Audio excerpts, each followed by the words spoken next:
because you're here. And from what we're hearing, everyone that we were with yesterday is safe, arrived home safely, and some who are not yet here are making their way back. Those who joined us via virtual means are also well. One of them actually decided to put on the shoes and come and be here personally present. We had him on Zoom yesterday. So Henry, very nice to have you in the room this morning. My name is Charles Mwangusha, and like yesterday, I'll continue to moderate the discussions this morning. We should be ready to start. I think we have reasonable quorum. We should be able to start, and like announced yesterday, today's part of the conference will have two formats. We'll begin with the plenary session that we are about to start now, and then we'll have breakout sessions, and then a crowning plenary session in the afternoon. We should be able to end on time so that we can go to pursue other things. The first session is actually a very exciting one. It's talking about finance and financialization in Africa, trends, dilemmas, and implications to Africa's development. And we'll be led through that by a first presentation, a presentation from Alvin Moisoma, who is Executive Director, Tax Justice Network Africa. And the discussant is Ms. Laila Latif, Founder and Chief Executive at Lai Latif and Company. Then we'll do the breakout sessions after the health break. And session A of the breakout sessions, and these will be discussing different topics. One will be discussing digitalization in Africa, opportunities, dilemmas, and alternatives. Another will discuss regionalism and regional integration. Another will discuss, another breakout session will discuss agriculture, food security, and climate change. Session D will discuss feminism and development in Africa. And session E will discuss commodification of health in Africa, experiences, lessons, and implications to access to health, and proposals on a way forward. Allow me at this time, we didn't do a lot of recognitions yesterday. We'll do some of them today. I've just been reminded that Siatini didn't pick your expectations for the conference.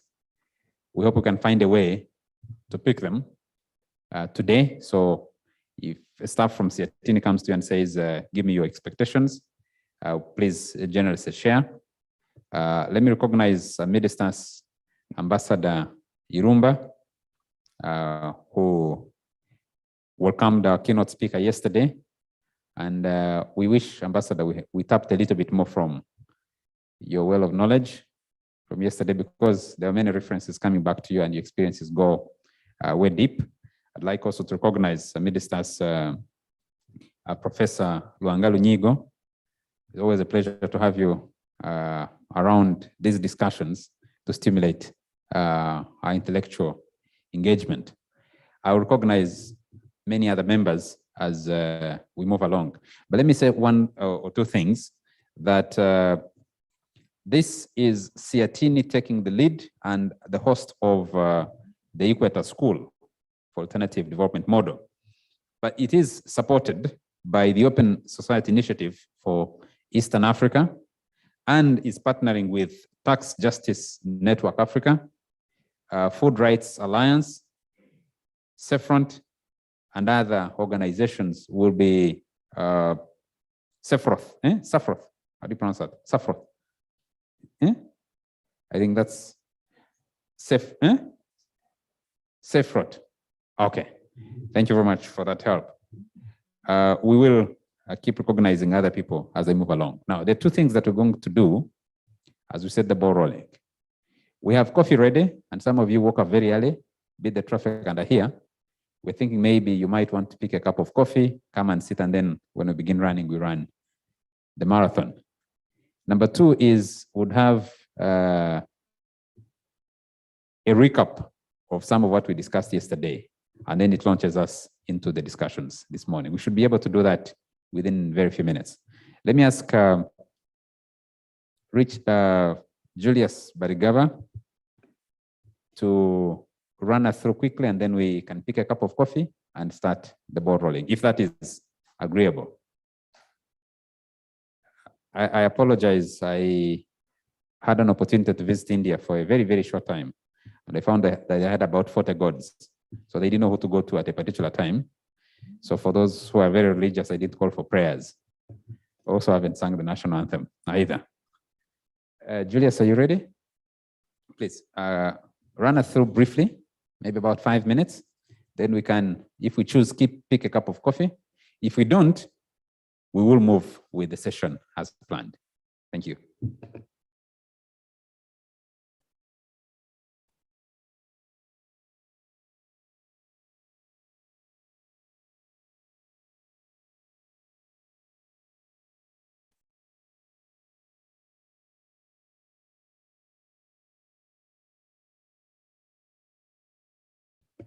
Thank you, Charles. Good morning, everyone. I thought it was on. It wasn't. Just to take you through what went down yesterday, we had illuminating sessions and great presenters and discussions, especially our keynote address from Professor Reynard.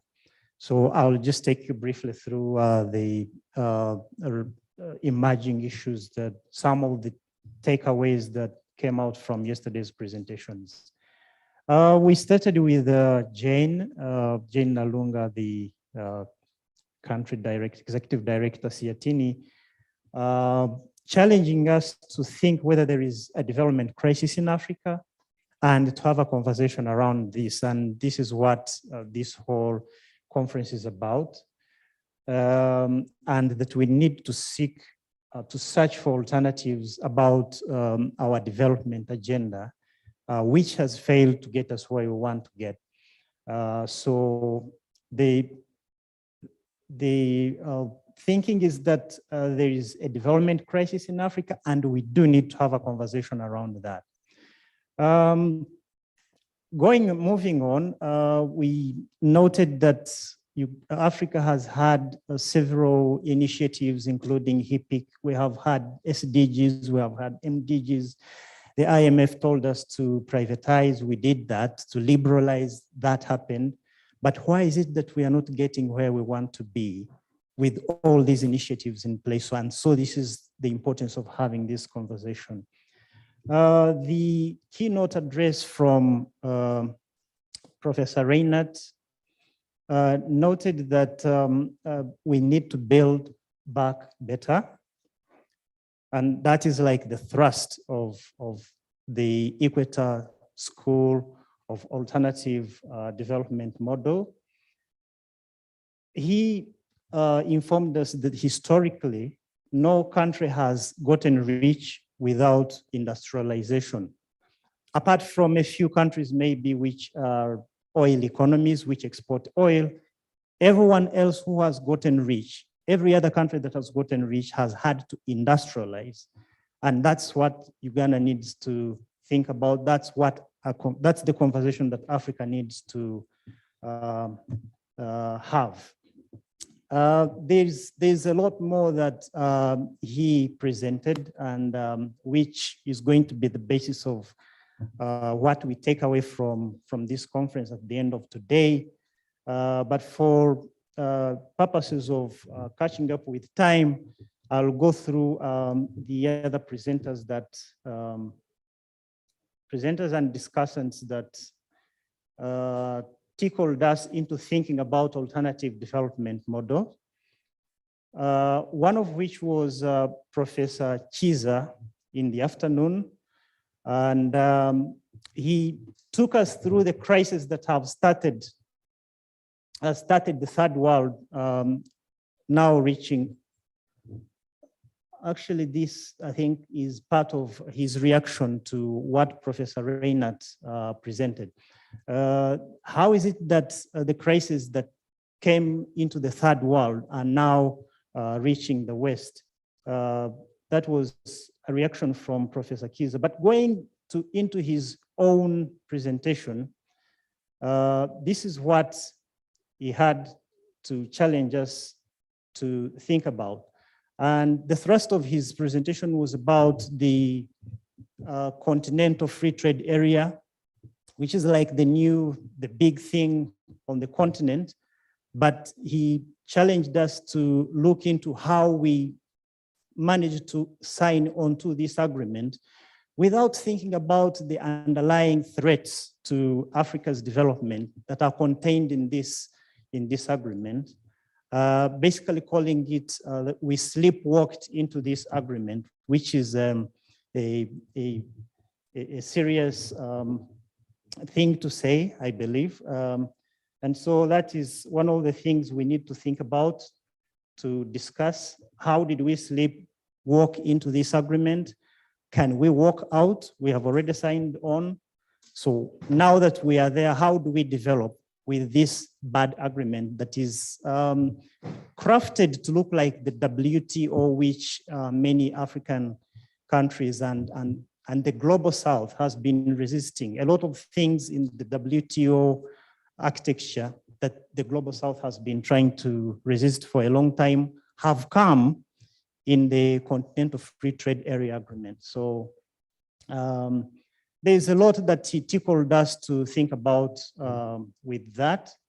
The most favored nation treatment, reciprocity, liberalization, very high liberalization, a large market. Yes, Africa is a large market, 1.2 billion people.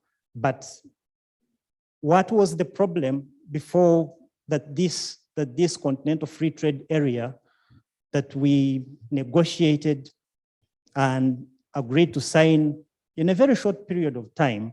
What was the problem it was supposed to address? These are things that we need to think about. And those are issues that came very prominently in his presentation yesterday. And the discussant also looked at Professor Kiza's paper and basically agreed with some of his presentations, but also presented what is emerging as the big issue right now, linking industrialization to climate change. We've just had Glasgow, and every industrial policy that needs to come up now needs to be linked to how it affects or how it plays into climate change. And that is what Adventino Banja, who discussed Professor Kiza's paper, was challenging us to think about. I believe in the interest of time, I will stop at this. There were a few more presentations yesterday that were illuminating, but we can stop at this and maybe we can catch up on the other things that come up in the course of today much later. Thank you very much.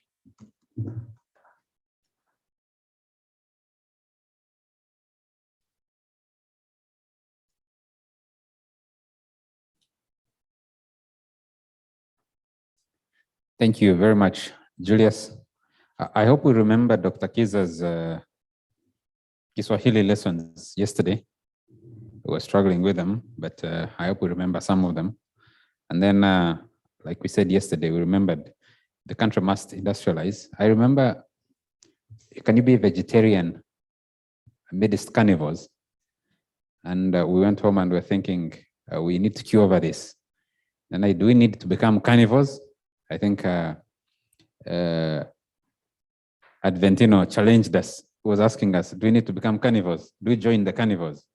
Or we teach the carnivores to also become tolerant to vegetarians? And I was wondering what direction we should take in this, in the way the world is structured. And then I was thinking, COP is it ending or just ended? All the big people have left. COP26, haven't they? Every big one has left. It's the other smaller ones that have been returning home in batches. And they're saying Africa should green more. when Africa is saying it should be industrializing. So at that junction, how do you navigate that junction when the world that destroyed the environment to develop is now telling you plant more trees in Africa so that take you back. And you're saying it's my time to also industrialize. And then I also remember that the National Innovation Week is underway. By the way, this morning in somewhere in Kisasi, I met a very cool bus made in Uganda. It's actually, the other model is really beautiful. It looks nice. It's some kind of black. And the president was saying the future of science and technology, the theme for what is happening at Kololo is that the future of science and technology innovation in Uganda, breaking the silos and leveraging synergies for a skilled and sustainable workforce for national economic transformation. And then the president said, science must be used for import substitution. And he gave the example that processed coffee fetches 15 times more than the beans we export at the moment. He also reminded us that there was a plan of action. Ambassador, you must remember this, and Professor. There was a plan of action by African countries led by UNESCO that was inked in Lagos in 1980. And its aim was to require every country in Africa to establish a center with the aim of eradicating foreign dependency on research. Uganda had actually put in place that initiative 10 years earlier in 1970. So by the time we arrived in Lagos in 1980, we already had moved the journey. What went what? Champamere wants to ask, what went what? Ladies and gentlemen, can we grab a cup of tea? Come and start our first session. Thank you.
Returning to work.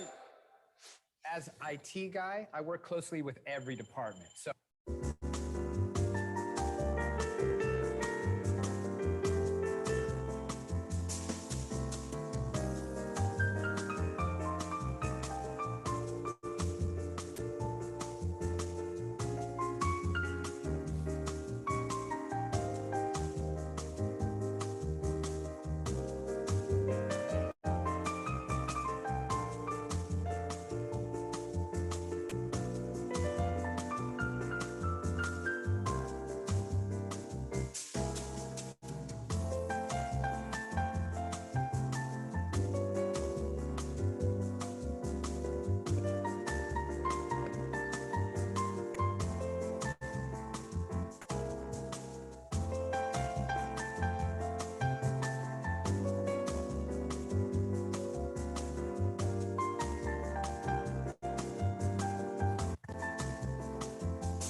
Welcome back. I hope everybody has a cup of tea with you. And those who are still outside, please come back into the hall. The plan was you pick your tea and come back into the hall so that we're able to catch up with time. I want to believe that Mr. Alvin Moisoma, Executive Director at Tax Justice Network Africa, is with us in the hall, and that Ms. Laila Latif, Founder and Chief Executive, Lai Latif and Company, is also available with us to take us through session 3, which is also the first session of day 2 of this conference, Finance and Financialization in Africa, Trends, Dilemmas, and Implications to Africa's Development, which will run for an hour, and then we'll have a discussion that should take us into the break before we go into breakout sessions. If we're ready, we should be able to move quickly.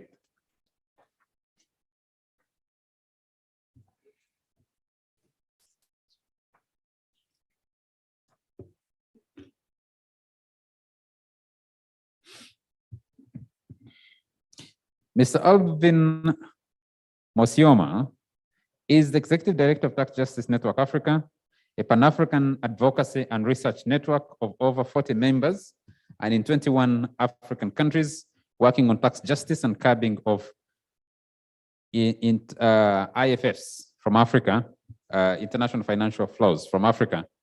He is a leading voice on tax policy in Africa and has spearheaded numerous civil society campaigns in Africa since 2007.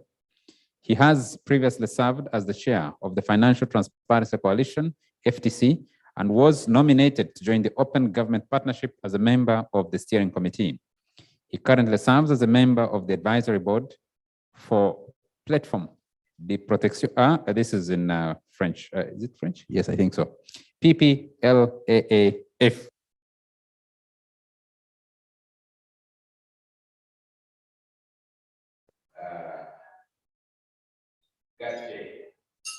Over the past 15 years, he has published a number of articles and reports on policy in Africa, and has also authored 2 books on taxation and development in Africa.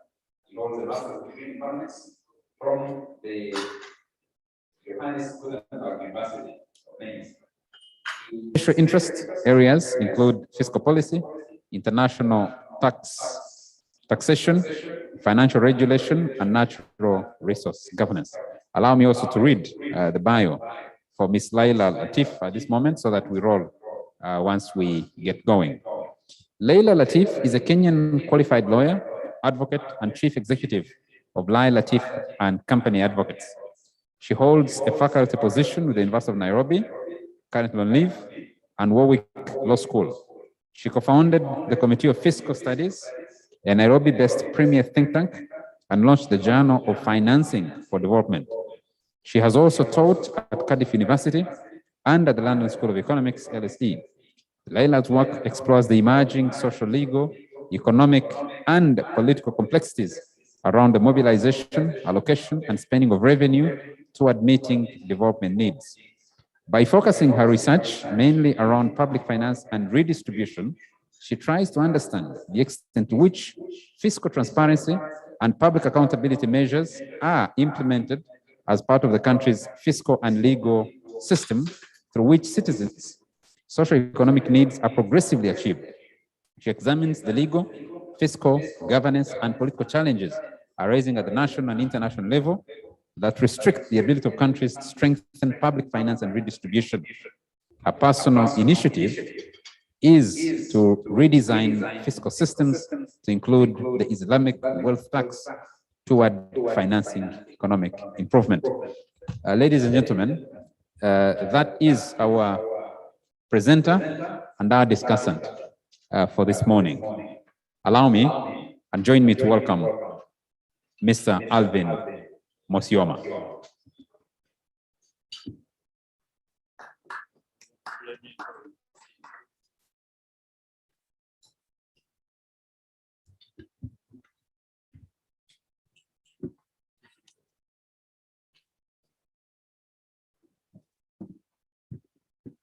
Thank you. Thank you very much, moderator, for the very kind introduction. Now, you go to a concert. Maybe you are the performer in a concert and you enter in and you find that the front row is empty. Most likely, you're most likely to think that you don't have as many fans as you thought you did. I just hope that with time we're gonna get the room filled. I've been tasked to speak on a subject that I must admit I'm no specific expert in, but I have a very, very keen interest on. And that is the question of finance, and more broad and more specifically, financialization. As it been introduced, Alvin is my name, Alvin Musioma. I work with an organization called the Tax Justice Network Africa, which is a platform of civil society organizations that focus on the issues around domestic resource mobilization in Africa. The Tax Justice Network Africa is also part of a coalition called the Stop the Bleeding campaign, which I think is important to mention. And the Stop the Bleeding campaign is an initiative that brings together 7 regional Pan-African organizations, all working together to stop the hemorrhaging of the African continent from its resources, with the belief that the achievement of Agenda 2063 is dependent on the capacity of the African countries to mobilize the resources to finance their development.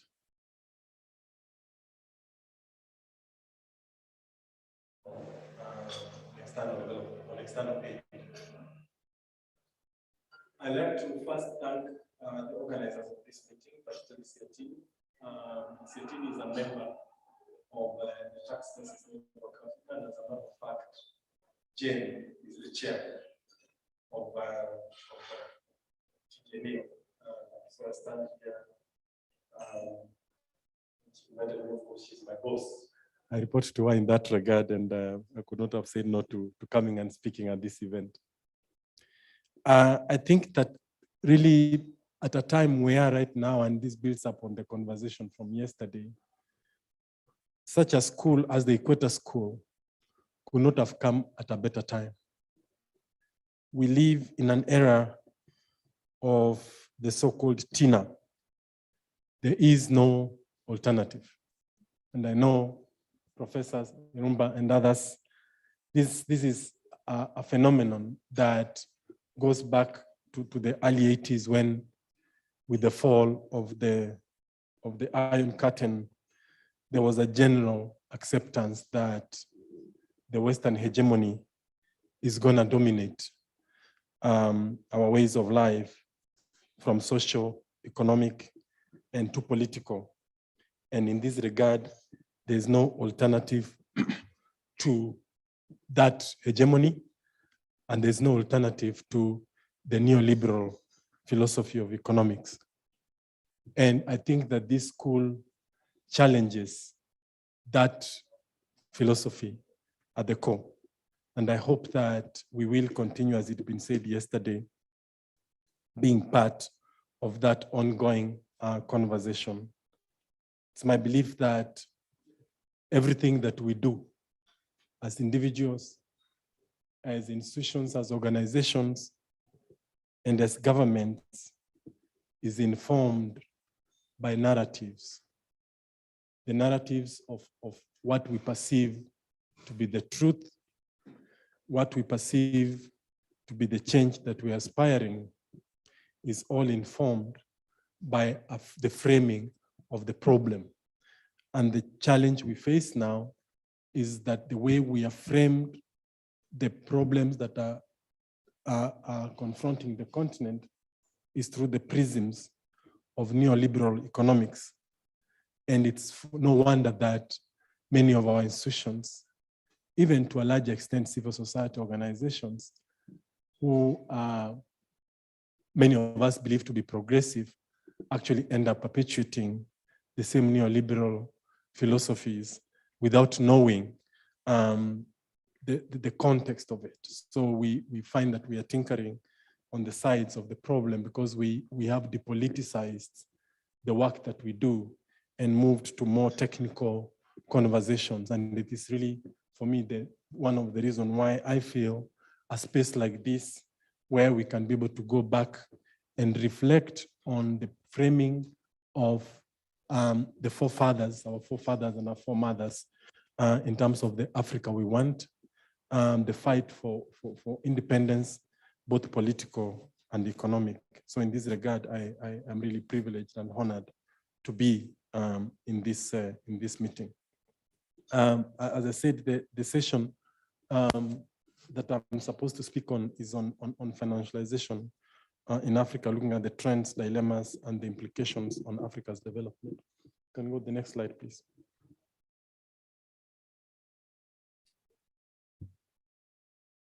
Go to the next slide.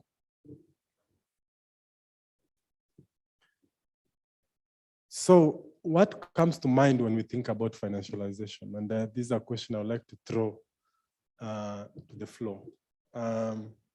What comes to mind when we think about financialization? And I'm asking this apart from the professors at the front here who are our teachers. I would just want to know who wants to kind of, what comes to mind when you hear the concept of financialization? Anyone wants to have a take? It definitely has to do with finance, right? There we agree. And finance is what? Money. So what do we think when we hear the term financialization? Any takers? Anyone who wants to try and say what they think about financialization when they hear the term financialization? Can we go to the next slide, please? As we wait for the slides to roll, financialization, when you hear the term financialization, it conjures an image of that proverbial elephant, where everyone would touch a different part of it and describe it differently. Even in the literature, in the academia, when you hear financialization, you will find different definitions of the term financialization. And for me, we could go to the next slide, please.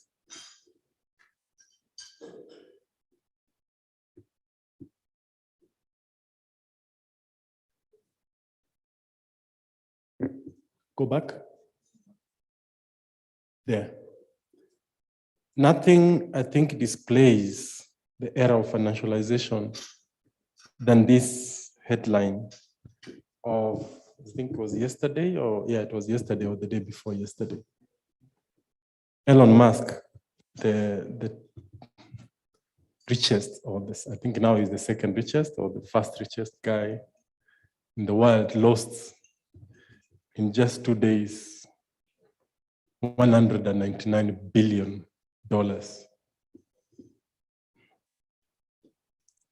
Let that sink in. He lost within 2 days 190 from the company value lost 199 billion.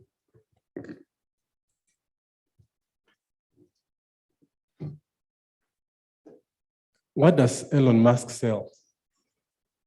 Anyone knows what Elon Musk sells? What business is he in? Spaceship? Everyone knows Elon Musk. He sells electronic cars and spaceships. How many spaceships has he sold so far? Anyone knows how many he has sold to NASA? He has only signed one contract. How many electric cars has he sold to date?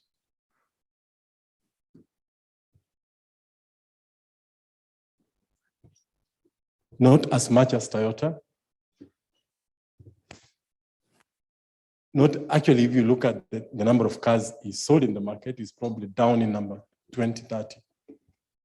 And yet his company is valued to be the most top company in the world. Why? Because of a promise. Because of a belief of what the future holds for Tesla. So the value of his company is not based on the reality of the machines that that company owns or the intellectual property or whatever.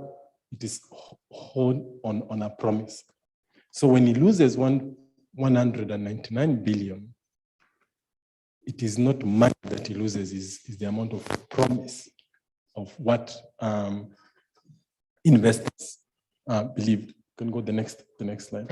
And for me, this really, such headlines, we keep seeing them constantly in our space. And this exemplifies the world we live today of what finance is in our day-to-day life. Can go to the next slide, please. So I was saying financialization is really a historical contested phenomenon, which does not have a clear definition even in the literature. There are as many opponents and proponents who will tell you that financialization is that silver bullet that will solve Africa's problems, particularly a continent that is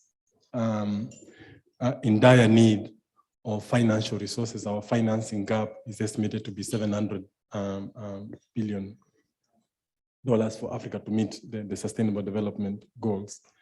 And yet the others on the other side will tell you that financialization brings with it significant dangers that can undermine the progress that the continent is making and push the continent further to poverty. There are those who believe that financialization is unstoppable, it's an unstoppable phenomenon, and at best, a necessary evil that we must contend with. But the truth lies in between, in terms of when we want to understand what financialization is. What is clear and uncontested is that over the recent, particularly in the African continent, over the recent 20, 30 years, go to the next slide, please, we have seen an explosion, both in scope, magnitude, and concentration of the role of finance in our day-to-day lives. The role that finance plays in the economy, in the business sector, in the household, has exploded with that power of finance being vested on the hands of very few institutions. So an explosion both in scope, magnitude, and concentration. The role of finance in influencing the overall politics and society has equally grown tremendously. Finance has become a driving force in the creation of new assets and led to a structural change in how we understand capitalism today. Financialization's business model really relies on not concrete actual businesses, but on generating profits from daily changes in prices. It's really largely what you can call a global casino. If I could use the most simplistic term, it's really a global casino that is not only influencing global actions, but our day-to-day lives, and I'll be going deeper into that in my next slides. So Gerard Epstein, who I think has written quite a lot on this, defines financialization to mean the increase of the role of finance in terms of financial motives, financial markets, financial actors, and financial institutions in the operation of both domestic and international economies. What financialization has done, particularly in the context of the continent, it has transformed, it has led to a transformation that has radically changed the global economy, from individual households to business enterprise, even to how monetary and commodity markets function. There are those actually who argue that what we are facing today is not globalization of capital, but is more of a financialization of capital. What we call globalization, in real essence, it's actually financialization of the global capital. When we look at the significance over the last 20, 30 years, you can see in that graphic how finance is really crowding out the real economy. By 2013, global financial assets consisted of about 329% of the total global GDP, which is about $442 trillion. The most recent estimate puts that at about $600 trillion. This, colleagues, is the phenomenon that we have to contend today.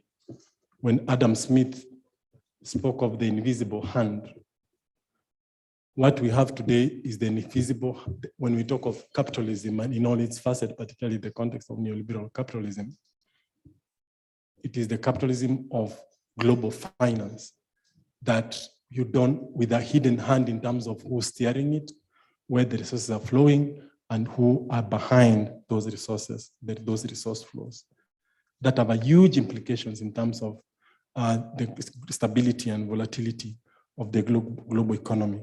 As a matter of fact, the two crises, the two global financial crises that we have experienced in the last 2 decades have been a result of volatility in the global financial system, and the financialization is believed to be the source or the key function that has precipitated the financial crisis. So as we talk today, there's an argument in the literature that without a serious commitment to regulate global finance, we are just one step away from the next financial crisis. So what are the trends that we see in terms of financialization more broadly? There are 3 interrelated trends or tendencies that I would like to speak to briefly. One, we note that there's a decoupling between non-financial and financial sector, with the non-financial sector becoming increasingly independent of the banking sector. Traditionally, the banking industry has played the intermediary role in terms of financing business. But what we are seeing increasingly is that many of the big businesses are financing their operations through retained profits and not necessarily through lending from the banking sector. And here, particularly, the offshore industry has played a significant role. We have read in the literature about the amount of money the big multinational companies, Apple, Facebook, Amazon, are stashed in offshore accounts, profits that have not been repatriated. And these profits are the ones that are largely used to finance the operations of many of these companies. So really a trend where you see that the financing of operations, which has been traditionally the core role of the banking sector, is really being done by the companies themselves through their self-financing through retained profits. Related to this is that the same non-financial enterprises, through some sort of vertical integration, are increasingly becoming financialized. So they are offering banking services, they are offering insurance. Some of them is difficult to really define what they are. And I would give an example of Safaricom in Kenya for those who might know. It's difficult to say, what is Safaricom? Is it a financial company? Is it a data company? Is it a telecommunication company? Because of the kind of integration that it has undergone. And we are seeing this in different sectors, in the telecommunication, in the retail sector. And so this vertical integration is one dimension that we see particularly in the business sector that is emerging as a big issue. So you find that because of that, the rules and regulations that apply to the banking industry don't apply to these businesses that are actually offering similar services as the banking sector. Secondly, banks, particularly as a result of reduced reliance on lending to the corporate, are increasingly relying on lending instead of lending to business, but relying on financial markets, arbitrage, making money through selling money. Devising different financial instruments to generate their profits. And importantly, banks are resorting to lending household and governments as the main source of their financing operations. So the households really, this is leading to a change even in behavior in terms of consumption and expenditure patterns of the household. The increased reliance on borrowing, if you look at the statistics that show that the household debt to GDP has been growing across the continent. And these, of course, have been exacerbated, particularly by the growing mobile money, which is making it easily accessible loans, and also the growing interest on micro expansion of microcredit institutions. This further has been exacerbated by what we see a trend really emanating from the early 80s of liberalization and privatization, which basically saw the drive back of public service. So you look in the area and like a trend on one side of privatization and reduction of public service in the education sector, in the health sector, in the infrastructure, in the transport industry. And basically what this means is that the households have increasingly relying on private financing of some of these services that actually should be provided through the public, which is really connects or dovetails very well with the conversations we were having yesterday. And lastly, we see an increase of household in the financial investment, this particularly being made easy by the online trading, where households are bypassing the role of the banks and being involved in terms of buying shares and others in private business. At the continental level, despite the concerns that have been raised in terms of the dangers and the risks of financialization, we see a trend that is resulting to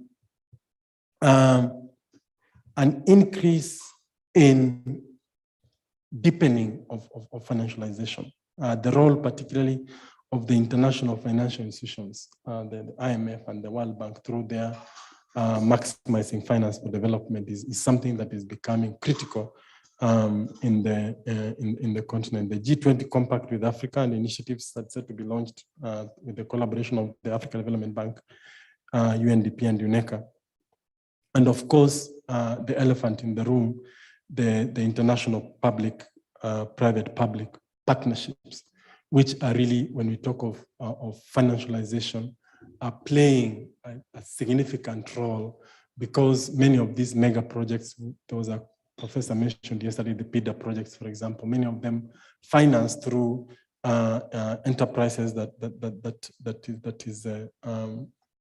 is offshore. Many of these operations, because of the amount, the financing, the creation of special purpose vehicles offshore to be able to finance many of these many of these private-public partnership projects across the continent.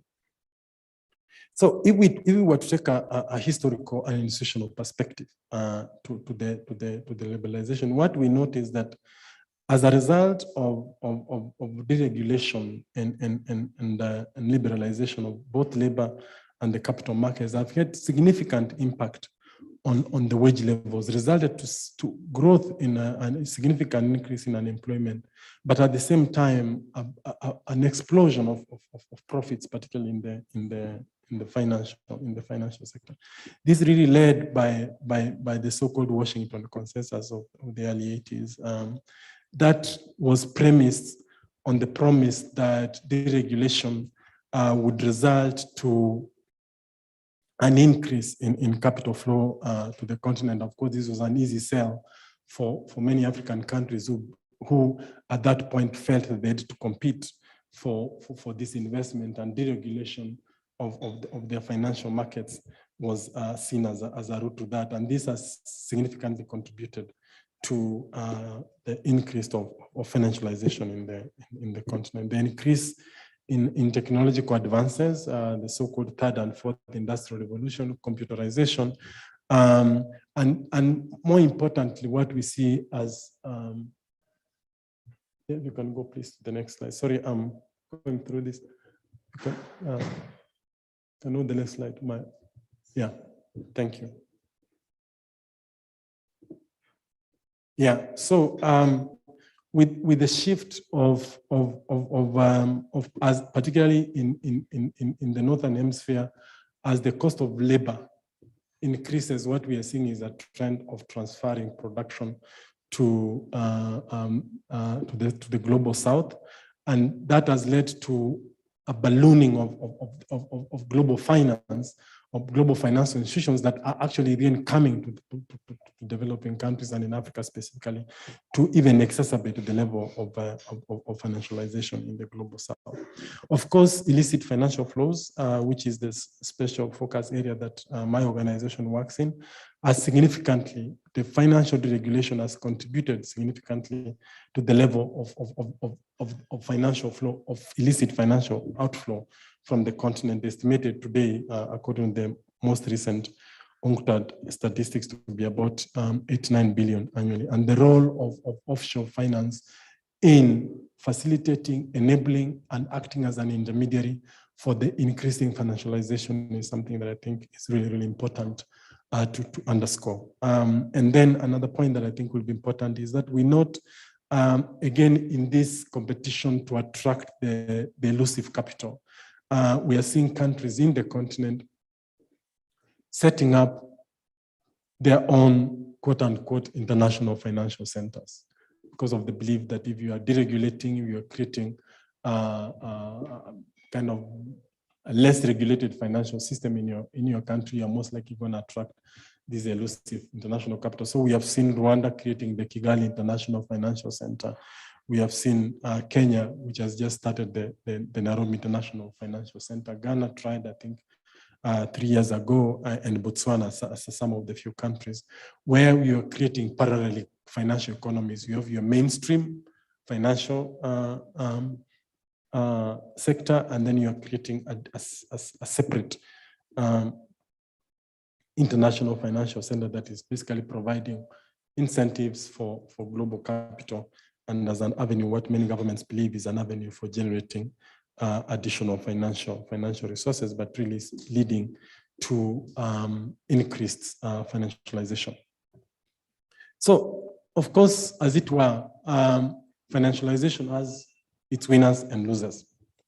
And in the context of the continent, unfortunately, our continent stands at the losing end of it. We have seen the growth of the implosion of the debt crisis, because largely the financialization is driven by short-term speculative rather than long-term productive capital. And because of that, because again of the urgent need among many African countries for more long-term investment, they are resulting to borrowing both in the domestic market but also in the international market. We have heard of these Eurobonds and other and other kind of efforts by governments to sustain and increase the kind of financial flows.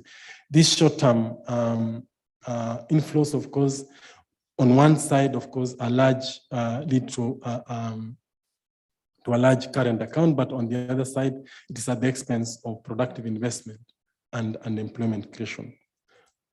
We have seen a proliferation of opaque and unregulated financial products that are emerging across different countries. And these, of course, particularly in countries that have in the continent have got more mature financial sector, and emergence of really opaque and shadowy financial instruments that are solely driven by the quick returns in the asset. And this particularly, we see this in the so-called FIRE sector, the finance, insurance, and real estate. And then, of course, some of these products that have been indexed on key commodities, particularly for countries that are dependent on commodities, on natural resources, on agricultural products. This has a significant implication on the volatility and the price volatility of these markets, and for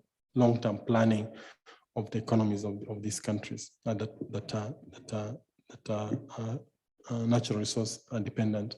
And this again resulting to what you can call an economic yo-yo effect, where you have a hasty influx of capital, and that is whipping up or leading to a financial bubble.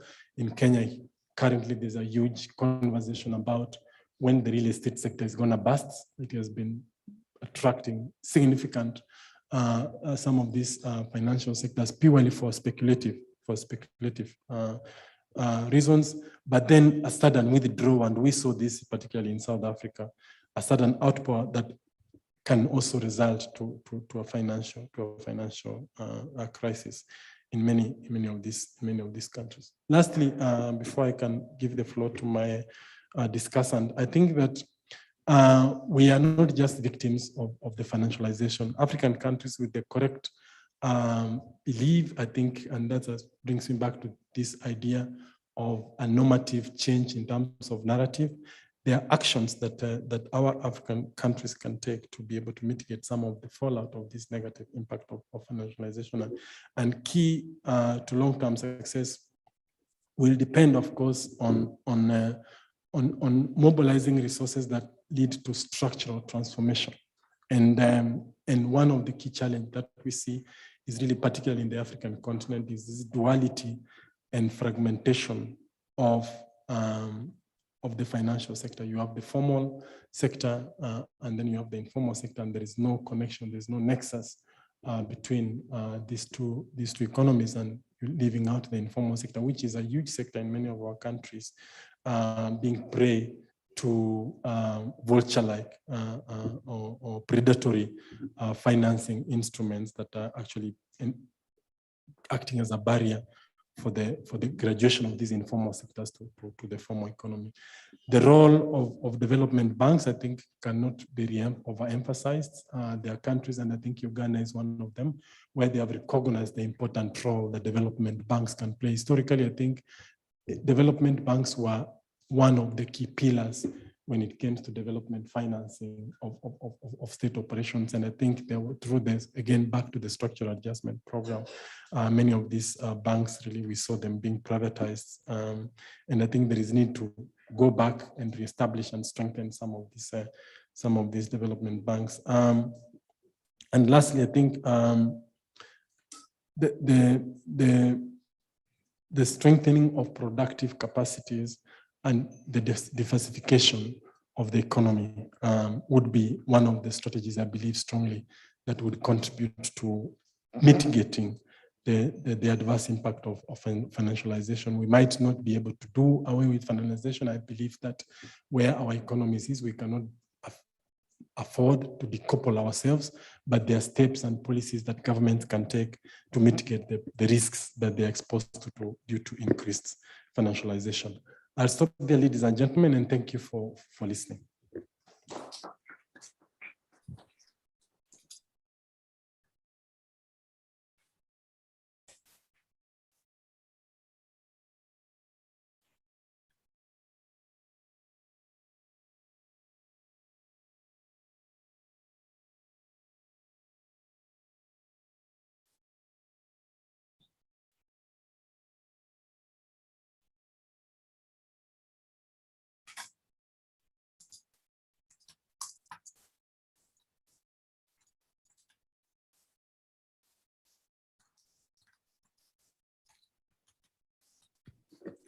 Thank you so much, Alvin. That was an insightful presentation. The moderator is out for a short while, but we'll be back. We can continue now to get to the discussant, just to catch up with time. Thank you so much. Leila is already online on Zoom, and we are right now going to get to her to take us through what she has to say about the presentation. Thank you. Thank you very much. Good morning, everybody. It's a pleasure to be here, though I'm not able to see any of you. I hope you can see me. So I'll just get straight to the point. Thank you, Alvin, for your fantastic presentation. You always have great points to highlight, and it gives me a lot of food of thought to think about how best to now start this conversation. I think you have set the stage for shifting the conversation on finance and its impact towards development, and whether it's helpful for Africa or not. And I like the fact that you began with a very persuasive stand that, you know, we don't have alternatives. That's what Alvin said. We don't have alternatives when we're thinking about the sort of financialization, the setting up of the financial structure that has been handed over to us by our colonial predecessors. But are we able to challenge these alternatives? That's the discussion I think that we need to really, really focus on if we are to think about putting Africa on the stage of global policy shaping when it comes to sustaining its own fiscal base. So, you know, arguably, we happen to be part of a geopolitical economic order which doesn't provide us with an alternative to challenge how financial institutions have shaped the African economic and fiscal space and capacity. So for me, this clearly resonates with the historical inequalities that are present in the design of our tax systems, which actually keep African post-colonial economies subordinate to European political and economic needs, which are usually set out through the imperial vision of the OECD. And we're seeing this come out when we're debating the aspect of, Pillar 1, Pillar 2, digital taxation. And this also resonates with the discussions that were being held in yesterday's forum. So when we think of financialization, as Alvin mentioned, it opens up Africa to look for ways to solve its own development challenges and advance its economy, but it can also place our countries, our continent, within economic hardship. So the African focus, for example, on revenue mobilization, which is a core theme in financialization towards financing domestic economic growth, puts pressure on African states to identify their own sources of revenue, failing which they resort usually to borrowing from their previous colonizers. Now, it is these debt conditions, and what Alvin later mentioned before he finished, this vulture form of activity that comes out as a result of debt, right?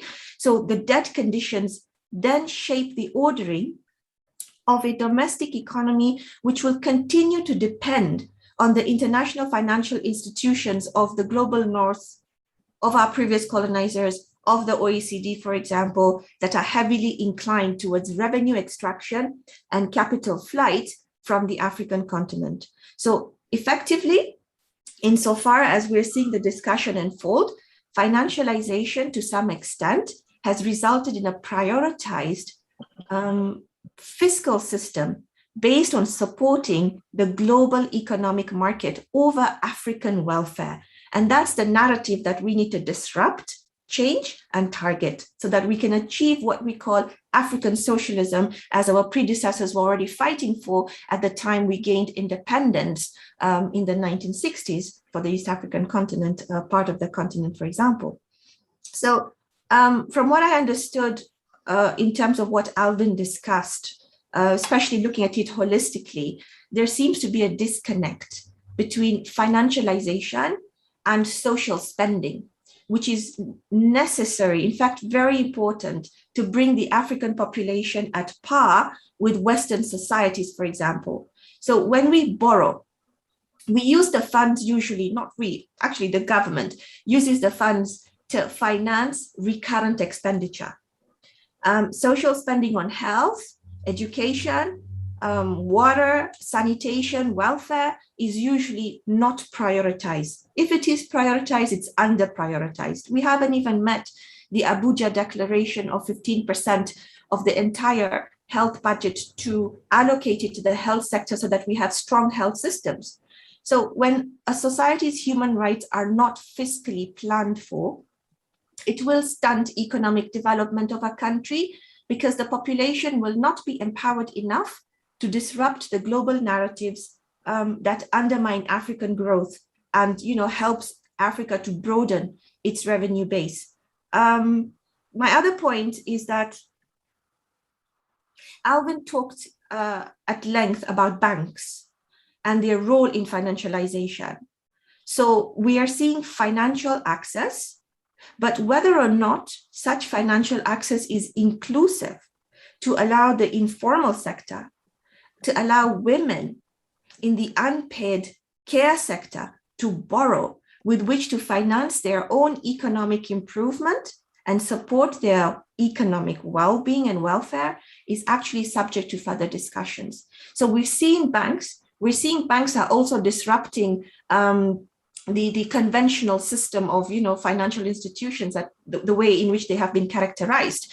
We are seeing fintechnology come in, and fintech has led to improvements for women and people in the unemployed aspects of our economy to access finance.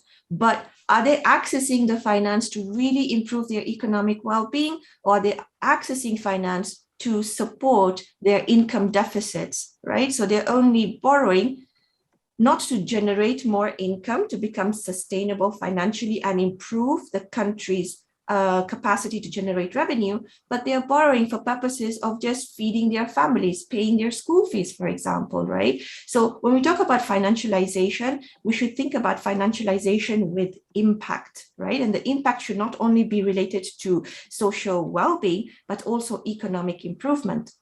So banks have improved access to finance for SMEs and also small-scale farmers to access credit and steer their capital growth to subsequently become tax contributors. But banks are largely also creating greater income and capital inequality. Because if you see, and I could be wrong, maybe you will correct me, maybe in your countries the experience is different. Major borrowings are occurring in cities. So the long-term impact of this is that cities will have greater income inequality as compared to rural areas. So as cities continue to rapidly urbanize, inequality and challenges associated with it will then only become more severe. Urbanization presents big opportunities for innovation, job creation, economic growth, sustainable development, and urban design.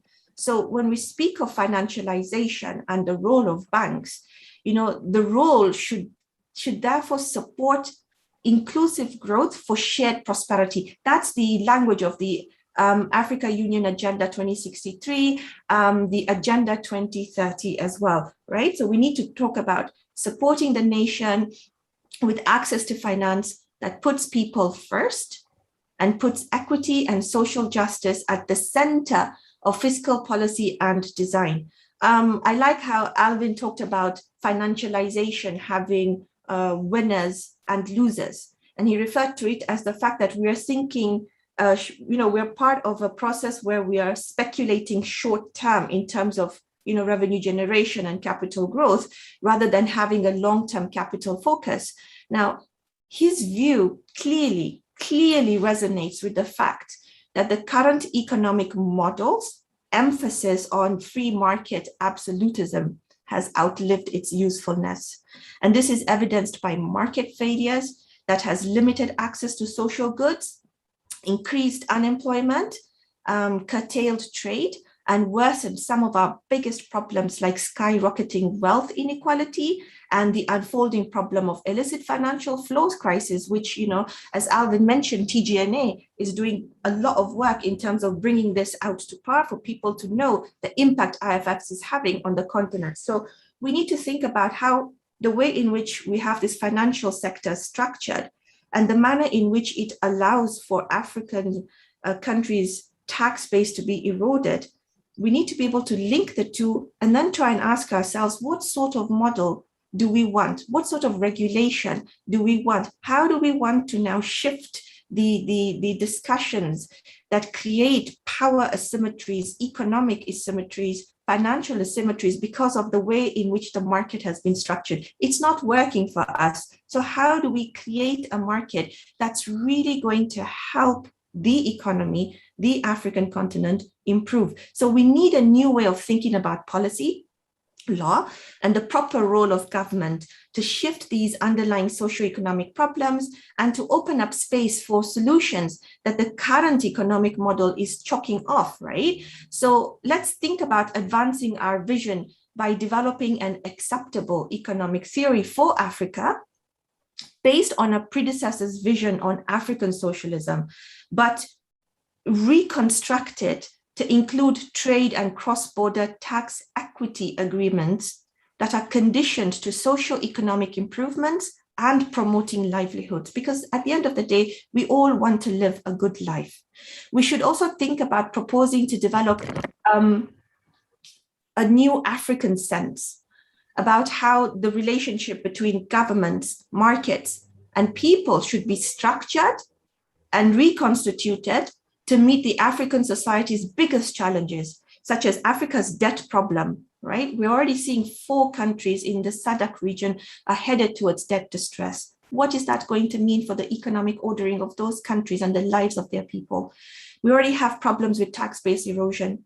We're still working with colonial influenced tax policies, right? We still have gendered structural inequalities that oust women from social reproduction and income generation, right? We are relying on conditional development aid, which limits our resource capacity in achieving, for example, the UN SDGs and the realization of the Africa Union Agenda 2063 as well, right? So when Alvin talked about the fact that we should stop thinking in terms of short-termism, but think long-term development, I think we need to start proposing or deliberating ways in which we can construct a development model that will reflect a just and equitable pre-distributive development approach, which is cognizant of indigenous socioeconomic values and community wealth targeted towards a resilient economic recovery.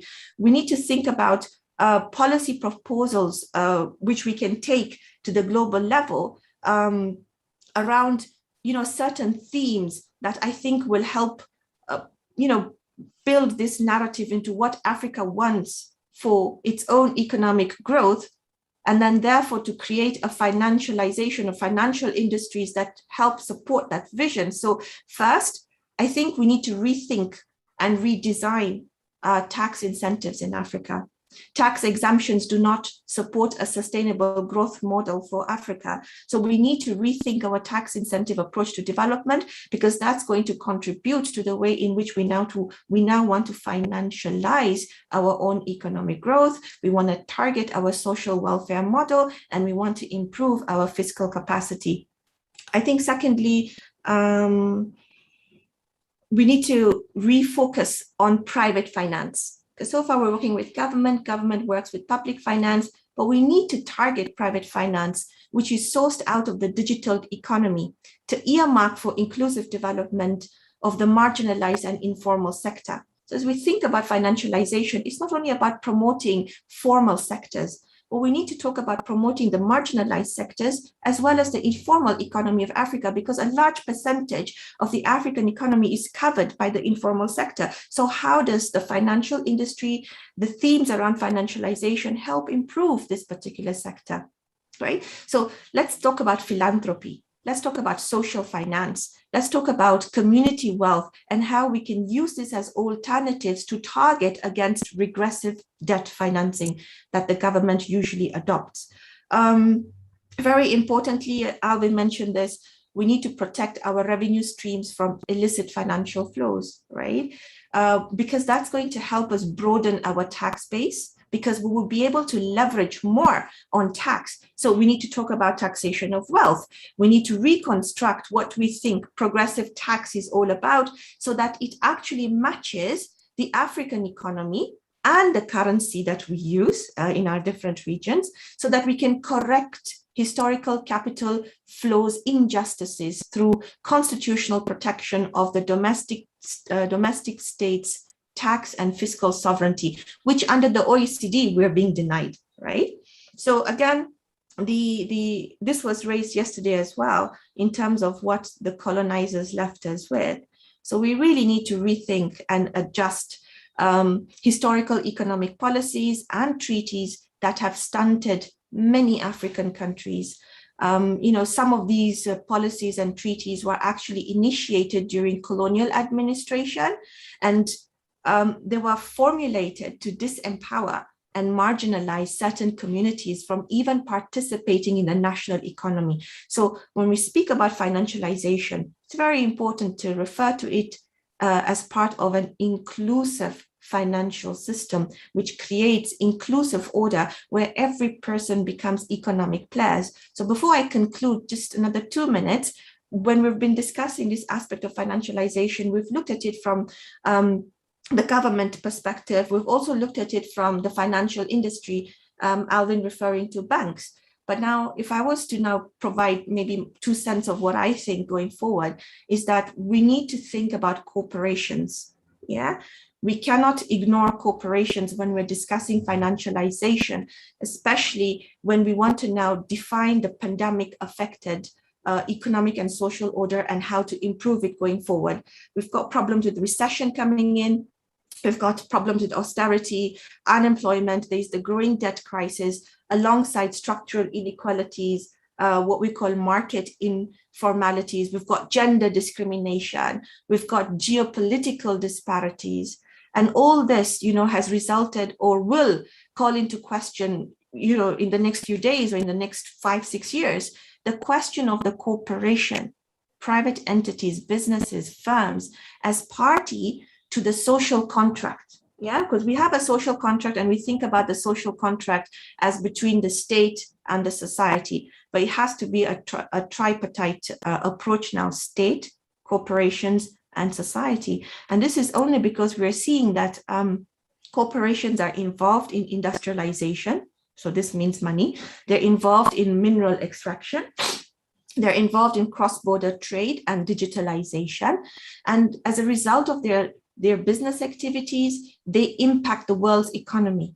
They have considerable political influence. They are capable of shaping the social order merely on the basis of their economic, political, and financial power. Just look at Apple, look at Bill and Melinda Gates foundations. Alvin talked about Elon Musk, right? Think about these people and the financial power that they hold, right? Donating billions around the world, for example, by Bill and Melinda Gates Foundation, to drive the narrative on what global health actually should mean for every country in the world, whether it's global south, global north. Then we have tech companies that negotiate double tax agreements for greater tax incentives because they talk about protecting their intellectual property rights, protecting their research and development priorities, right? Some of the annual revenue of certain corporations, Microsoft, for example, Google, it tops the GDP of many African states. So corporations are not only responsible for the employment of millions of people globally, but they're responsible for constituting the global economy in which Africa is a major player. So I leave you now to think about a few things. Should we think of renegotiating the social contract with the aim of integrating corporations as part of supporting the state to now provide its citizens with the social public goods, right? What will it take to drive this fiscal agenda forward, where we have the state, corporations, and society working together to promote strengthening the financialization of the African continent? So if, for argument's sake, we were to agree that we need to have this tripartite fiscal contract to support financialization going forward, then the next question would be on how and who would harness private interests to serve public interests. Would corporations take responsibility to mitigate systemic risks if they were to become part of the social contract? Would corporations become responsible for repayment of debt on condition of privatization of public goods? Would this not result in inequalities between those who would be able to access the privatized public goods and services and those who are unable to? Would there be a negotiation on what public goods and services can be privatized, leaving out education, health, and security, for example? So we go back to the same question that Alvin said. What are our alternatives? Yeah, we have this economic model and we're trying to think about redesigning this economic model, but it comes with so many questions. So where do we go from here? So that's all I'm going to say for now. Thank you.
So thank you, and my name's Barry David.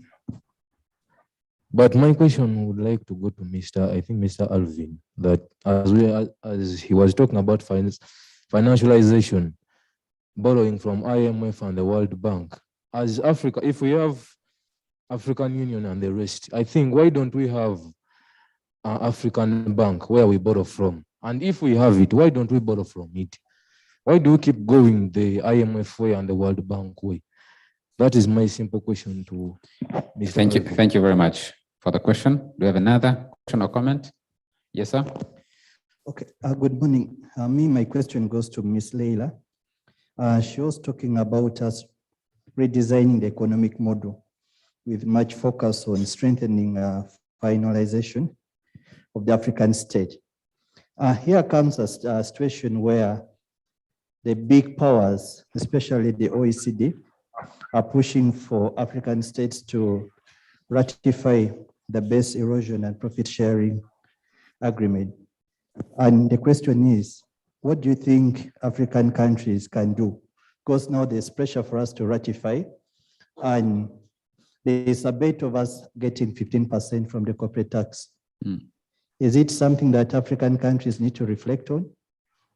Okay, thank you very much. Africa.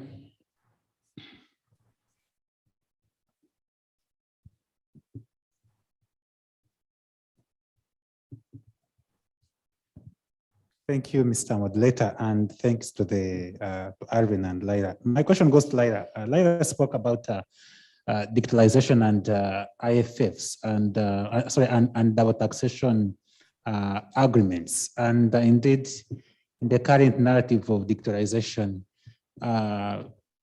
what used to be tax havens have mutated into data havens, and they are still serving the same purpose of big corporations hiding their fortunes and ensuring that they do not pay their fair taxes, their fair share of taxes. So my question to Lyra is, how best can we navigate this new terrain as the African countries which still don't have, in place, updated digitalization rules and policies to ensure that we balance between digital transformation, but also ensuring that we do not fall into the trap of data havens. Thank you so much. Thank you very much. Yes, Henry, Mr. Henry Bazira. Is there someone else behind there? I think I saw two hands here, there, and the middle here.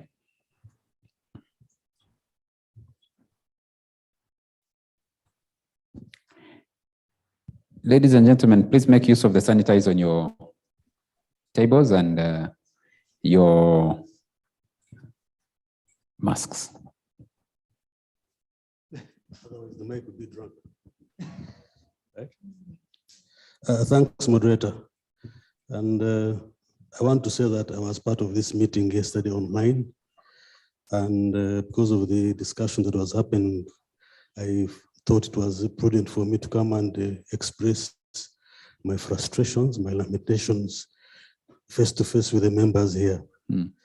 And mine is also another, I don't know if it's a lamentation or a comment, but I would like to say that we are having financialization. Well, let me use a different word. We are having money that is not accompanied by production. We are having false currencies, currencies whose strength is born because of politics, because of the strength of the country. Today, the dollar is strong because America is strong. We used to have a culture of backing our currencies with a product. Usually it was to be gold and platinum. And we moved away because we needed to print more money quickly, because if you back it up against the resources at the time, the rate at which the money would grow would be very, very, very slow. And so we've seen ourselves put in a trap. Some of our African leaders who have attempted to actually establish that culture have been bumped off the scene. And so when it comes to a reflection on how we should go, the idea of having to listen to IMF, I have dealt with them for some time, and slowly over the years, I'm beginning to become very reluctant to take their advice. And I take their advice with a pinch of salt. Because when I look back, most of the ideas that they have proposed to us have not yielded the kind of outcomes that we expected. And so, in my opinion, I would say, let's have an internal conversation. The idea Because for them, they have the conversation and they stick to it. We instead end up fighting ourselves. Uganda can't trade with Rwanda just because the two heads of state cannot see eye to eye. Why should a complication between a head of state affect the citizens trading with their? Does that mean that because our head of state is against or has issues with the president of Rwanda, citizens should not continue to benefit? Those are questions we need to ask. When an African head of state attempts to recover monies from multinational corporations and successfully does that, and in the process is killed off the scene, is that something that you should watch silently? We've had Patrice Lumumba pumped, knocked off. I suspect Magufuli went the same way. And yet we are around and not. When you go to the African Union, I wonder what conversations we have. I could go on and on, but let me just pause that for purposes of triggering deeper thinking. Thank you. Thank you. Can I have you answer something? Yes, sir. Keep it brief so that I pick the other hands and then we can get responses and move. Thank you, moderator. Thank you, our presenter and the discussant. My question goes to Alan. I liked when you said that we need to look at financialization from a historical and contextual vantage point. And when you say that we are not victims, you mean that there are alternatives. And my question is, so where do you see the problem?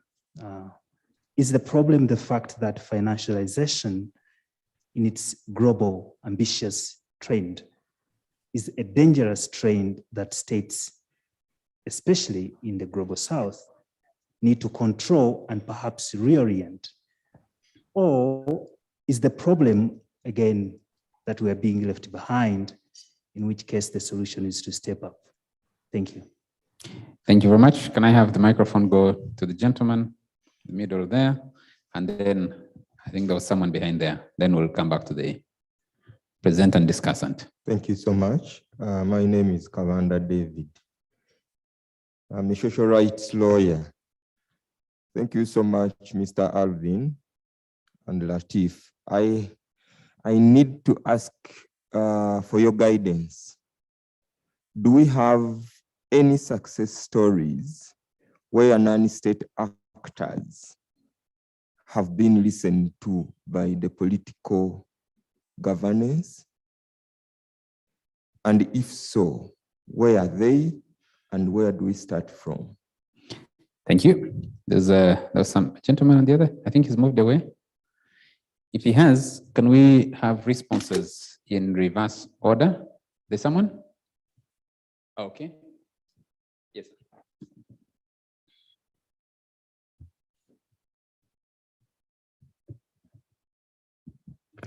Thank you. My name is David Moyinga.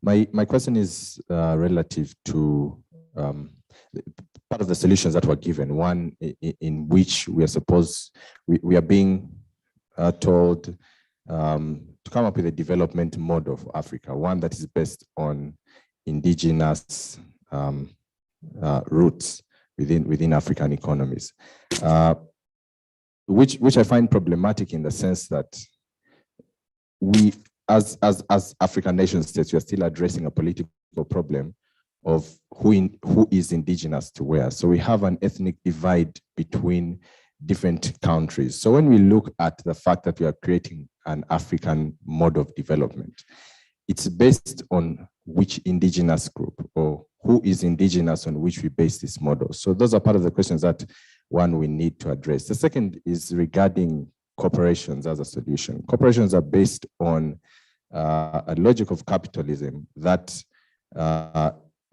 drives to take as much as it can and disenfranchise the local populace. So how do we base on a system that's going to disenfranchise the vast number of the populace in Africa as a way forward for us to address the question of finance in Africa? Thank you. Laila, if you could kindly summarize your response, apart from where there's specific questions, and then we'll come to Alvin after you. Thank you. I think very important questions have been asked. The first, sorry, what's going on? Sorry, can you hear me? Okay. Yes, we can, Laila. Just go ahead. Okay, thank you. So I think the first question was, what can we do as Africa to go against the unilateral approach taken by the OECD in terms of, where do we stand when we're making tax decisions? And I think this is a very critical question. And I think even Alvin might help me on this. It really disturbs us as to why Africa is not on the table when this menu of taxes are being discussed. It's more of a political negotiation, right? And political negotiations are usually undermined when countries do not negotiate as a bloc, right? So we have Africa, about 54 countries in Africa. If we're to go together as the African continent to go and ask the question as to why do we think the policy making on taxation should come from the OECD. Let's first begin to challenge that. Why is it the OECD to make that decision for us? Why do we have to accept the decisions coming from the OECD as pillar 1, pillar 2, and then start constructing our domestic tax systems to align with the OECD recommendations? Where did that come from? That's a colonial narrative. We need to be able to extinguish that. So I think to answer the question, we need to support the move to a UN tax body, and an understanding of having a global tax treaty, which is conceptualized under the UN FACTI panel report. So that would be my way to address this part of the question that was asked. The second question was on we have tax havens, but now private entities and corporations are becoming very clever.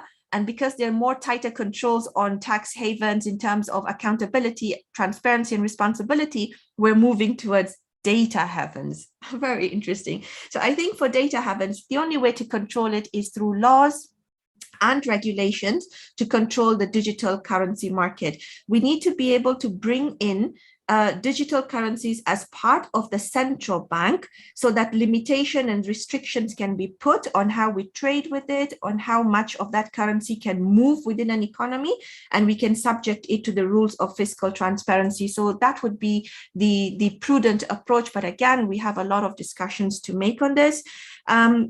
The gentleman who talked about, the problematic approach of indigenous models. Yes, indigenous is a problem, right?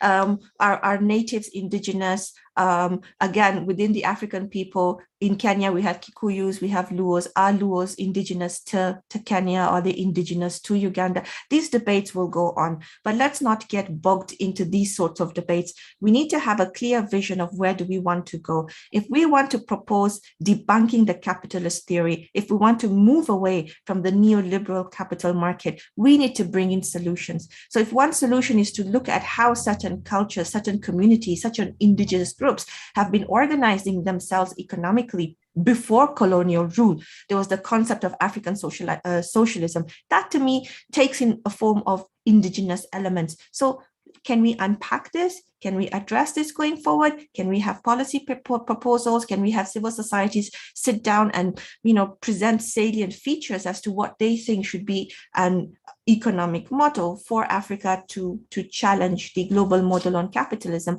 These are discussions we can have going forward. We're not saying that it has to be the indigenous way. It could be another proposed way, but we're looking to come up with many different solutions.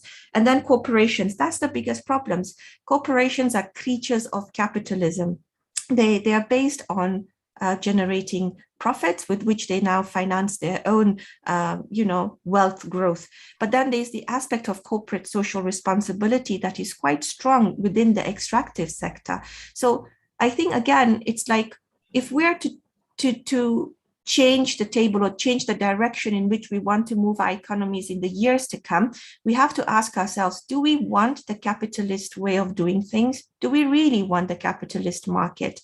The far right will argue for a capitalist market. The center left would probably want an alternative development model, which is what the school the Equator School is all about discussing. So we start off with the aspect of, do we want to change the system? The system is heavily rigged towards a capitalist market. If we want to change it, how do we change it? And then what can we do to now ask the corporations, the private sector that has been born within the framework of capitalism, to also change their directions in how they want to do business. So corporate social responsibility is one way, but it's not really forced upon by the government because we do not regulate the private sector so much. But when we talk about changing the system, these are the things we need to think about. What alternative model do we want? And do we want corporations to be players? In as much as they're profit driven, can we change the manner in which we see corporate law to now become supportive of a development approach for the continent? This is a vision that the continent should have. Yeah. Thank you. Thank you very much, Laila. Can I have Alvin? Can I have the microphone come to Alvin? Respond from here, and then we'll go into the breakout sessions.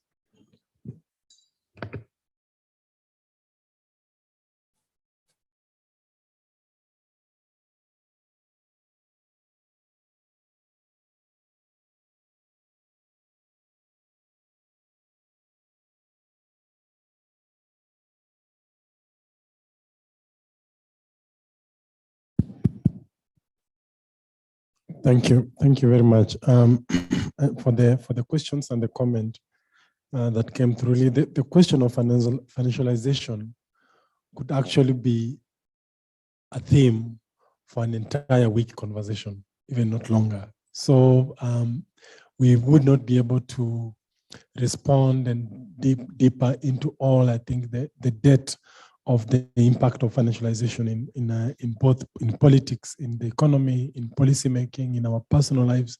That's a conversation, I think, when you think about financialization, is really a very complex and a very far-reaching question. Maybe touch alone in Kenya, there is this new, and I don't know if the same in Uganda, this emergence of mobile lenders, where you, I don't know, there's the same here, where you can log in online and apply for loans, for easy loans. And this has become, our young people have become prey and to this kind of unregulated business. That by itself is an aspect of financialization. The dark side of financialization, what was actually meant to lead to financial inclusion, of ensuring that people have ways of accessing finance and building savings, has become so predatory that is leading many of our young people to indebtedness and exacerbating poverty. So more broadly, I think when you talk of the question of financialization, particularly when you connect it to the broader question of neoliberal economics, it is really, as I said in one of the slides, we don't talk globalization. Really, we talk financialization of global capital.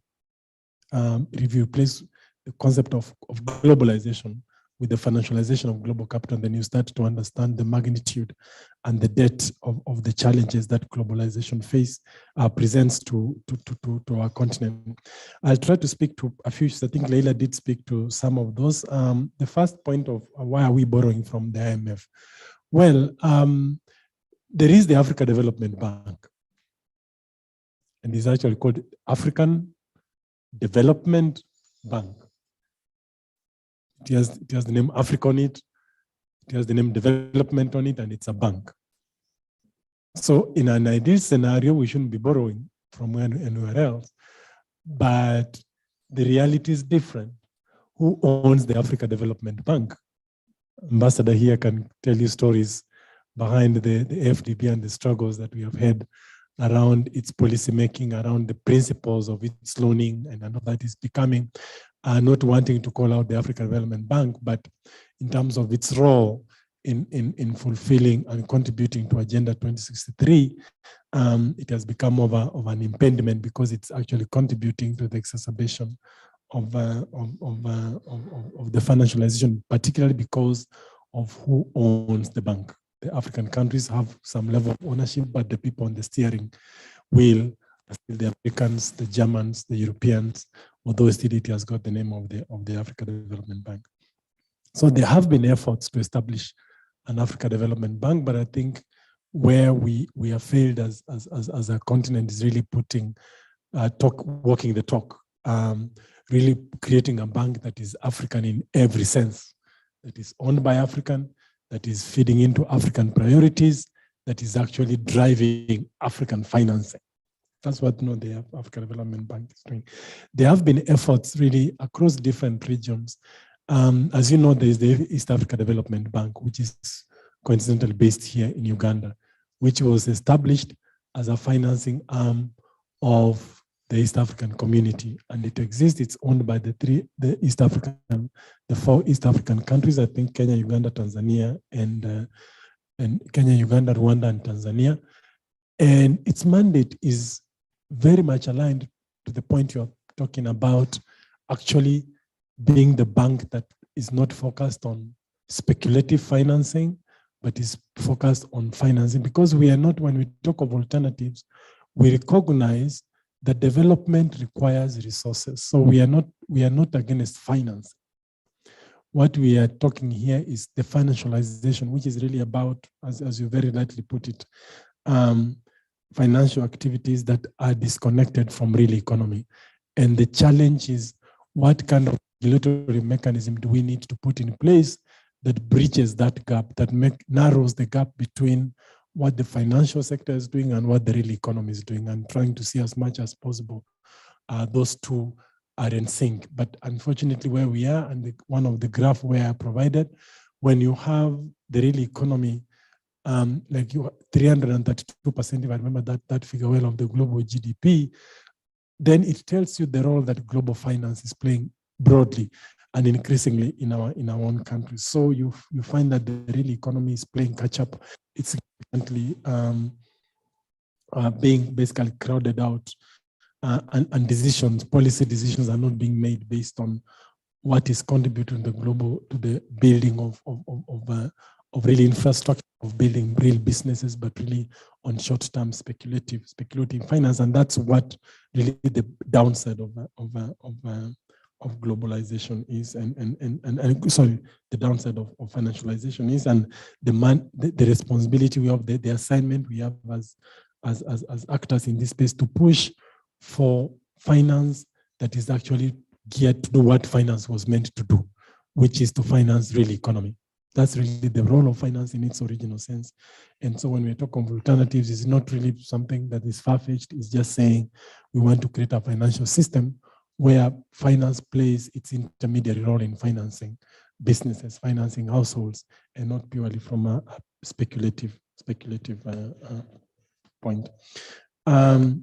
The other question that I think is important, which I'm so tempted to respond to, although it was targeted to my colleague, Leila, is the question of the corporate income tax of 15%. I think that the question was asked, is this something good? And my own organization, together with other organizations, have been very vocal that the OECD solutions will not work for African countries, for developing countries more generally, because it's going to lead to a race to the minimum. Many of the average corporate income tax of many African countries ranges between 25 and 32%. So when you are putting a minimum, means that countries are either going to be under pressure to reduce their corporate income tax to that minimum. And then secondly, the beneficiaries of, even if we manage to capture some of the revenues from these companies because they are paying that minimum tax, those revenues will not be declared in the African countries. They will be declared in the countries where these companies reside, or where they're registered. So for the African countries, really, these are a no-brainer. It's a no-starter. And it's for this reason that countries such as Kenya and Nigeria have come out strongly, saying that they don't want to be party to this global minimum tax a deal in all its formation. So it is a deal that is basically not good for the continent. It's just going to basically mean that we are walking away, as it were, empty-handed. So lastly, there was a question of success stories. Of course, many a times in these spaces, there's a very big temptation for lamentations, for complaining, but solutions are on the table. And I think I would want to use the quotation of someone that I respected very much, who passed on, called Tajuddin Abdurrahim, when he said we should stop agonizing and we should organize. So from a civil society perspective, organizing is the critical solution. And we have seen this have success for those of us who are part of, and Ambassador is here to, when we talk about the WTO conversation, the wars and the successes and the triumphs that that was achieved in the WTO negotiation was a result of organizing among civil society organizations, coming together and fighting some of these trends. So I think the WTO success, the reason that the WTO is in limbo right now, that is not making any much headway, is, I feel, one of the successes, I could say, of organized civil society globally, working together with progressive people within government. Ambassador Irumba here was at the forefront at that time, working together to ensure that African interests are put on the table and they're seen as priority. So this is one of the struggles for me, that comes to mind, because I was a part of that struggle, that I can cite as a success of civil society engagement in a particular economic issues. And lastly, I think that it all boils down to two or three things. One, regulation. And that is the remit of national governments, to be able to put in place regulatory mechanisms. And then secondly is policy choices, the choices that our governments make, which unfortunately many a times are determined by political incentives and political considerations, have a direct bearing on the outcomes in terms of addressing some of the challenges that we are discussing here. Thank you very much. Thank you very much, Alvin. Thank you very much, Laila. For some reason, I think the energies are going low a little bit. I don't know why. But we've come to an interesting junction. Having enjoyed absolute power since yesterday morning to now, I would now like to cede some of my power and share it. But I'm also a bit selfish, because I'll not share with one person. I'm not just handing over to another person. I'm sharing with. We're going to federate for a moment. We're going to break out into sessions. The sessions have their own chairs and their own presenters. Each session will have a chair and a presenter, and it will have a rapporteur it will appoint.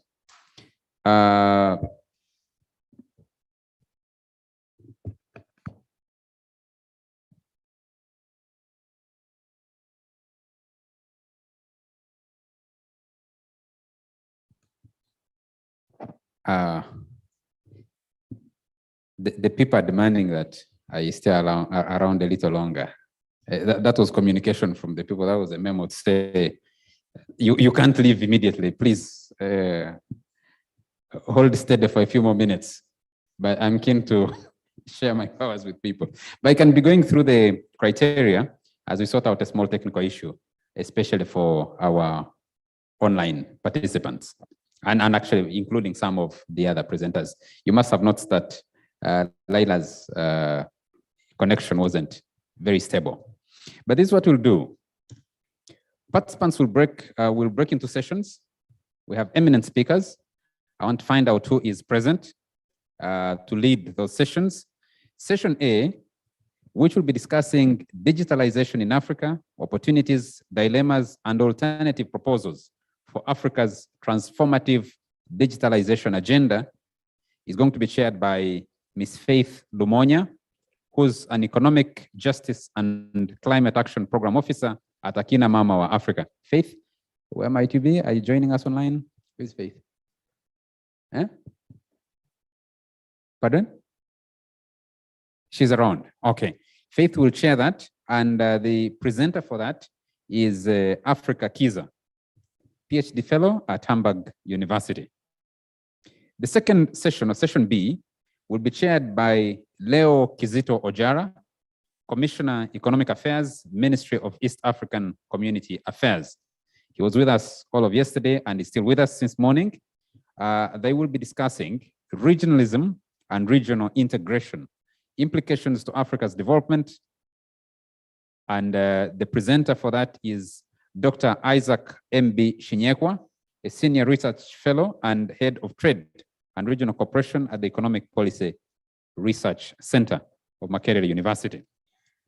Session C will be discussing agriculture, food security, and climate change.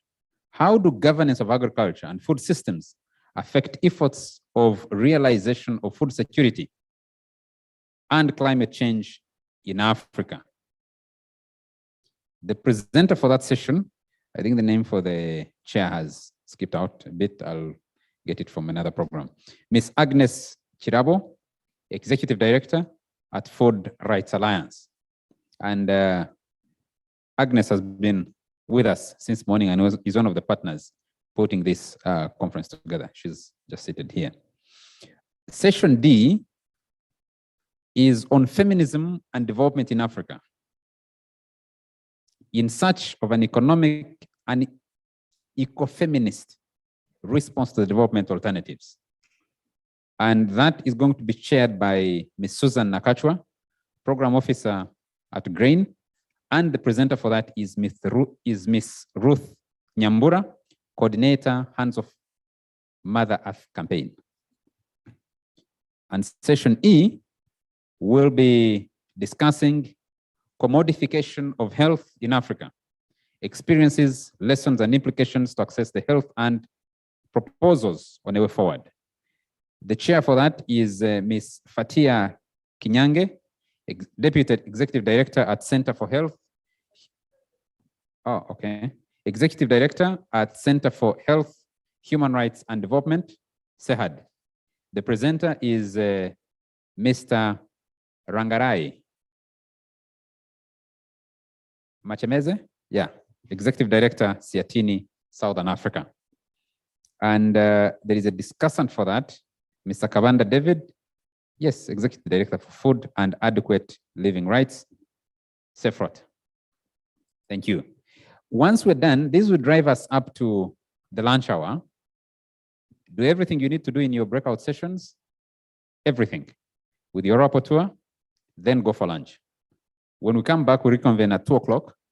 We will have a plenary session, which will seek to provide a wrap-up of the key issues that arose during the 2 days that we've been here. And that presentation of the key issues will be led by our Chief Rapporteur, Mr. Julius Barigaba, and we'll do a closing ceremony. And the good news is we'll have a cocktail and departure after that. Okay? Gentlemen, are we good? The technical guys? We're good. Can I have the session chairs lead your teams to where you can have a discussion? Some can stay in here. I realize there's some space that's been created behind there, and then the hotel can guide us on other spaces that we can use for these breakout sessions. Do I need to go through the names again? Everybody remembers? Let me start from the last. The last. Session E, discussing commodification of health in Africa. Fatia Kinyange, presenter, Rangarai, Executive Director, Siatini, Southern Africa. Session D, Susan Nakachwa, Program Officer at GRAIN, presenter, Ruth Nyambura. Session C, you don't have a chair yet. You don't have a chair. Let me check.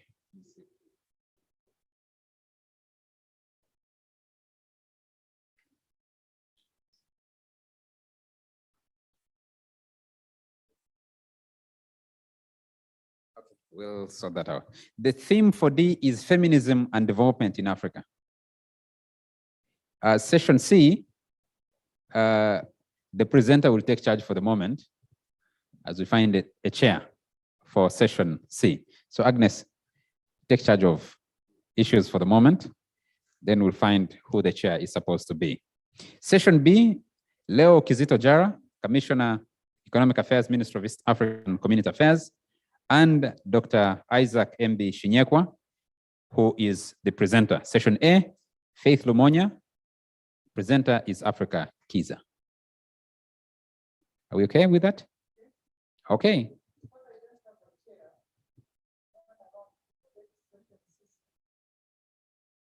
Okay, that's a coup. Agnes has just organized the chair. At that rate, I would be worried if I was the listed chair, because chances that I would actually assume the power would be there become significantly minimized. Pardon? Themes for ABC.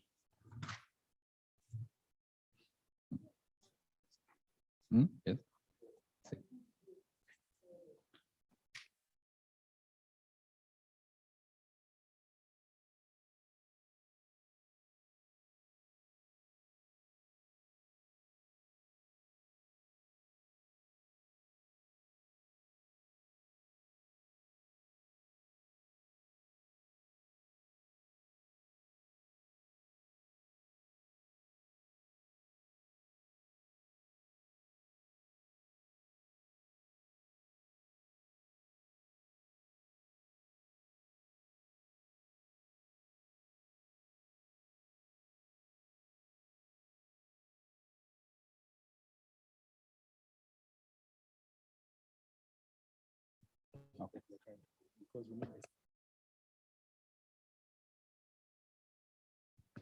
Okay, actually we have two rooms just behind us.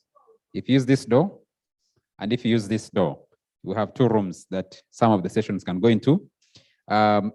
Session C is already staying here with Agnes. Session B is behind here. B. Session B is behind here. Okay. And another session is going to be here. The themes, I can go over them again. Session A, digitalization in Africa, opportunities, dilemmas, and alternative proposals for Africa's transformative digitalization agenda. Session B, regionalism and regional integration. I see the commission is already leading his team there to the Commissioner Leo Kizito Jara is already leading the team. So if you're B, if you want to follow B inside there, Dr. Shinyekwa is the presenter for that. Session C is food. Yeah, that one I know you'll be assured. Agnes is very passionate about food. She doesn't even want to abuse your rights to food, and I'm sure you. Session D is feminism and development, and session E is commodification of health in Africa. Okay. As we do the break, Alvin, I remembered you're talking about the Africa Development Bank. It has Africa, it has development, it has a bank. There is also a free Exim Bank, which is supposed to drive export and import. But, pardon? E. E, the chair should, you're the chair. Okay. Take the available room. There is a room behind there. It's a first come, first serve basis. There's another room below. There is lake room 1. Then there's forest room 1. Just lake room. Can you come and make the announcement? Yeah, thank you. Thank you so much, sir. So there is lake room 1, like when you just get out, the first room on the left, lake room 1, one group can occupy that. Then there's forest room 1 just opposite. Another room can occupy that. And then there's now this one and this one. Yeah. So. Okay, so choose a room you want to take. Lake room, you walk through the swing doors and then the second set of swing doors, and you'll be there in forest. That's where they are.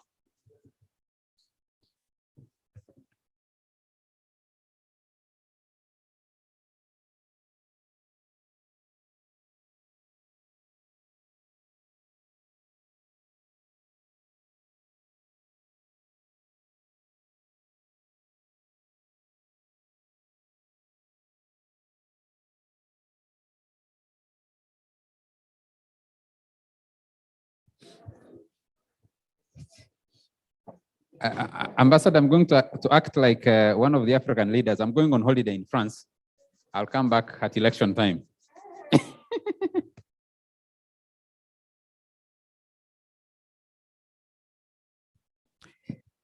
There's a group staying here. That one is discussing food. There's a room discussing regionalization, which is going in there. There's another group that should go in here, and then lake room A and forest through the corridor.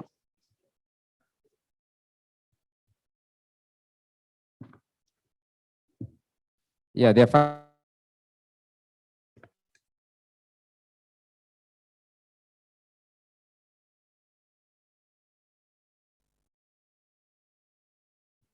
Okay, if we can clear the center here, the hotel will create another room right here. Food stays here. Another group can stay here. There's a room behind there, lake room and forest. Is it Jonathan? Yes, and forest. Which one? Digitalization is in forest. Session A, digitalization in forest, regionalism behind there. Who is going to lake room?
Birthday to the world is prettiest daughter. Birthday to my daughter. And I'm going to. Hello. Yes, sir.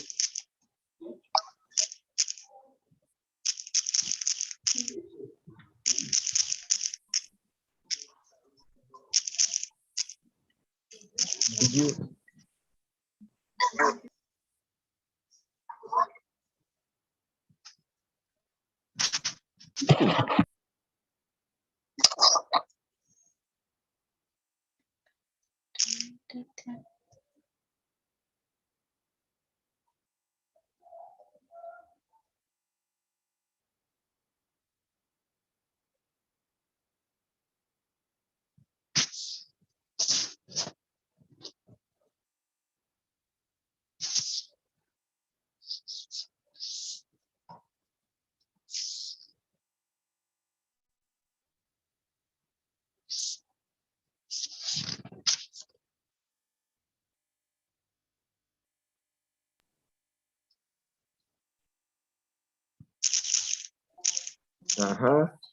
Mr. Langara is here. Good morning. Can you hear us? I can hear you. Good morning.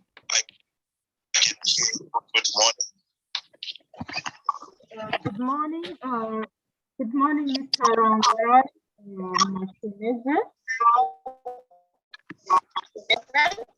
Hello. Hello, good morning. Can you hear me? Yes, we can hear you well. This is Fatia Chiange, the one who has been tasked to chair this session. You're very welcome, and both the participants here physically and also the participants online. So we have a small group here physically, and I can see that we have about 17 participants for this session online. I want to sincerely welcome you to this important session, which is focusing on commodification of health in Africa. And we are having a discussion of experiences, lessons, and implications for access to health and proposals. And we all know that lessons from COVID-19 have shown us that the government has relegated its obligations for the provision of health services largely to the private sector, and that has led to barriers on access for health to many people, especially the most vulnerable members of our communities. And I think this is cross-cutting our African countries. This particular session on commodification of food has become very evident from the current struggles by the Global South to access the COVID-19 vaccine due to lack of flexibility in the WTO TRIPS agreement to allow for sharing of patents of COVID-19 vaccine. So this session, we therefore analyze the modes and implications of the increasing role of the private sector in the provision of health services, and to help us generate some proposals and alternatives. As we know, the conference is focusing on generating alternatives for Africa, and the session is focusing on health, commodification of health. Our presenter is. We have an echo in the call here. I hope it's not disrupting everybody, but our presenter is going to be Mr. Rangrai Machinezi, Executive Director of Siatini, Southern Africa. You're very welcome, sir. And we are going to have our discussant who is right here with me, Mr. Kabanda David. He's the Executive Director of the Center for Food and Adequate Living Rights, CEFROT. Welcome to our presenter and welcome to our discussant, and once again, welcome to our participants. We have to identify a rapporteur to take the key discussions from this session, which will be presented in the plenary this afternoon. And we have to have a volunteer, and I think I'm just checking in if we can have a volunteer to take our key discussions. Members here, anyone willing to volunteer to help us with that? So Brenda here from Siatini, Uganda is going to help us capture the key discussions and emerging alternatives and options from this session. We would have introduced ourselves. I don't know whether that would be okay. I have very few people here, and I have 18 people here. Maybe we can do a very quick round of introductions for us to know who is in this session. So perhaps I can start with the people who are physically here. Over to you, David. Good morning. My name is David Kavanda, Executive Director of the Center for Food and Adequate Living Rights. Thank you, David. Good morning. My name is Brenda Kankunda, and I work with Siatini, Uganda under the Trade and Investment Program. Thank you, Brenda. Good morning. I'm Bali David. I work with Mulago National River Hospital, Orthopedic Department. Thank you, David. Good morning, everyone. My name is Janet Nyapendi. I work with the Center for Food and Adequate Living Rights as a program coordinator. Thank you, Janet. Good morning, everyone. I'm Enid Kawala. I'm an assistant lecturer at Wisdom University, Faculty of Health Sciences, Department of Public Health. Thank you, Enid. So that's the team we have here physically. I'll turn to the team online for introduction, just who you are and where you work. And I'll start with Grace.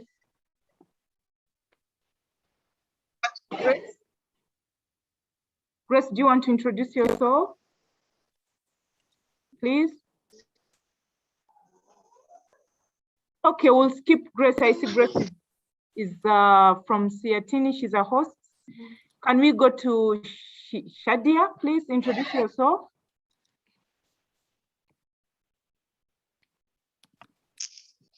Hi, everyone. I'm Grace Namuganda and I work with Siatini, Uganda. Thank you, Grace. Mr. Rangrai, do you want to introduce yourself? Thank you very much. Rangarai Machemedze is my name, and I'm with Siatini, Southern Africa. Thank you. Thank you, Mr. Rangarai. Can we have a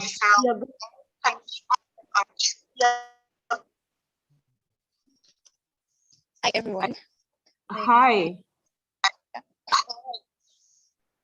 My name is Netsika Shaitia, and I'm from Kampala University, representing CERTIN. Thank you. Thank you, Shadia. Can we have Mr. Robert? Thank you. Can we have Robert, please? Thank you so much. My name is Robert Ninyasiga. I work with the Uganda National NGO Forum. Thank you. Thank you, Robert. Can we have Bernard, please?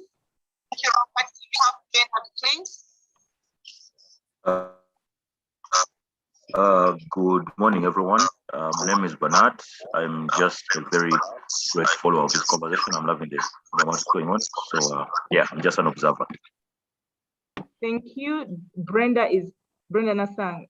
Can we have Brenda, please?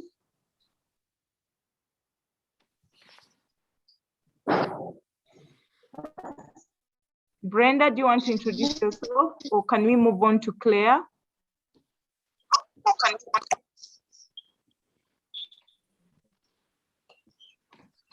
Claire, please, are you there?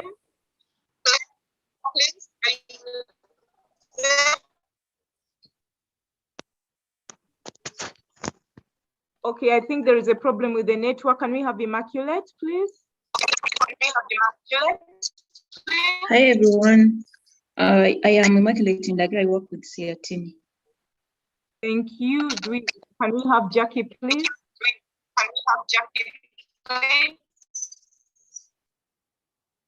Good morning, everyone. I'm Jacqueline Namlondo, and I'm working with Human Rights Initiative. Thank you. Can we have Joanita, please? Hi, everyone. My name is Joanita Nasuna, and I work with CERTIN Uganda. Thank you. Can we have Richard, please? Thank you. Richard, please, you're next in line.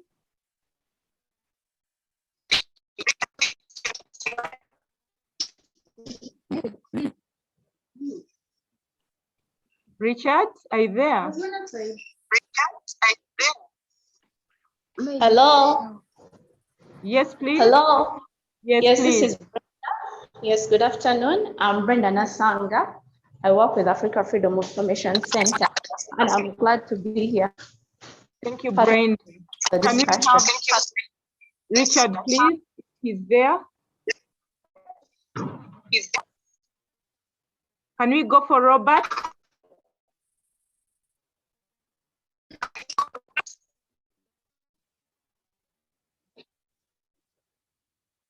Daniel, are you there? I also see Mike.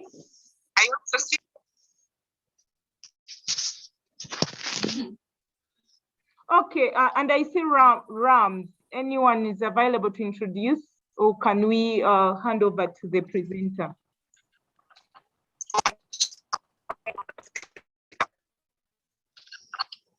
Okay, so to save time, we have just 1 hour to lunchtime.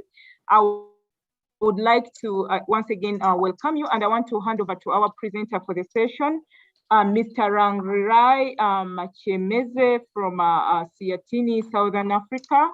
Over to you, our presenter, and please, I'm requesting you all to mute your mics. You could also put your videos off, just to make sure that you are a network. Over to Mr. Rangarai. Thank you very much, Fatima, for that. And I hope you are hearing me well from wherever you are, and also from the beautiful Kampala city of Uganda.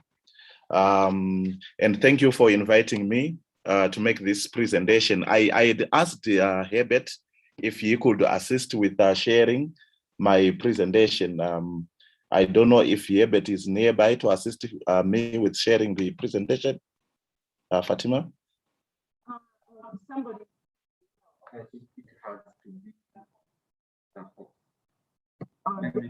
The host is not here with us, but somebody.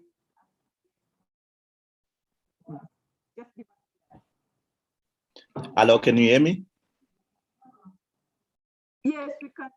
Grace, do you want to show the presentation? I can't hear you. Can you hear me? I can hear you, but I'm trying to ask Grace, who is the host here, to help us and ensure that your presentation shows. Okay, did she receive it? I sent it also to this info@Siatini. Grace, are you on the online here to help us?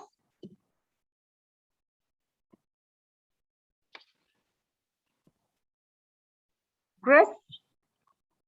Or someone from Siatini here on the call, do you want to help us to if that presentation was received and whether it can show? I was trying to share from this end, but they need to make you a co-host actually for you to be able to do that. But I see. Siatini online, do you want to make Mr. Ranguraya a co-host so that he's able to share that presentation?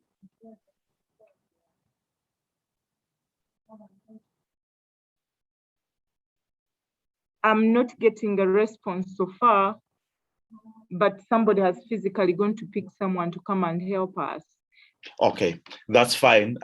Perhaps I can start while somebody's assisting us, such that we do not waste our time. Thank you very much, colleagues. So the topic that we have is commodification of health in Africa, looking at experiences, lessons, and implications to access to health. This presentation, which I'm making, I got a lot of information from the network that we work with in East and Southern Africa, which is called the Equinet, which is the regional network for equity in health in East and Southern Africa. Mr. Rangurai, allow me to do a quick interruption. Your discussant is out trying to sort out the presentation to be shown. So maybe we can just give him a minute to come back. I think it's important that he's part of the presentation from the beginning. Okay, thank you. Just a minute there, she's coming back. But were you hearing me? Yes, we can hear you well. Wonderful, thank you. Yes.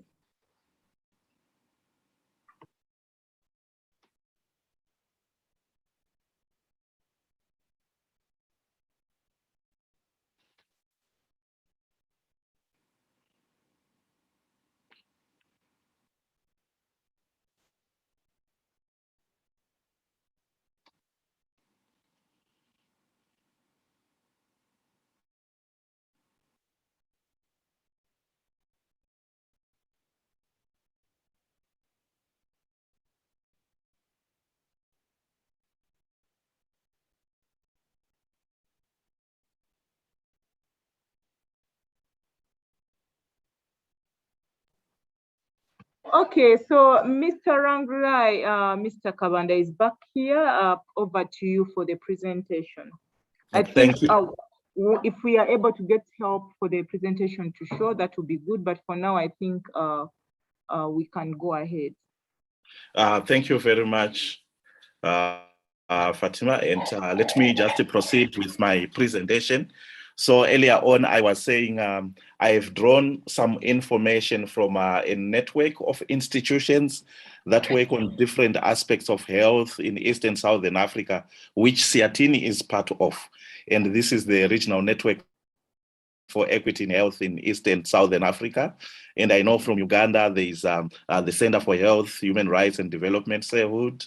There is also the parliamentary network for health in East and Southern Africa, which is also part of this.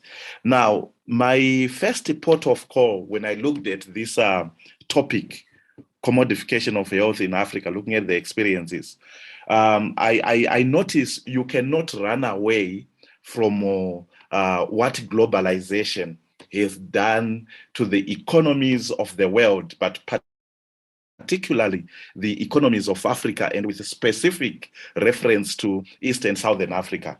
And there is a report that the World Health Organization has produced when they were talking about globalization. And I just want to quote from this report, which was produced in 2008. It actually said globalization is putting the social cohesion of many countries under stress, and health systems as key constituents of the architecture of contemporary societies are clearly not performing as well as they could and as they should.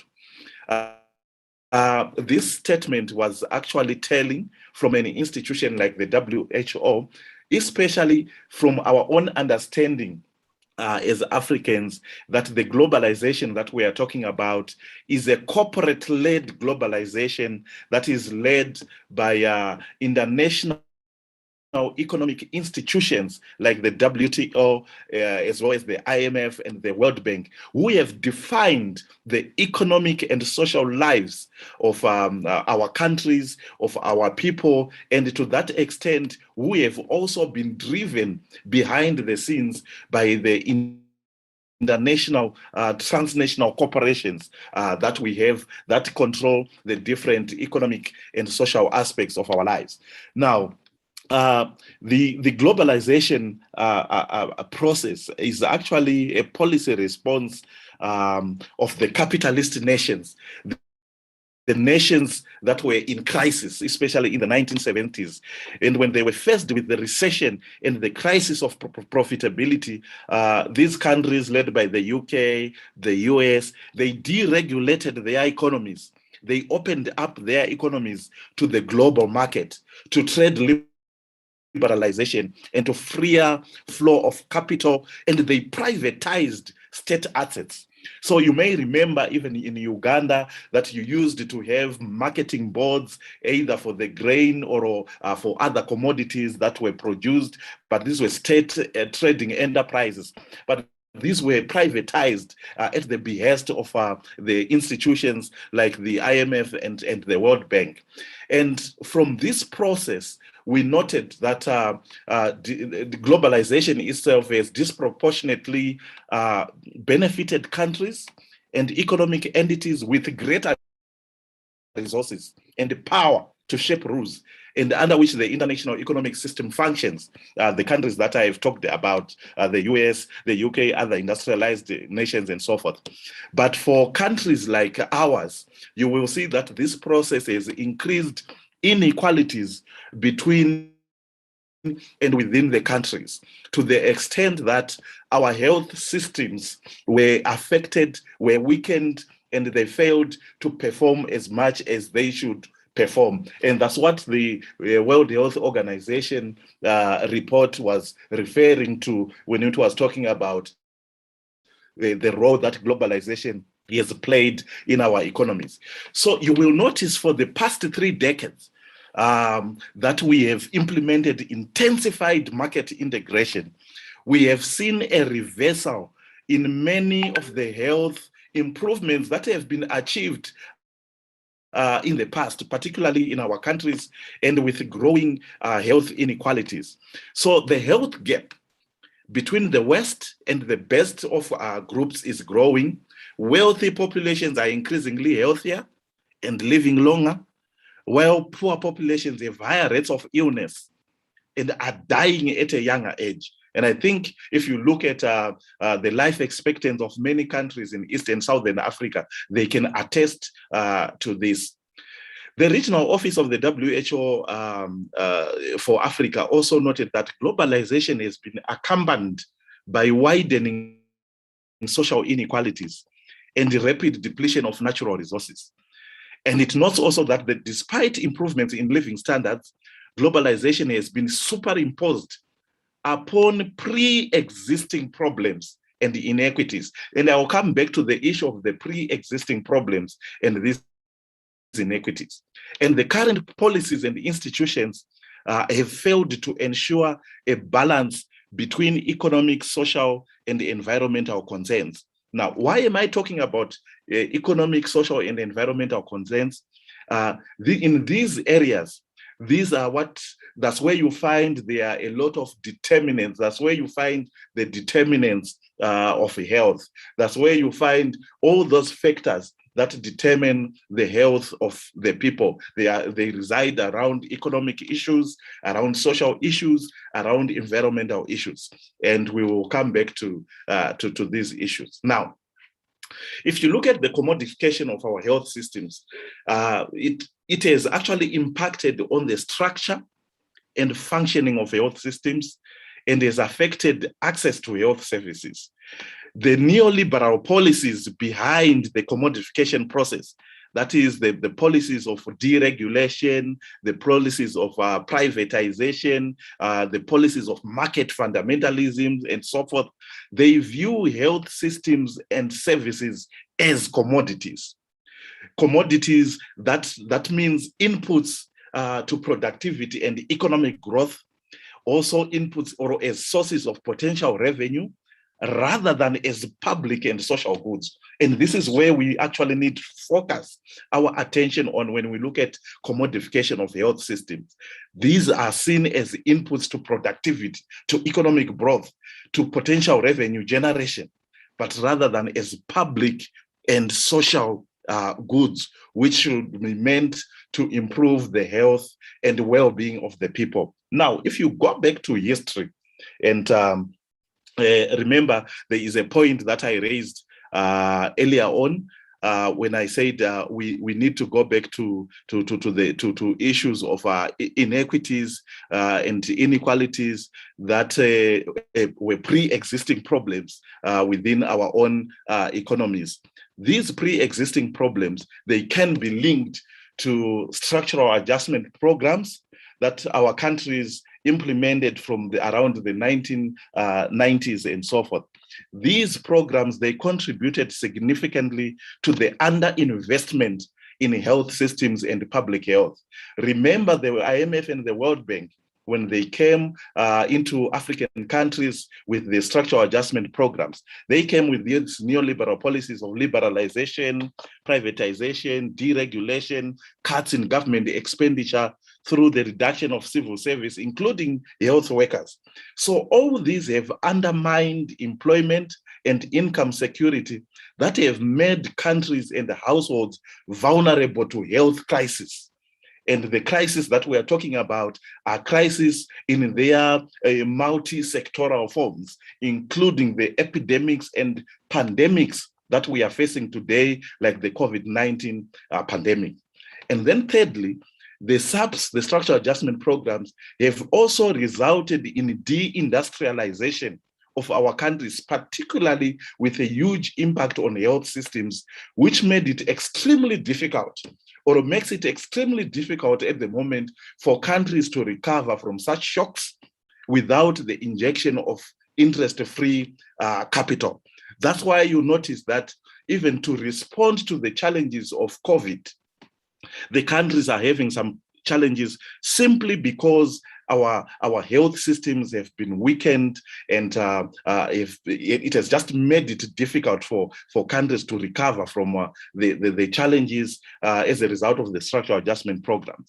So in the current situation, you will also notice that there are new tools that are being used by the international economic institutions and that are superimposed on our economies and that have systematically eroded our health systems. For example, the extent to which financing tools, I think you have heard about performance-based financing, various forms of social or community-based insurance, the issue of emergency loans and so forth, which are conditioned upon our countries fulfilling certain measures that are put in place by these institutions, they have actually systematically eroded our health systems, right? They have also driving the commercialization and privatization of health systems, privatization of systems that are supposed to deliver social services to people. There is also the segmentation of funding pools that undermine prevention and comprehensive responses that are needed. So to this extent, our countries are trapped in a debt cycle that further weakens their abilities to respond to developmental challenges afflicting them. So if you look at the challenges we have in health, the challenges we have with climate change, the challenges we have, the economic challenges, the social service delivery challenges, including even social challenges in education, in water, in sanitation, in infrastructure.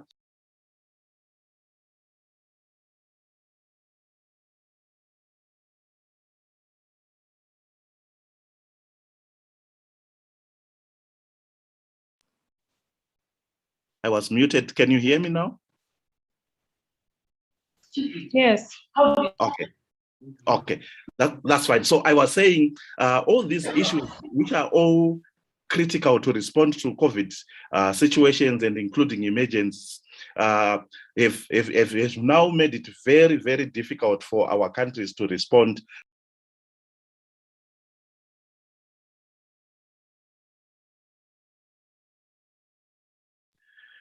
It looks like I'm being continually muted. I'm not sure what is happening. I think it's the host who is doing something. Host, please, do you want to ensure that the presenter continues?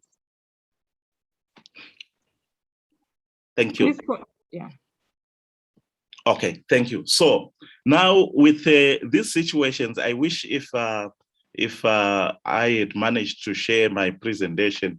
There is a diagram that I just wanted to show you, a diagram that is looking at a holistic picture of the institutions that we have that have had a strong bearing on the health sector in Africa, particularly in Eastern Southern Africa.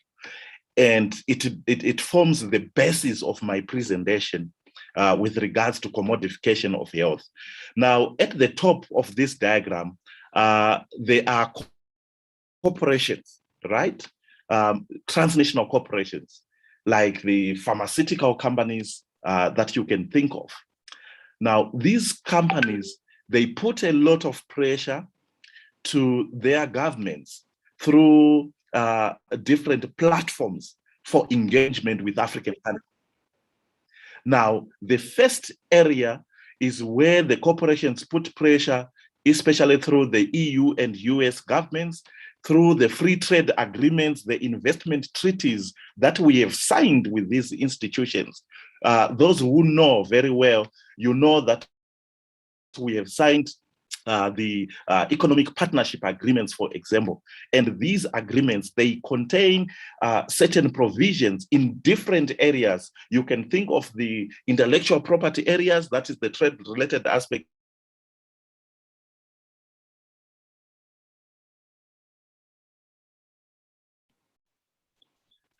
Okay, the trade-related aspects, aspects of intellectual property rights, which is TRIPS, which affects a lot of areas around access to medicines, access to vaccines, the production of medicines, therapeutic.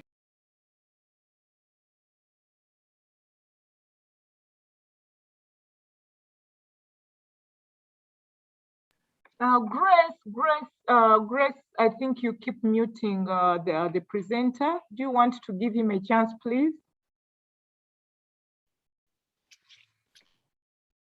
Thank you. Mr. Rangurai, please continue. Okay, thank you. So the trade-related aspects of intellectual property agreements, for example, one of the agreements that has affected access to medicines for people in Africa. Right now, we are talking about the access to vaccines for COVID and so forth, and the challenges that we have at the World Trade Organization with the issue of the TRIPS flexibilities that we can use where the issue of the TRIPS waiver have come into being. So all these agreements, it's the corporations that have put pressure on their countries to institute these agreements, not only as part of free trade area agreements, but also in the World Trade Organization, which is an institution that regulates trade internationally. Then secondly, through the IMF World Bank, I've already talked about the structural adjustment programs, the corporations also put pressure on African countries. And I think you know that we have signed some agreements with the World Bank, with the IMF, but agreements that have got conditions or that have got measures that makes it difficult for our countries to effectively implement the policy flexibilities which they need in order to develop our own industries, in order to develop our own health systems, in order to develop any sectors that are there to improve the living conditions of our people. And then, of course, the World Trade Organization. There is also pressure through UN institutions, the WHO. I think for those who have been following what has been happening with the WHO and the need for reforms in the WHO, I think you will understand that the WHO was now infiltrated by different institutions, foundations, partnerships, who run certain vertical programs and not holistic programs in order to strengthen the health systems of our countries. And these programs, they came in and segmented our health sectors, segmented the health sectors to the extent that it became difficult to have a holistic approach to service delivery in terms of health. So these partnerships, some will come and fund vaccines, some will come and fund just drugs for malaria, others just for HIV, and they don't fund, for example, the development of human resources and so forth and so on. So this fragmentation and balkanization of the health sector actually led to the weakening of our health systems, so much so that it became difficult to respond to the challenges of the pandemics that we have, like COVID. And to a very large extent, the agreements that we have under the World Trade Organization, as I said earlier on, they have facilitated a process of privatizing or commodifying social services, commodifying intellectual property, commodifying medicines to the extent that medicines for HIV, AIDS, malaria, tuberculosis, and so forth, they became out of reach until there was a pressure through the African countries at the World Trade Organization to agree to an agreement to have some flexibilities to allow countries to manufacture generic drugs, to also allow other processes to import drugs at a cheaper price, and so forth and so forth. So all these institutions have actually weakened or have facilitated the process of privatizing the health services, privatizing the health social goods to make them commodities, and which became very difficult for our populations to access them. There is also pressure through our regional economic communities at continental level, the AU, the EAC, SADC, COMESA, and so forth. And all these have got an impact on the ability of African countries to provide for the populations. Now, these policies, the diagram that I was talking about, they all implement policies within a neoliberal economic arena, which is basically what economic globalization is all about, and has resulted in a systematic outflow of resources from Africa. That's why you find that most countries have got challenges with debts, because you need huge amounts of foreign currency to access medicines, for example, that have been privatized through the implementation of intellectual property rights. We have also seen falling terms of trade at the WTO, and by falling terms of trade, we are saying we were importing more than we were exporting. meaning to say that we were financing or funding other economies to produce goods and services that they end up also selling to us. Capital and financial market outflows, we have experienced this. Exporting natural resources, we have experienced this. Exporting human skills, because our own institutions, our own hospitals, our own clinics have failed then to retain the critical skills that are needed within the health sector. And people have moved out. They have gone to the UK, the US, Australia, and so forth.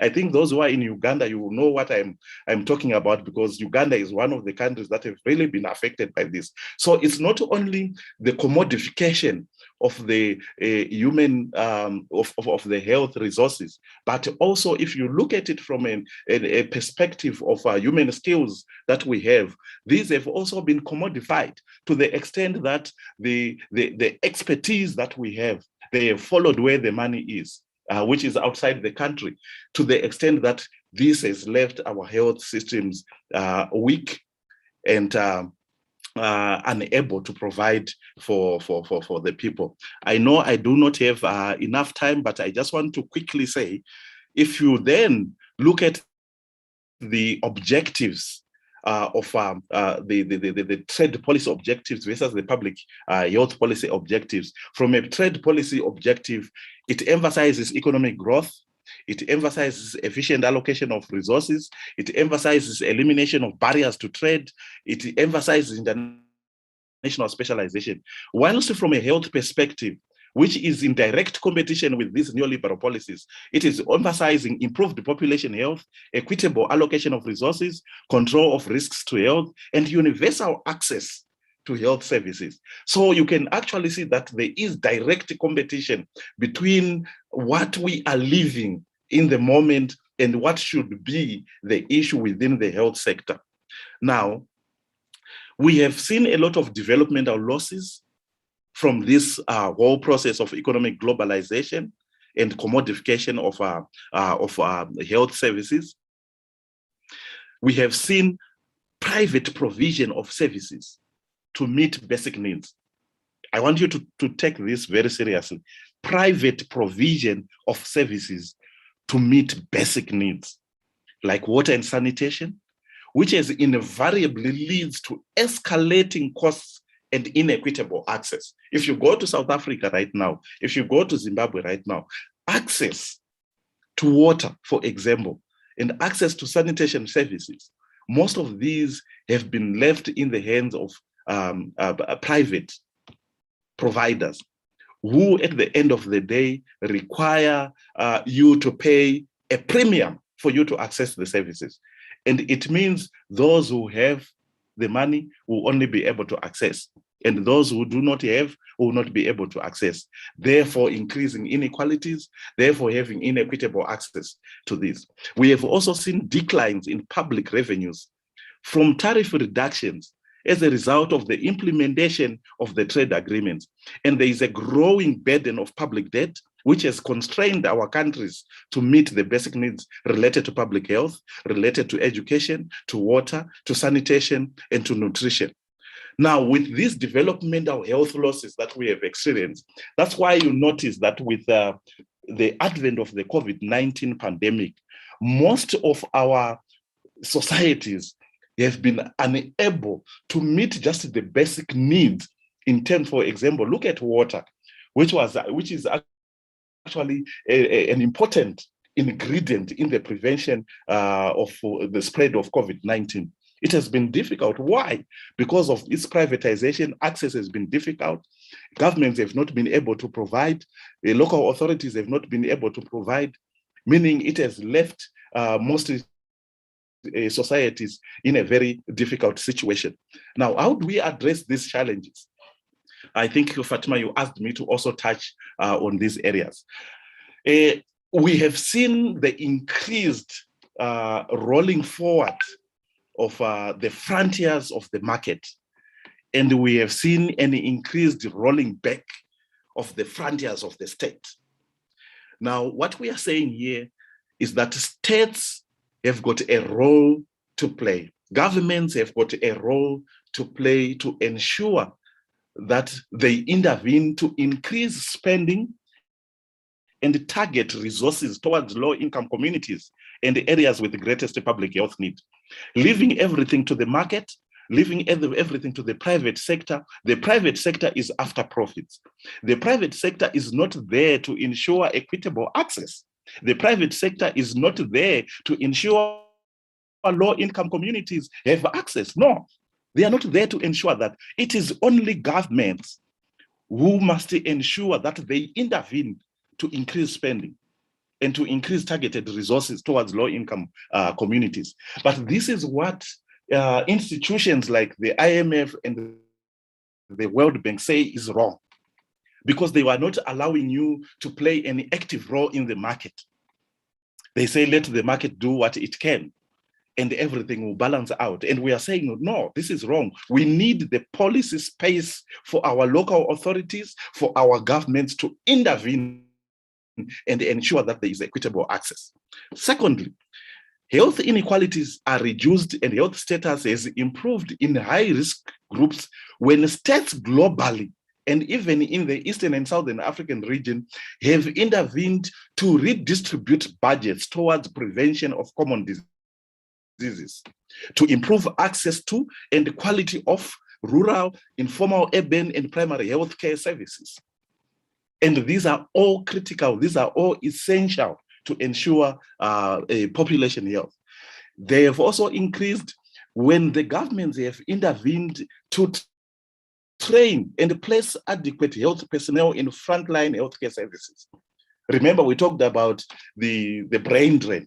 When people have left, the expertise we have in the health sector have left the countries. But if governments intervene to train and to place health personnel, we have seen increased and improved health status of the people. We have also seen increased and improved health status of the people when the governments have supported health workers with adequate resources. And the resources here, we are not only talking about financial resources, but we are also talking about the infrastructure that is needed for them to perform their services at their given locations, whether it is in terms of medicines, whether it is in terms of equipment and so forth. The private sector will not come in to ensure there is equipment in clinics. They will not come in to ensure that there are medicines in clinics. It is the role of the government. So we have to emphasize the policy space that is needed for the government to intervene and to be able to provide these services. Now, on trade and health, in order to improve health African countries, the countries need to develop economic and trade systems which help to organize and sustain equitable health systems. And in this regards, the trade policies should support efforts to build health systems that value or entitle citizens, that enable health promoting behaviors and actions, and that provide effective support in times of sickness, and that provide financial protection against the risk of illness. And somebody will ask, how can we do this? And we are saying the only way to ensure this is, one, if countries could implement laws at national level to fully utilize flexibilities in trade agreements, particularly the TRIPS agreement. Remember, we're talking about TRIPS flexibilities. That is flexibilities that will allow the government to import cheaper generic medicines, the flexibilities that will allow the government to implement or to use these flexibilities to have a waiver to allow local companies to produce medicines that are so critical for the health of the population. And if you look at Uganda, the agreement that is there between Quality Chemicals and CIPLA of India is one of the sure ways of ensuring that TRIPS flexibilities have been used to establish this plant to manufacture ARVs. And it will not only be for Uganda, but the ARVs can actually be exported to Kenya, to Tanzania, and to the whole of the East African region. This is what we are saying. If they use these flexibilities, we will be able to meet the health needs of our population. Secondly, the countries need also to implement laws at national level to protect indigenous knowledge systems. And the indigenous knowledge systems have actually helped in very many countries to address certain health challenges that we have had. Thirdly, to resist WTO plus obligations in bilateral or regional agreements. I've talked about the economic partnership agreements, and there are WTO plus obligations that are imposed upon the countries in these free trade agreements in the form of TRIPS, in the form of GATS, the General Agreement on Trade in Services, and the other agreements that we have that at the end of the day deny our countries or our people to access health services. There is need to resist this. Then fourthly, we need to regulate the movement of goods and services. That is to ensure that we put in place a domestic regulatory framework. And on this note, I just want to raise the point that we are all negotiating, or we have all now started to implement the Africa Continental Free Trade Area. Yes, it's a good agreement because we want to see the development of our economies, but we need to be careful to ensure that we have domestic regulatory institutions in place to ensure that they monitor the movement of goods and services, because some of these goods and services are just being dumped through other trade agreements on our economies, and we will not be able to grow our systems to respond to health, our systems to respond to water and sanitation, our systems to respond to the provision of other services. So we need to be aware of this. And then lastly, we need to address the productive challenges facing African countries by considering local or regional production, particularly in medicines. And I'm very passionate about this area, because if you look at the challenges that the COVID-19 pandemic have placed on African countries at the beginning, if you remember, at the beginning of COVID-19, you notice that a number of countries throughout the world, they banned the export of any therapeutics, diagnostics, and essential health products related to COVID-19, to the spread of COVID-19. Now, countries like ours, who had not the capacity to produce even simple things like PPE, PPE, sanitizers, gloves, etc. It just became difficult. There was a shortage.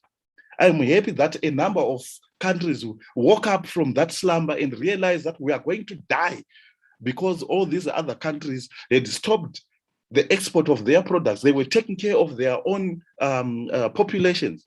I'm happy that quite a number of countries now are producing their own sanitizers, are producing their own masks, are producing their own gloves, and some of the therapeutics. It's important that we address this issue of local production.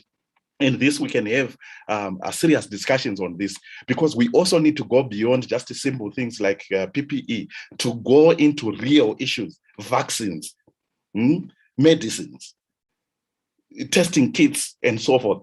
We need to go into that, but not each and every country can do that, but countries can come together. Tanzania, Uganda, Kenya, they can come together and say, let us have a plant, like the plant that we have in Uganda, the Cipla and Quality Chemicals HIV plant. We can also have something either in Kenya or in Tanzania that will produce for the region, such that we do not beg, like what is happening now. We are begging through COVAX to have vaccines for our populations. These can actually be easily available to our populations if we are locally producing. And my last slide, Madam Chair, there are other critical issues that we need to look at in reclaiming the economic resources for health that have been taken away by commodification. Now, the problems associated with outflows of national resources for health require policies and measures outside the health sector to reclaim these resources. We need to improve the disclosure of financial flows. I know there are people who are working on tax justice issues and so forth. These are really important. These are fundamental, because if resources are redirected towards improving our own systems, towards improving our own economies, then we will not see a lot of outflow of national resources to go and develop other countries, to go and ensure that we add jobs in other countries, and the products that they are producing, they are selling them back to us. There is need to even systematically default on third world debt payments, the payments that we are doing on debt that have been conditioned even upon receiving support for COVID-19 support. We need to systematically default on that, because it is the international system that have weakened us. It is the international system that has allowed our resources to be siphoned away from our countries. Then second, but not last, the enforcement of domestic reinvestment of pension, of insurance, and other institutional funds, and not to invest them outside the countries, but domestic reinvestment, such that they play a critical role in the reconstruction of our health systems, reconstruction of our economy, such that they are able to deliver on the economic, social, political, and other determinants of health.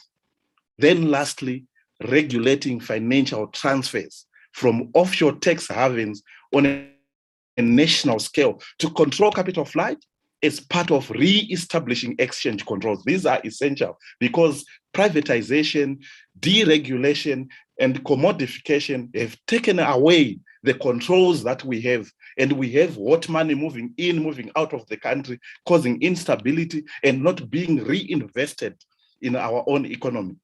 Thank you very much, Madam, and I hope that we will have enough discussions around these areas, and I'm happy to take any questions. Thank you.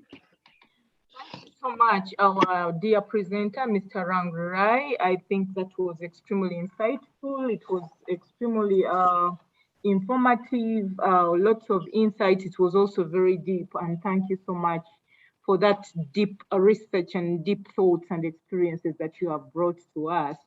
I know that there are so many emerging issues. You've taken us through a journey of globalization and its impact on the economies, on the social structures, on the health systems here in Africa. You've demonstrated how that has eventually widened the inequalities across all sectors, but most importantly, the health sector, and how the globalization has deindustrialized us and really made us beggars and enabled us not to do anything for ourselves, even when we have capacity, even when we have best practices like that of Uganda of quality chemicals and CIPLA. So again, it's clear that we can do things for ourselves, but for some reason we've been made dependent on the West. But I will stop there and invite our main discussant, Mr. Council David Kabanda, to really take us through his thoughts, his reflections on this presentation, and then I'll open it up. We don't have a lot of time, but I hope we can get some time for the rest of the delegates here to give us their views. Over to Mr. Kabanda. Thank you so much, Madam Chair, and thank you so much, Mr. Rangarai, for a wonderful presentation. As a discussant, my background is law, and for all the time that I have known Workspace, I have been working towards having social justice in health, and the other determinant of the right to health, that is food. So I want to pick from your second last point, and maybe we discuss it from the perspective of the right to the highest attainable standard of health. We may know, or we all know, that our countries, including Uganda, we are part of the international framework, and including WHO and other international conventions. And where I wanted us to start from is looking at the definitions of health and also the right to health. That one can help us understand the correct alternatives that we can take on. If the international agreement is that health is a state of complete physical, mental, and social well-being, and not merely the absence of disease or infirmity. I think what governments do in commodification of health services is already illegal, irregular, and inappropriate, because you cannot have an international commitment to handle health as a complete physical, mental, and social well-being, and not merely the absence of disease and infirmity. And then you go ahead to bring on board private sector, and the only thing that they are preoccupied with is commodification, is profit. So all these issues to do with neoliberalism may not take us anywhere.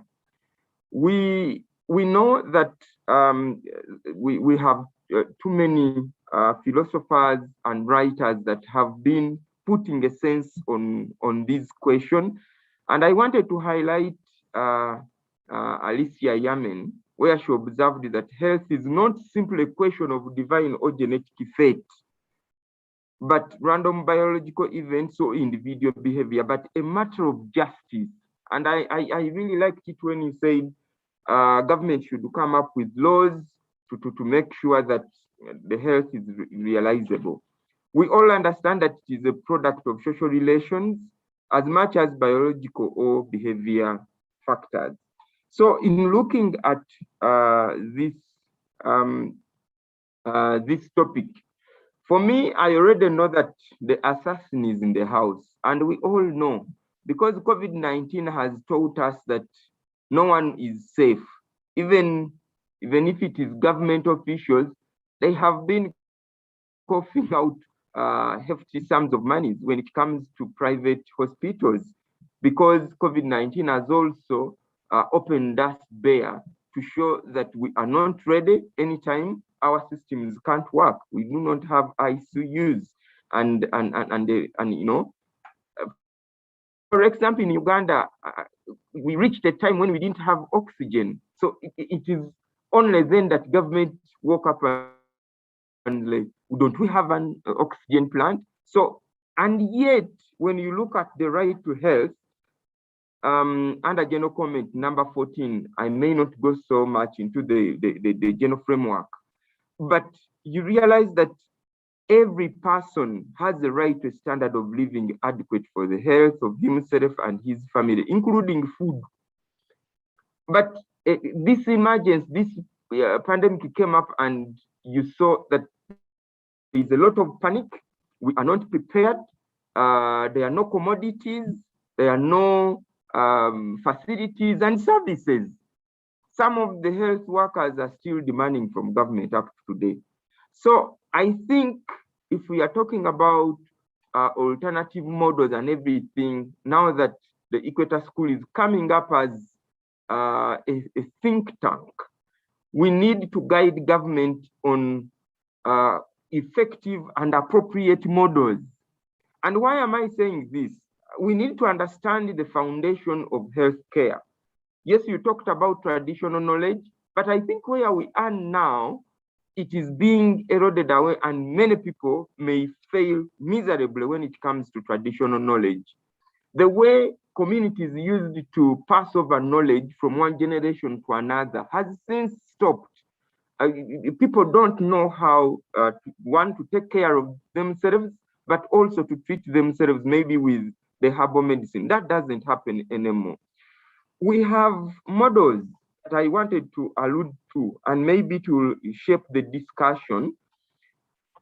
There is what we call the medical model. And I think this is where government and the IMF and World Bank, loses it, because they look at healthcare as a medical issue, which is not the case. So, and yet they come to our countries, developing countries or least developed countries, and they bring in the structured adjustment programs and everything, the neoliberalism, to take away what we knew as public health. So the medical model may not or cannot deliver the health services within the framework of the right to health. I think there is this other model, the social model, because the social model looks at other underlying determinants, food, water, sanitation, and I'm happy you alluded to water and sanitation and other services. Can we sit down and maybe work within ourselves and advise government or government agencies on what the model is? I may speak about Uganda. Right now, if you ask anyone to give you just, in brief, the model that Uganda is using, you may find that we don't have a model. Everything is just, mixed up, and every time when the international players come up with any sort of model is what we are taking on. That one has resulted in too many things. We all know that the world is suffering, including Uganda, by the way, which is the food basket for East Africa. But malnutrition is rampant. I have done cases, I have litigated cases for the last 13, 14 years. And my preoccupation has been health, maternal health, mental health. And women are dying because of anemia. They go to give birth. It is alarming that 39% of our people, or the women of reproductive age, are anemic. So when they go to hospitals, they fail through because the system cannot hold. So you realize that if we had interventions that help mothers feed properly, we wouldn't be having those statistics, and the cost of healthcare would be a little low. But our governments have failed to listen and maybe understand, only grounding themselves in neoliberalism, which is pulling the responsibility from the state to an individual. Everyone in our African states, they are a sickness away into poverty. Even when you are rich, many people have sold their properties, their houses for treatment, the out-of-pocket expenditure, the catastrophic expenditures in health, and what happens is, the moment that happens, it is like the government has abducted its responsibilities. So neoliberalism emphasizes market forces, but how can you gauge health on market forces?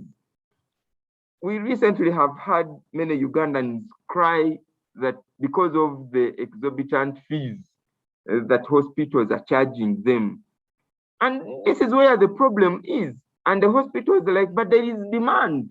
These patients are coming. This is our time. So they look at it as a time to make profits, not to give a service.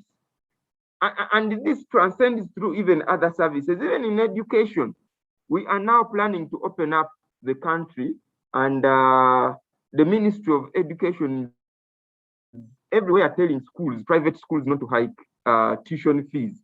But when did it start that services so basic for our existence are commodified and are just up for sale and making profit?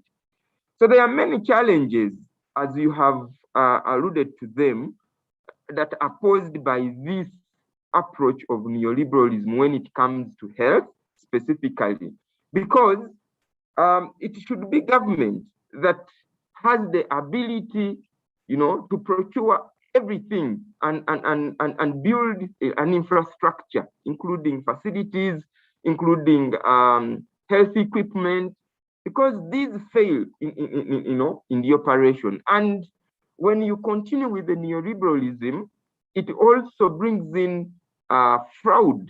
We know that many private facilities cheat people, and they have no recourse. So having looked at the implications of neoliberalism, what do we do? Where do we go after this? Because we realize that a lot has been lost, lives have been lost, not only physical, but also the failure of people to operate at optimum levels. In Uganda, 57% of the adult population suffer distantedness, and many cannot operate at at optimum levels. So I want to add my voice and I want to suggest that going forward, I think having a human rights approach, a human rights-based approach, or a model that brings in the social aspect and human rights is the way to go. And why? You see, in human rights create legal obligations on the state, the obligation to protect, where government must, if you allow private sector into the health system, then you must prevail over them to protect your people, to protect your citizens. And that must happen if we are taking on a legal or a human rights angle. Then there is a right to fulfill, under here, government must make sure that the facilities are there, that the laws are there, regulations are there, to make sure that the entire system functions properly. But beyond the obligations, which are into international law and which we have worked so hard to also read into the Ugandan law, as I'll be telling you about the jurisprudence that we have been able to create over the last 13 years. It creates clear elements. The international legal framework has given us what to follow. When you are talking about the right, the highest attainable standard of health, the facilities, goods, and commodities must be available all the time. Then, secondly, they must be accessible, the triple AQ, and they must be of good quality.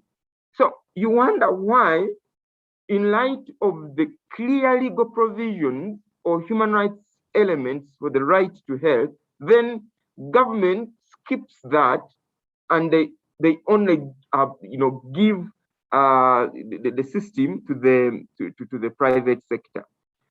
But we have also the obligation to respect, where government itself must respect the right to health of every Ugandan.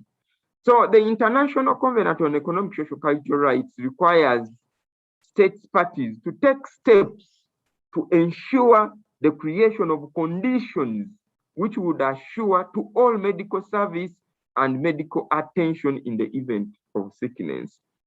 It's a legal obligation, it's a legal requirement. And for me going forward, I think this is where we have to put emphasis,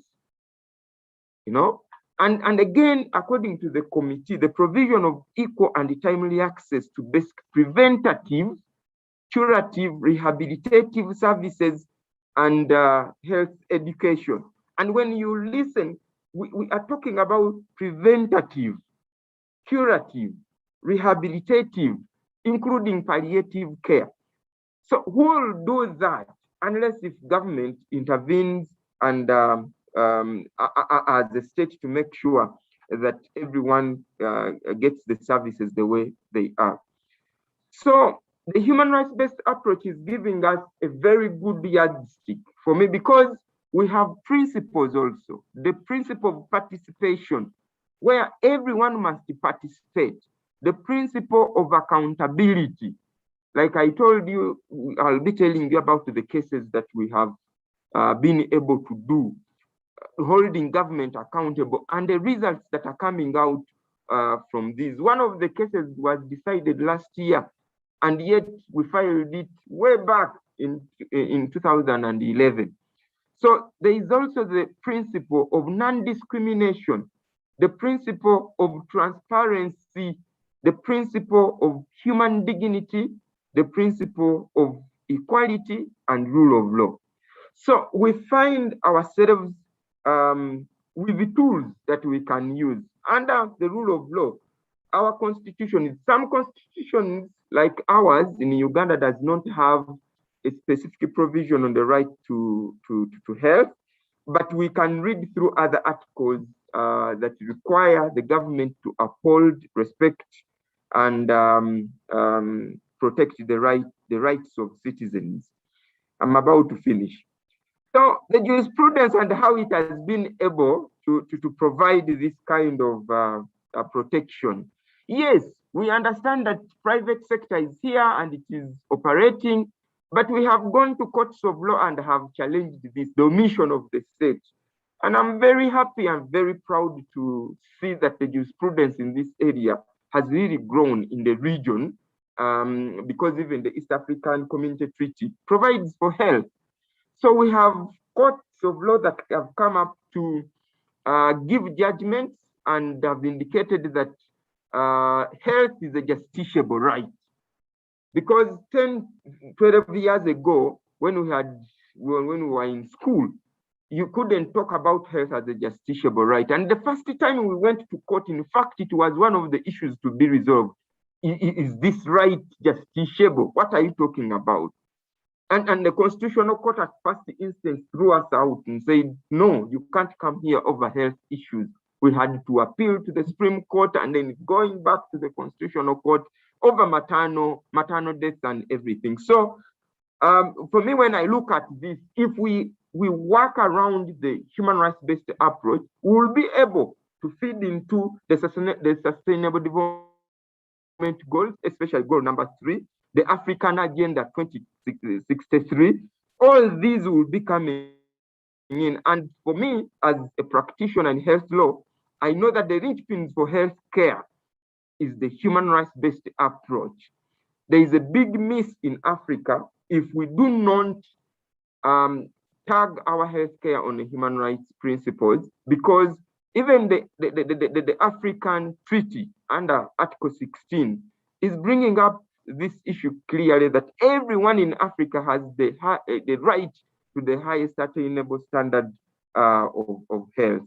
I want to stop here, but before I give back to Chair, there is something that the presenter did not touch, and I wanted to bring it out. It is the development model that our governments are picking on, what we call the PPPs, the public-private partnerships, where government is now bringing in private people, and they hand over public services that, for example, roads or hospitals or power. Yes, we have litigated cases where a government hospital has been disconnected from power. You see, and they are telling you, no, for us, we have a license to distribute, and we also pay taxes. So I want to stop here by saying that the government must have both a bird and a frog's eye view, managerial view over the system. Why bird? The bird's eye view is overlapping, but the frog eye view is hands-on to know what is happening, and also emphasizing the right to adequate food, including nutrition. Over to you, sir. Thank you very much. Our discussant, Mr. David Kavanda, Councillor David Kavanda. And again, thanking our main presenter once again. And I want to now open it up to the delegates in this session, both those online and also those that are physically here. We don't have much time, but it would be very unfair for me not to allow the delegates here to say something. So if you have a comment, you have a question to both the presenter and the discussant, please demonstrate that by show of hands here. You can go to reactions and raise your hand if you have feedback, if you have a question or a comment. And for those that are here with me, please feel free to come in. I have one hand so far from the people who are physically here. I have 2, I have 3, I have 4. We don't have much time. I think we'll just use about 15. Let's be patient, 15 to 20 minutes for this discussion that is extremely important, that has been already triggered by the presenter and the discussant. So I'll start with the hands that I see physically here. There are 4, I think, and then I'll come to the team online. Over to one of the questions here. Thank you so much. I have an intervention. Okay. Okay. Our discussant, Judith Muvara is my name from AIM. Yeah, so our discussant talked about the Agenda 2063, which I hope I am optimistic that it's a very ambitious and realistic, but and the fact that it talks about the health, I think it's agenda number 23 about health, the well-being of human beings. But my worry though is about monitoring and evaluating the same agenda. We've had a lot of the plans and strategies of the same. We're not so new to them. For example, we had even the Agenda 2030, which is I think about health. It talks about the trans fatty acids, but getting rid of trans fatty acids by 2030 in Uganda, and if we happen to monitor and implement the same. So my worry is how are we going to do this to implement the same and evaluate these agendas. And again, I think I talked about the indigenous and traditional information, which I think is very relevant in the society. Maybe if we can restore the same and we provide the same information to people that these herbs actually used to cure malaria, but now we went to Goffin and all. If we maybe install and reinstall the knowledge to these people, the young generation, I think the people know, the older ones know, but they're not actually, these younger people don't know the information.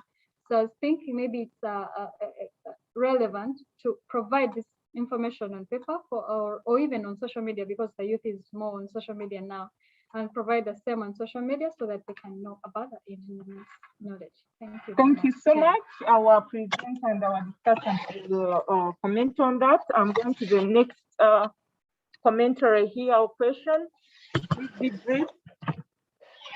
So I'm very busy and I work with the National Health Hospital in Uganda. So my question goes to me, to the presenter. When you talked about the WTO trip agreements and release of patents by the big companies, in the recent, Uganda got patents, but these patents have been used to the private benefit by the some of the people in the health sector. So I don't know what we are going to do to take over this and to stop it from occurring, because they are being used for personal interest as to personal benefit. So the last question which I have is our government on the continent, are they ready to take up the health sector? Because it's look like the government look into the demands of the people from our citizens. The Africans, in their mindset, they perceive health as secondary. Because you would look at it in terms of vaccination. People have completely refused to be vaccinated. Like here in Uganda, it's a big question. People are saying we can't go. So I don't know what we are going to do. And that question also goes to you, to change the mindset of Africans onto how they perceive health before we hand over it to government. Thank you. Thank you so much. I'm going to the next comment from here or question. Please make it brief. Okay, thank you.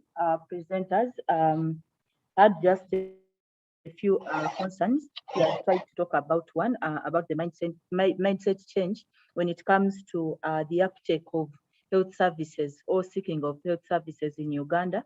As Ugandans, we've realized that we are the problems. We are the problems to ourselves.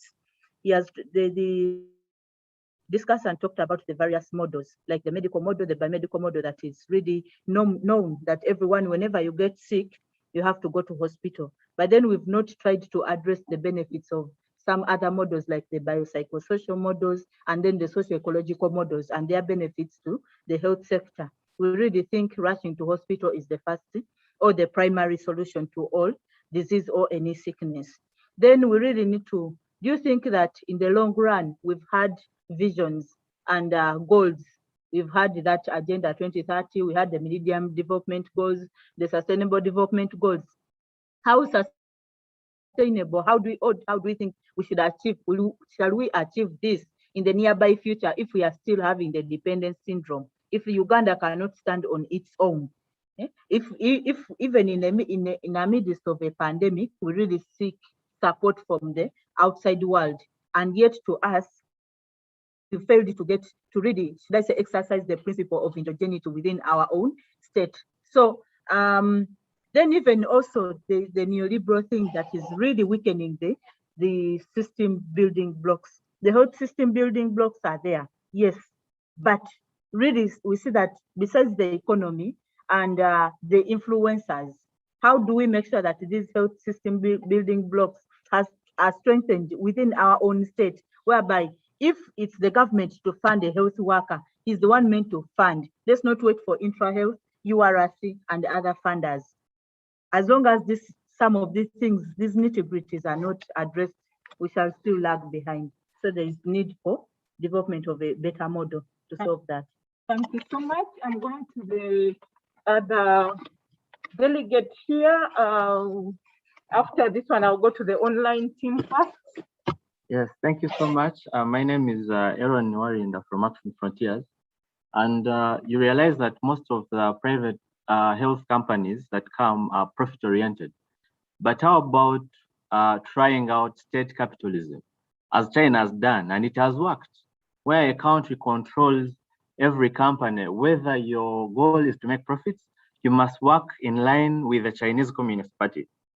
And they have achieved growth. We can look at it in the 5G, we can look at it in the health sector. They have made tremendous growth. So once we have transparent governance, how about we adopt state capitalism, and the state can align individual businesses and its own hospitals to putting a priority to the needs of the people, and maybe we can achieve drastic steps in the health sector. Thank you so much. Thank you so much, our delegates, and I'll just quickly check whether there are any questions to add to those online before our discussant and the presenter respond to those.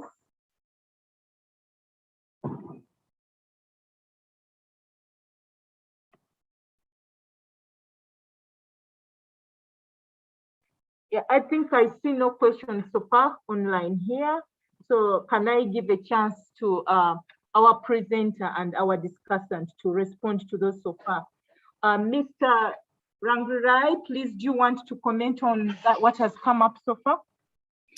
Yes, sure. Thank you very much. And thank you to the everybody who asked the questions and the comments that you also proffered. Very insightful indeed.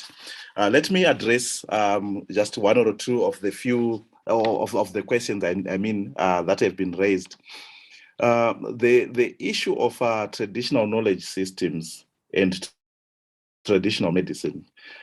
This is really important, especially within our own context. I think you have seen what has happened with COVID-19, how people reverted to their traditional means, the herbs and so forth, to ensure that they have access to something that works. And I believe that a lot of people got a lot of health benefits from their own herbs and using their own traditional knowledge systems about some of these things.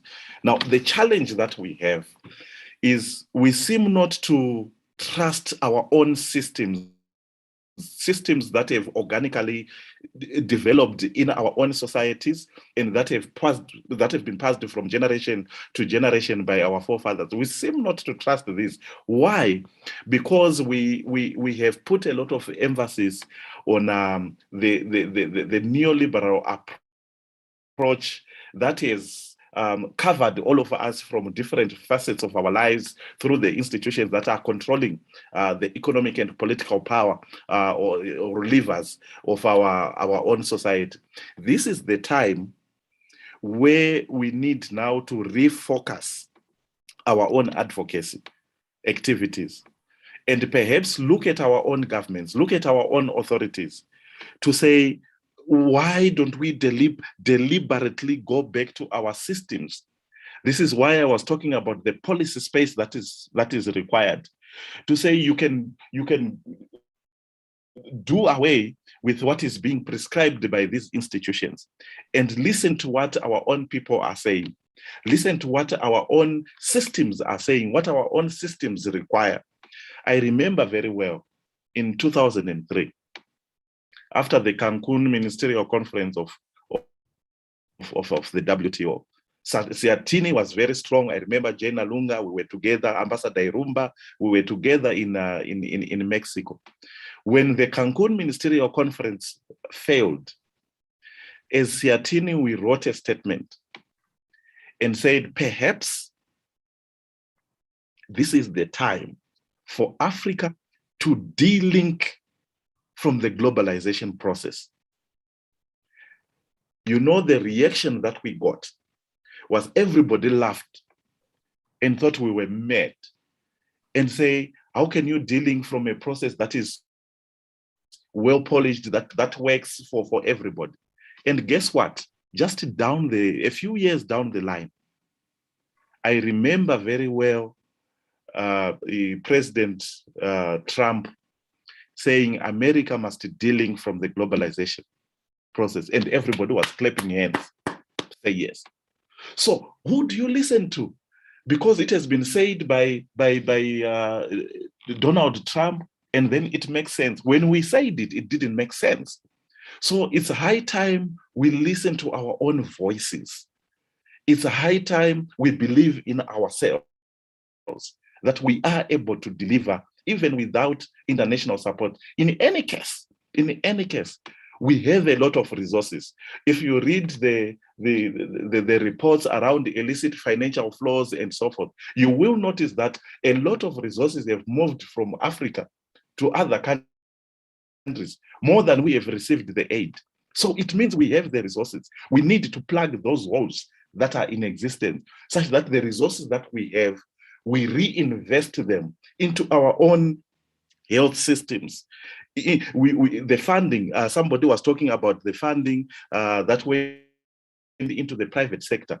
Now, if we have the policy space, we are able to allocate these resources not only to the private sector, but to the public sector. Who knows where to go? Who knows the populations that are in greatest need, and so forth and so on. So we need to believe in ourselves. So I think there is need for a mindset change within our own institutions, within our own governments, within civil society. We are talking the same language here, but we are just not acting. Why? Because perhaps we believe that those who have economic power will withdraw everything from us and will be left exposed. No, we will not be left exposed. We need to strengthen our health system. Somebody was talking about are our governments ready to take over the health sector? This is where we need to focus our own advocates to say, yes, we can take over. Just to think about this. Previously, before structural adjustment programs, you remember we had marketing boards. You remember we had state trading enterprises. And somebody today was talking about state capitalism. That's exactly what we used to have. We used to have these marketing boards who would ensure that if farmers out there in Ginger, if they come up with their products, there is a ready market for them, and the government can guarantee that market. They have the resources to pay the farmers. That's the system that we had. And I've asked many people to say, why is it that when we were doing that, and in the eyes of the IMF, the World Bank, and the WTO, it was wrong, but for us, it was working? Why is it that when we were doing everything wrong in courts, then everything was working? And why is it that when we are now implementing those laws or those regulations that they are saying we should implement, those agreements that they are saying we should implement, then everything now is wrong? That is to say, when we are now doing everything right in courts, then everything is wrong. But when we were doing everything wrong, then everything was right. And that's a fundamental question for me. We need for sure to go back to that system where we had our state trading enterprises, our marketing boards. That's the state capitalism that you are talking about. Everything, it seems, we are not believing in ourselves. Everything has been taken over by the international economic institutions. So that's how I can respond to the issues that have been raised. Thank you so much. And thank you so much for making it even deeper and so insightful. I will now pass this on to David for him to be brief. I'll be sorry, we are really very bad on time. It's 13:30 it's lunchtime. I don't want people to miss their lunch. So I'll just give a chance to David, much as I see hands. I'll just give to David to kind of also respond. David, please be brief so that people can have their lunch.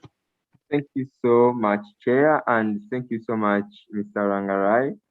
I appreciate and understand where you come from on the many issues that you have provided. And I think the pickup from me is when we are doing everything right, then you have someone to come and disorganize everything, you know, to make you think that you are doing they do it like this. And then when you realize that it is wrong, then they come back to say, no, it is right. But I want to go back to where I started from. We had an observation here, and in it there is a question. Mr. Kavanda, you've talked about African Agenda 2063. And in that agenda, we have many issues which the ecosystem would actually give us the realization of the right to health. But the problem is governments, you know, government is indifferent. We have the Abuja Declaration, the 15% to go to our budget. And you wonder where our leaders, you know, they come up and say they are Pan-African, that we are looking at being Pan-African. We have East Africa now. They have also started the African Free Trade Area, everything. But they commit to things or to, you know, to actions at African level, and they never implement them. It is a shame that Uganda's budget to health has been declining, and we are now operating at something like 7. So for me, it comes back to the discussion that I started with. We need, as civil society, as non-state actors, to one, train everyone such that they understand this right, but number 2, to hold everyone accountable. If we have a movement and we agree to one thing that we're going to do, I think it will be very helpful, because then you can mobilize masses. Like I have always been telling people, my strategy in litigation has been, you know, engage courts of law, but engage also the court of public opinion, and that is the people. Then indigenous knowledge, everything will now turn around if we really put our efforts to that. And mindset change, the mindset cannot change if you don't engage the people. So we have to have that robust kind of approach to the issues that are before us. I want to thank you so much. It is a wonderful discussion that ought to have been given some very good time, but we are really working within constrained time limits. Thank you so much. Thank you so much. Thank you so much, David, and thank you so much, Mr. Rangarai. I'm very sorry that I won't give a chance to other people wanted to comment because of the time constraints. But from my end, I think our discussion has been extremely rich, and I hope each one of us will go back with some reflections, and beyond reflection, some actions. However small the action is, together we can make a difference in our continent here. We, from the discussions, we have seen that, yes, we know what has gone wrong. We also know that we can address what has gone wrong. We also know that we have alternatives, and Mr. Rangarai and Mr. Kabanda have shared alternatives, and also the discussions have brought up alternatives. Some of those are really calling upon us to collaborate, to have a collaborative approach as we implement the alternatives that have come up with. We have cited best practices that we can leverage on to implement these alternatives. But also, I think what I have heard is that we can have multifaceted approaches to engaging with government, and we have to go beyond what we know to implementing what we know can work. So with that, I want to sincerely thank our presenter, our discussant, and I want to thank each one of you for choosing to come for this important session. Wishing you a great day ahead. Thank you.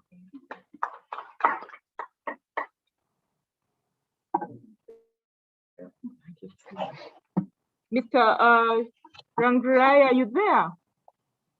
Yes, I'm still here. Thank you so much. It has been an enriching discussion, and I also learned quite a lot from the inputs from Mr. Kabanda and also the inputs from the floor. Very useful discussions. If we could take this forward, I'm sure as Africa, we will be able to overcome some of the challenges that we are facing. So thank you so much for this. Thank you so much. And I really hope this discussion can be ongoing via other approaches like social media. And I'll then also ask Mr. Kabanda to say his parting shots and we close. Thank you so much, Chair. I think this is very possible. Something that I had forgotten, you see, everything moves with evidence. And even when you are talking about a human rights-based approach, you need to have very, good evidence that you produce. I think as civil society that are interested in this particular sector, we also need to work on giving, clear evidence, because we are dealing with science, we are dealing with livelihoods, we are dealing with social services. Without having evidence to speak back to your issues, you might lose them. So I just want to thank you. It is very possible to have alternative development models, especially in health. Thank you so much. Have a good afternoon.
too hot even the camera can't.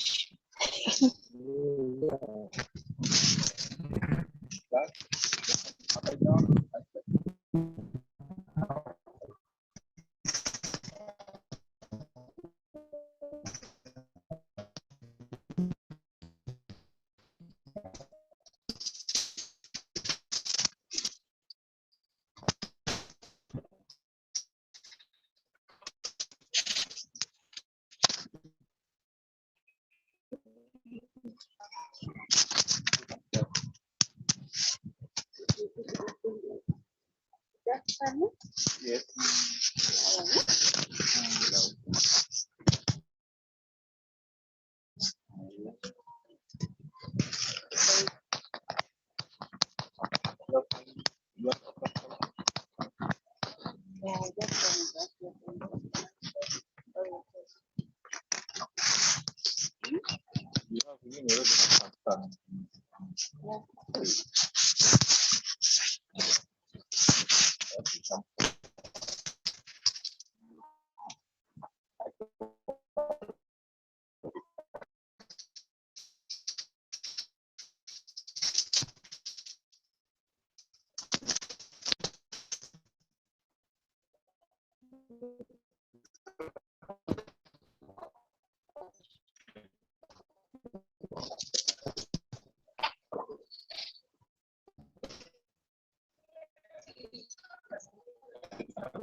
So you want to push them to be like that? I see.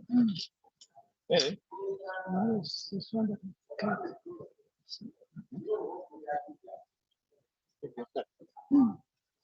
Oh, that's you. Polish. Okay. Polish it. Do this. This.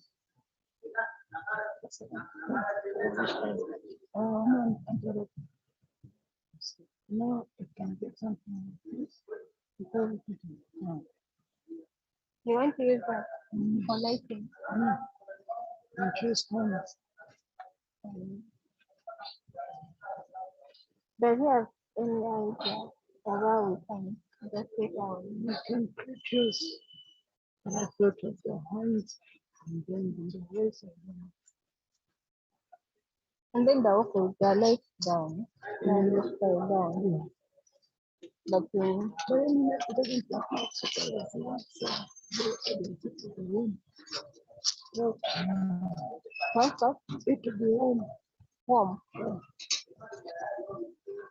The warm color. Just like this one here. When it's lighting. Okay. In fact, anyway,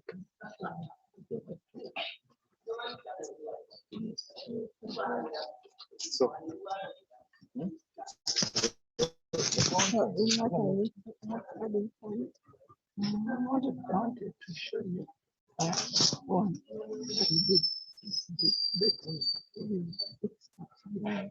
sure it works. I haven't seen any actually. You have done one. Okay, that's an intro also. Yeah. I've done one actually. So this is for parking, the interest for parking. This one park. Hey.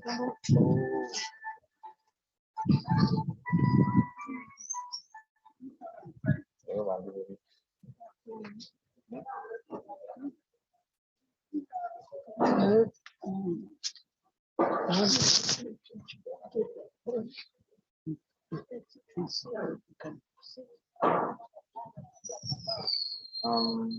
can say that I don't know how you don't fix it. Either you want to give it a condition of smooth, or just want to place it inside and whatever. If you press it here, and then Okay, so give me the ground. so You don't need to give it a base and maybe some kind of cement. no, Eh? just plant it, remove it when you want.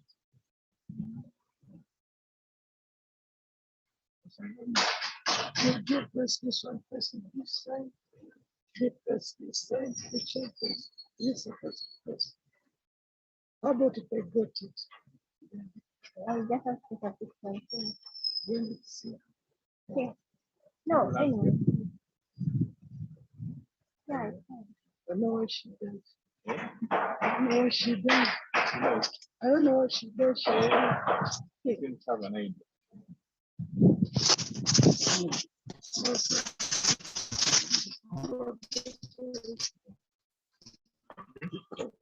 If you yes, but if it's like the color, if the bit maybe It's going to be good at night.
Okay, so I do this one.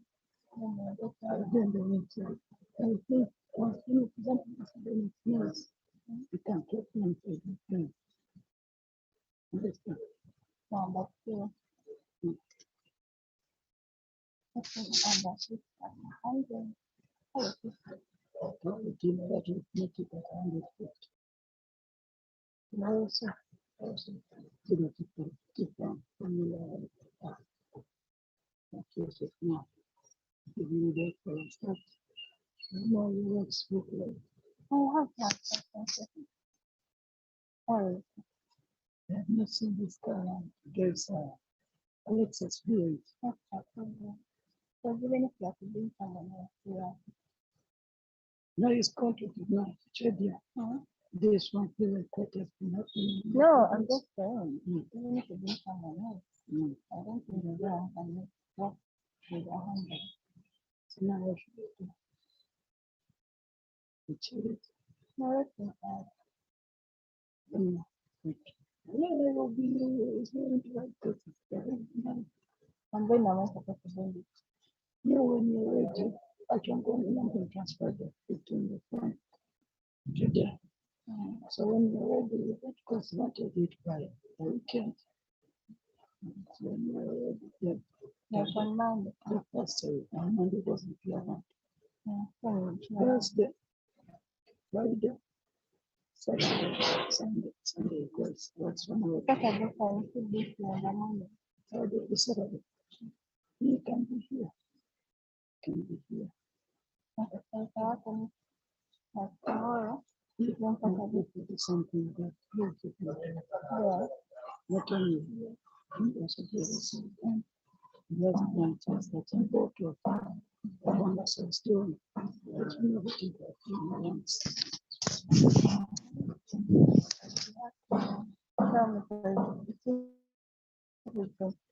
Okay, can I just back him down? Please tell him I'm back. It's okay. I did. You can. Eh? You can. I don't want to end the discussion. I also want to take my care. Yeah, but not for you.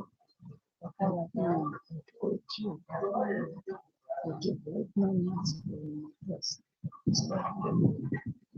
Actually, the big news.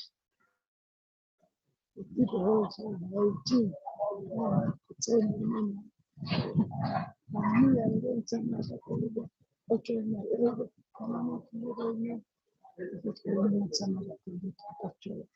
I want to try. But is this number in your WhatsApp? Yes. So you can tell me that one.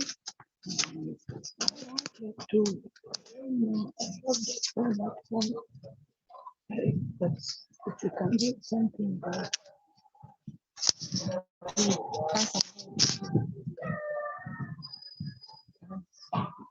something, if you want something that's unique, that's not common. Understand? So if you come up with something that's very good, it's one of the business for business. For a garden. Yes. Because people should go in a street light. Yes, you know. You have put it at the place. You have something at the place. The street light, you never let it. The person who take the street light and fix it.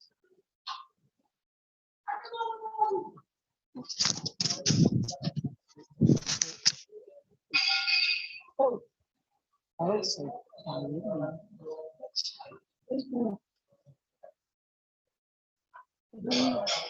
think we need to relearn.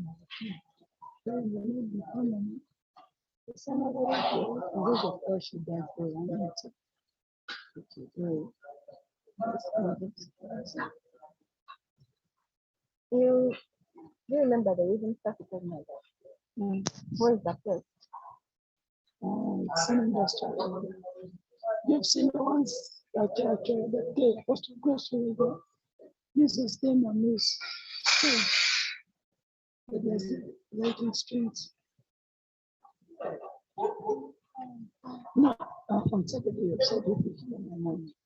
Once you're done with food, I can't find my room. not to once you're done, let's sit down, let's sit up. This is good after going to this no, that's what time which is because it's reasonable. The question.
akaleke bw'okoza bulungi mbadde kisuulira mpozi oyinza okusanga kapya naye tokasuula bwebanga bw'okateekamu nga nengiramu enja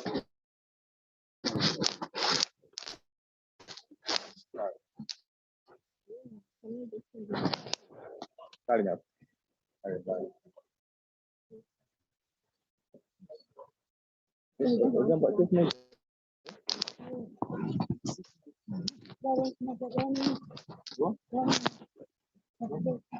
Yes.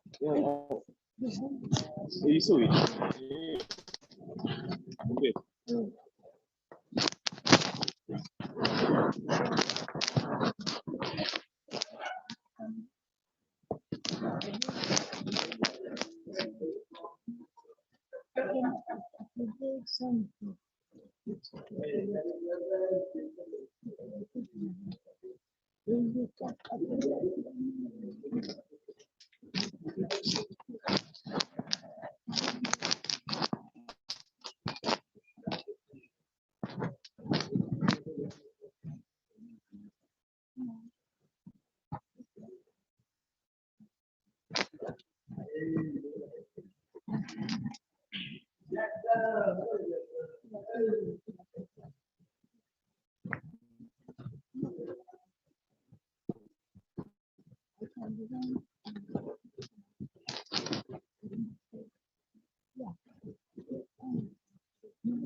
Yeah. What happened to you? Hmm?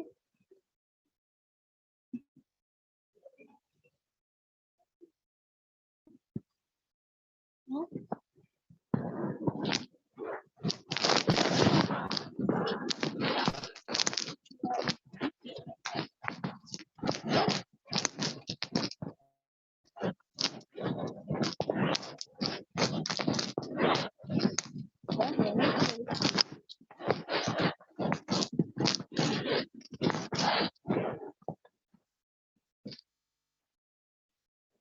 Yeah,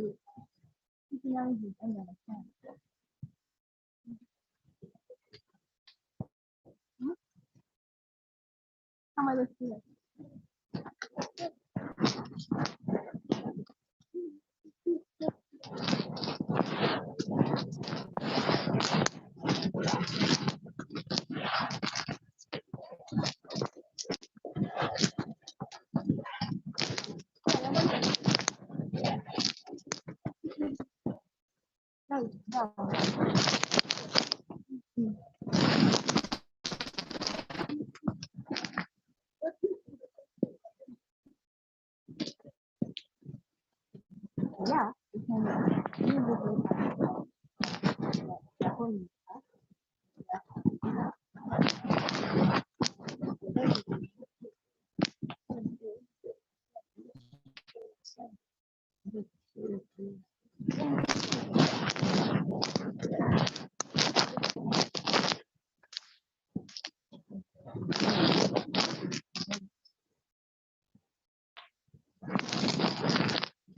But even the European guy was on the photo. Oh.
Thank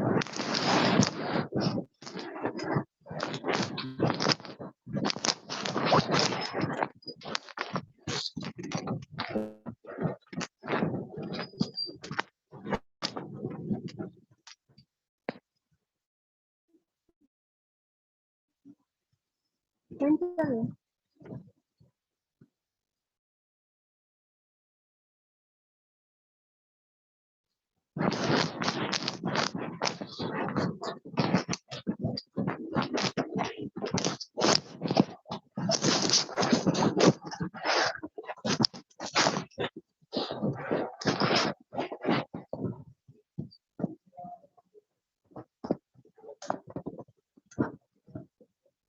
Huh? Which one?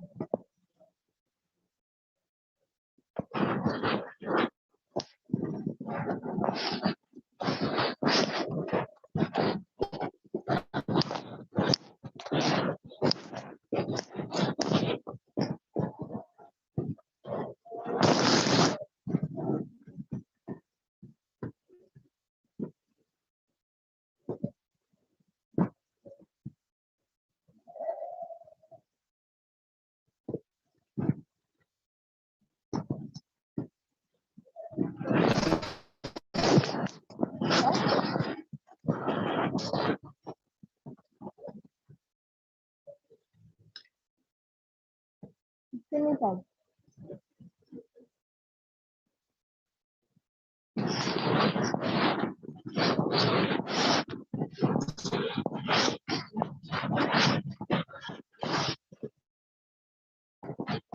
One.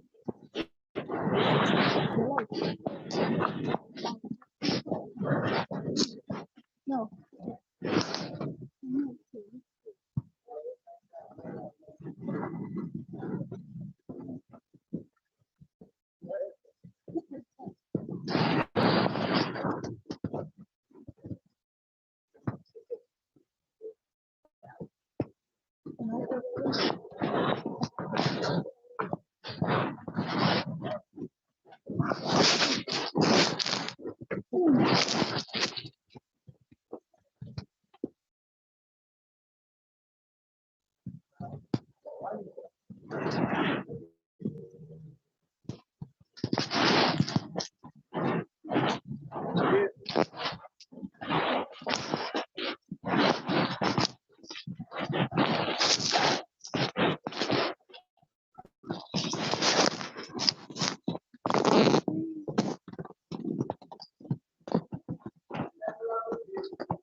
Yes, like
Marvin, I'm Noah. Noah. Morning. Here's the thing that I did. Who are you? I'm about the weekend. Come here, I don't know what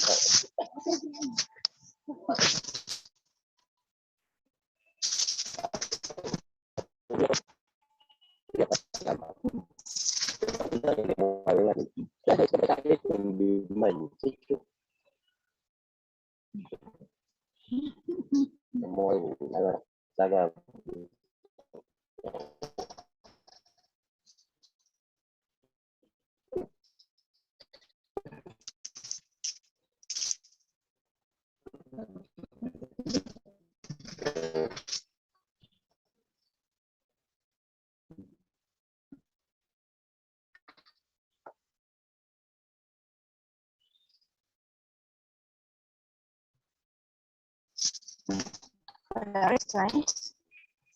But it's a lot more but I'm going to show you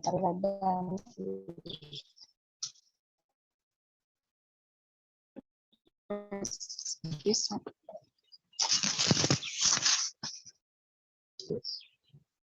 It's like a pagoda. Yeah, this is the pagoda. And it's green. And then okay, here I wanted like at night it's smaller like but then yeah, it's a restaurant. So like you can say I set up that. And then there's also like one. Yeah, for the DJ. Okay. Yes.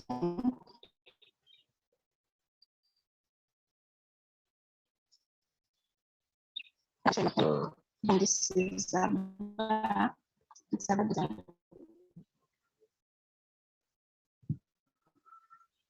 So I wanted this color.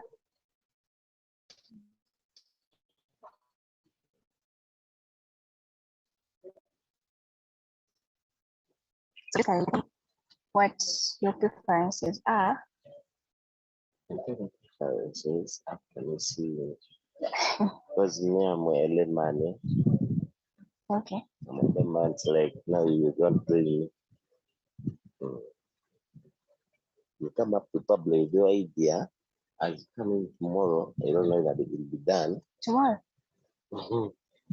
Tomorrow, that's a very. You're busy. No, like I need tomorrow. So it's fine. It's fine. What about Saturday or Sunday? Saturday what time? Saturday I'm busy. Probably Sunday. Sunday. Saturday Okay, may come like in after and lunch. then meet you. Sunday, like after lunch. Like this time. Like this time. 2. Okay.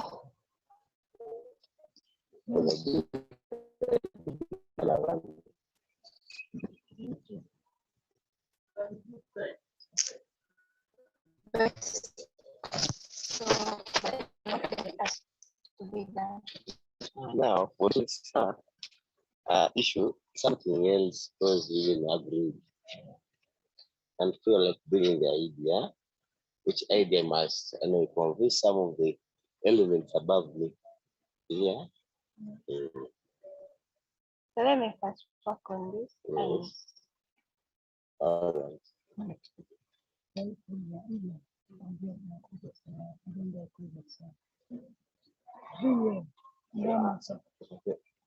Eyo idea ye ekibala giyimiriza.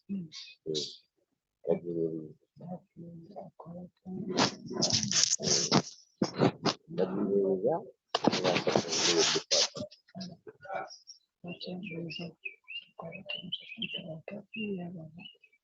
kiri okay.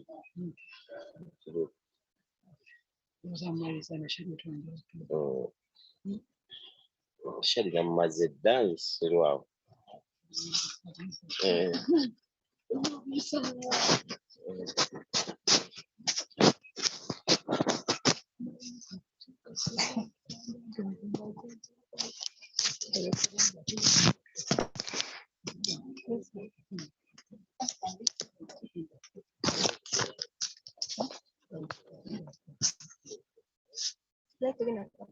No.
Otherwise, should I do this?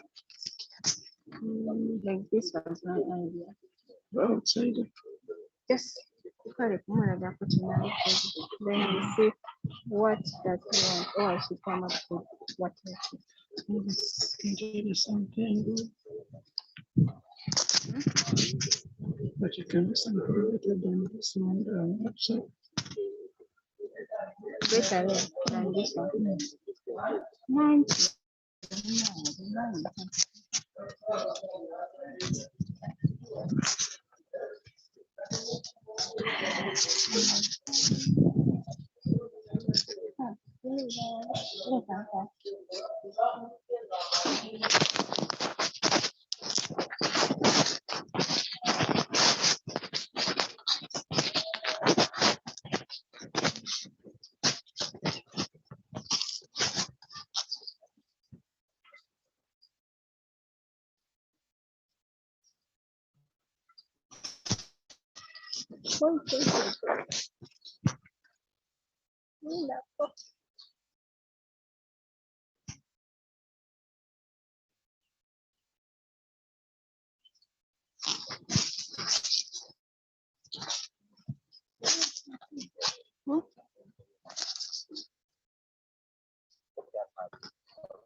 Amazing son.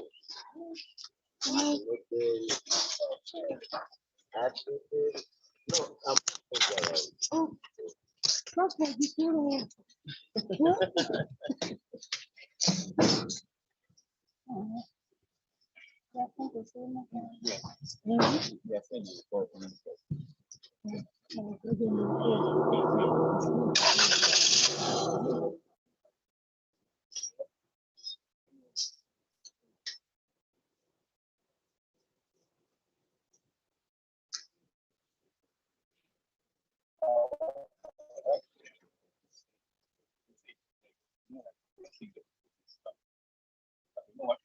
do something. Okay, it needs time, it needs energy. So I don't know whether you charge for also that because it's a drawing. Yeah? You have put in your time, and if someone doesn't give it up, it will be a one. So you should be charging for also that kind of work. Yeah, super ganga local thing, but if you much, yeah. Yeah. Anti la mugamba I say you don't. Yeah, that's a question.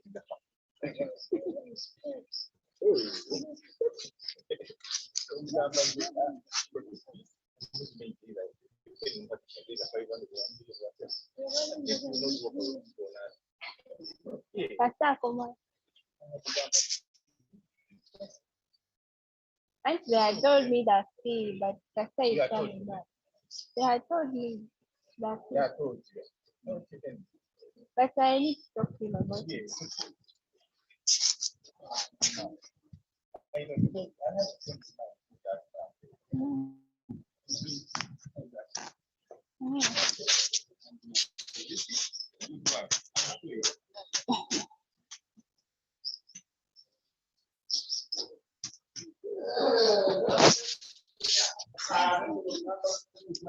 Let him please.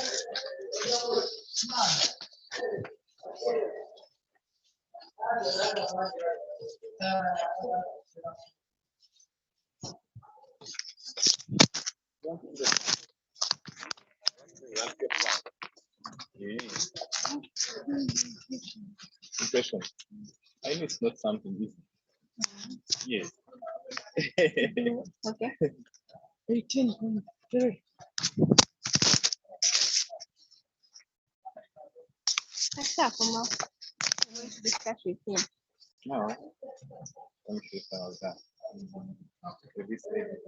I know ladies are good at these things. Eh? Someone is very famous. Which shows the lady.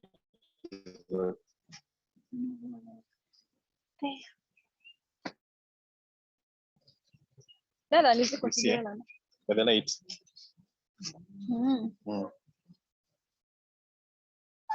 Okay.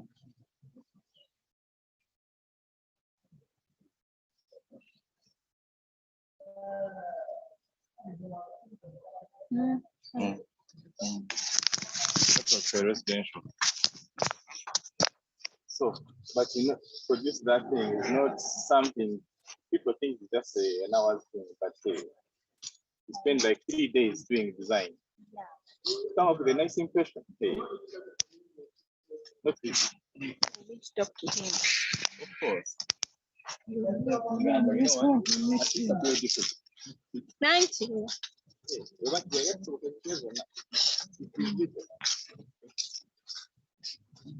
Auntie, mbade nkugamba.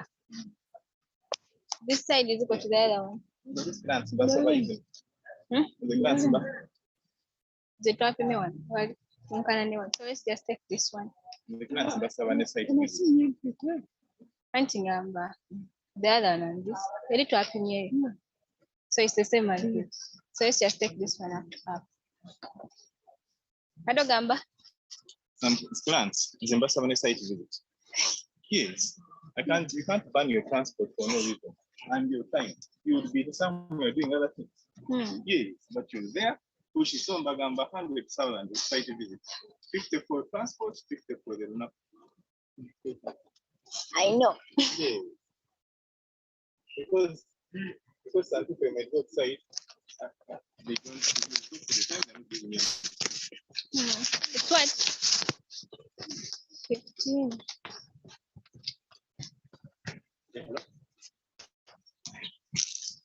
Hey, good afternoon. I think that's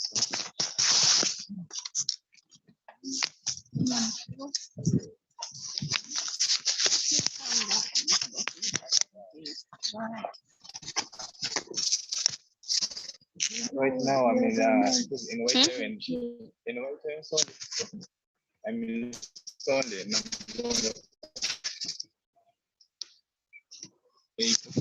Right now.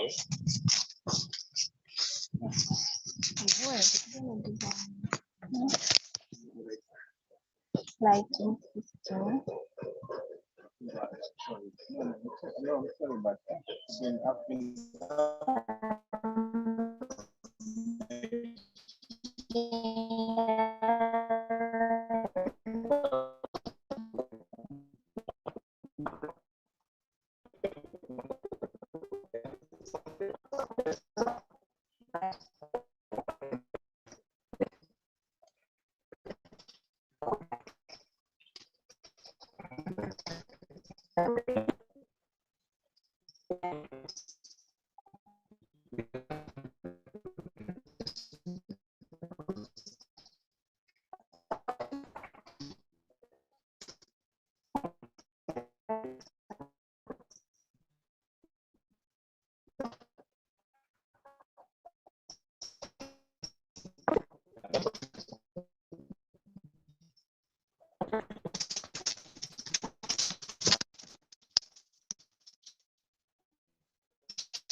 Thanks for that they have a constitution.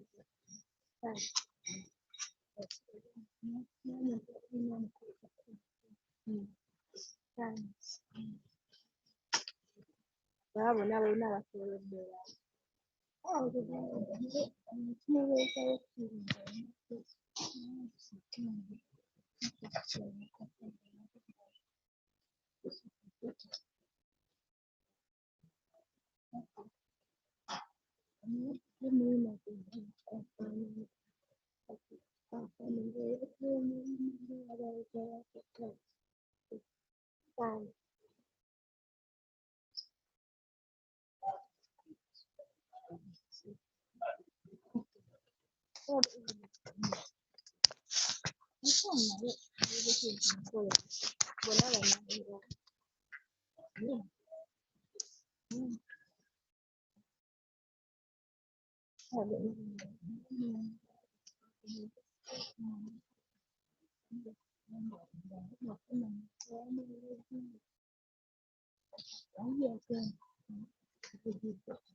Byonna nzize nga agasize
kino ayinza okuggyawo watyo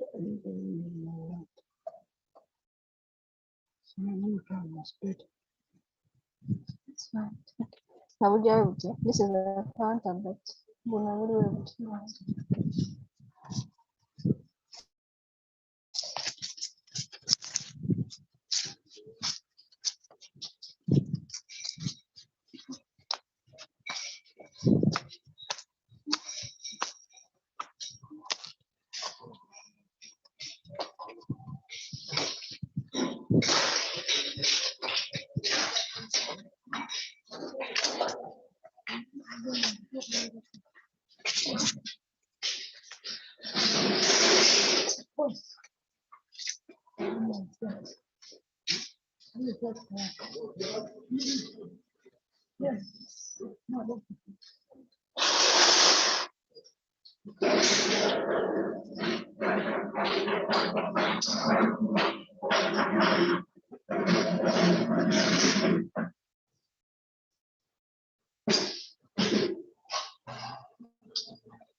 Buchinga bukolera akabeera y'amalira kabukwata then bo buchinga embadde mbuuza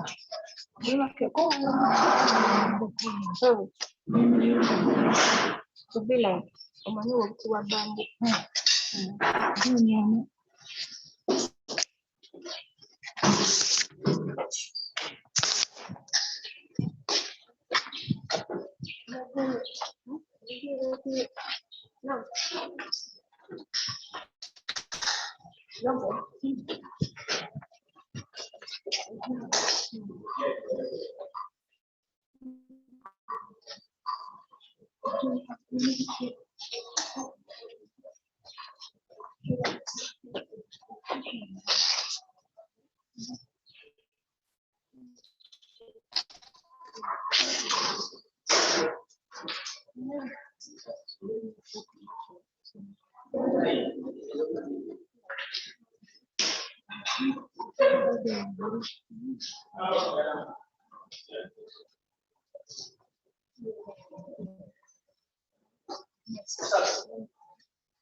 Our online audience, there is a suggestion that the rapporteurs from the different groups will each get 5 minutes to run us through what was discussed in the different groups, bring everybody up to speed with the breakout sessions, and then we have the overall rapporteur wrap everything up together. And then after that, we'll do the official closing. And on behalf of Siatini, invite all of you to the cocktail that will follow after that. Is that fair? Fair plan? Okay, so we have groups A to E.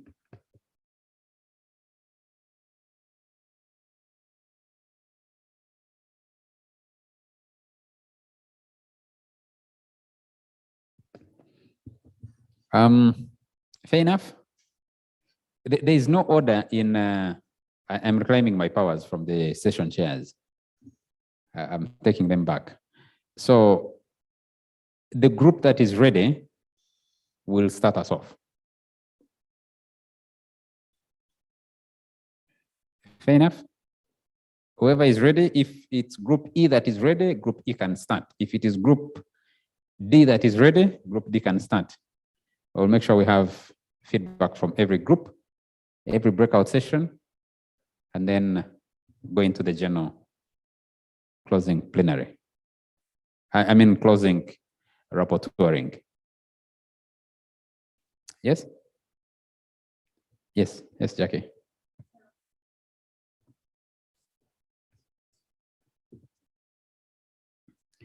Can Siatini help? The Secretariat, can you help get people back? The partners, Food Rights Alliance, Sefort, I think. Tax Justice Network Africa, the partners, can you help us get the teams back? I believe we have people in the Secretariat. Can you help us get everybody who is available back into the room?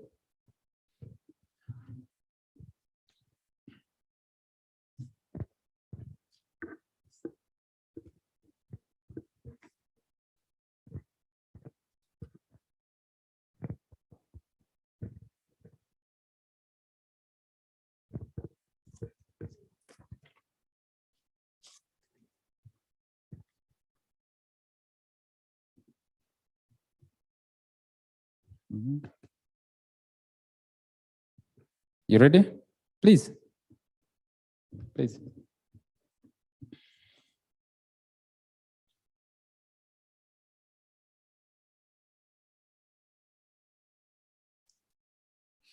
You're rapporteuring for group A. Okay. Yeah. Thank you so much, Chair. I'll be brief. I was rapporteuring for Group A, Session A, on digitalization and e-commerce. Key of the issues that came out of the discussions. One, there was general consensus that digitalization is the new thing. There's no way we can run from digitalization. It is the narrative, and it is what is defining the development policy and actions of the global of economies, and Africa needs to engage also in the conversation. But we also noted that even though digitalization is on the rise, there are a number of policies and rules that are defining digitalization, which are making it hard for Africa not only to engage into inclusive debates that define digitalization, but also in order to be able to tap into the prospective benefits of digitalization. Issues, for example, we realize that there are issues, for example, rules that are going against local presence of digital trade actors. And this is going to frustrate, we believe this is going to frustrate not only job creation, but also local content, and also reducing on the taxation rights of developed countries. Again, there are rules like lack of limitations on rejection of limitations on data transfers, because we agree that data is the raw material of the industry 4.0, and regarding how it is used, stored, and owned, that defines the country's capacity to be able to be competitive. And unfortunately, we realize that Africa, again, is the supplier of this raw material of data. We sell them, we give them the information, they turn the information to data, and they own this data as their intellectual property. So Africa ends up again becoming the supplier of this raw material. So we agreed on what might be the way forward and alternatives into this whole conversation about digitalization. We realized that it is important to take into account our realities and history as Africa, as Uganda, when we are looking at shaping our future and policy action towards digitalization. The major consensus was that Uganda and Africa, being largely an agrarian economy, harnessing the digital opportunities to increase on our agricultural production and productivity is very critical, and especially that is critical in attracting the youth who are continuously shunning agriculture back into agriculture. The question of the role of the state in the cooperation and the social contract and in ensuring that data and digitalization works for the populations was very critical, especially the state in controlling data flows to be able to support technology transfer and also taxation rights. We believe that this was very important. The question of gender and digitalization, we realize that there is currently a digital divide in Africa when it comes to underrepresentation of women. And we believe that in order to have an inclusive digital transformative agenda, the question of gender cannot be underlooked.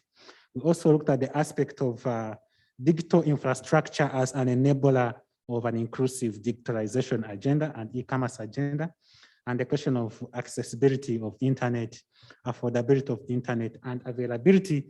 We realized that 75% of Africa is still offline, and Uganda has one of the highest costs of internet, and also in terms of slow bandwidth. So in order to be able to address digitalization, that aspect of the 3 A's of internet is very critical. And lastly, Chair, we talked about the need to understand on what constitutes data, big data, and explore the questions of who has access to this data, who processes it, and who owns it. Because even though this data is being gotten from Africa, unfortunately, it is being processed and owned and controlled by global tech corporations like Google, Facebook, Amazon, and Microsoft. And so we agreed that it is important to look at regional cooperation in developing regional value chains and digital value chains to be able to support digital trade. Thank you, Chair. Thank you very much, Group A. Who's ready next? Group? Yeah? Session B. Thank you.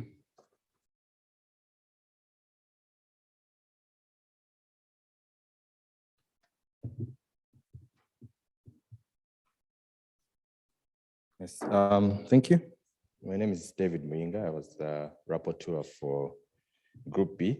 Our discussion was on regionalism and regional integration. We had a presentation from Mr. Isaac Shinyekwa.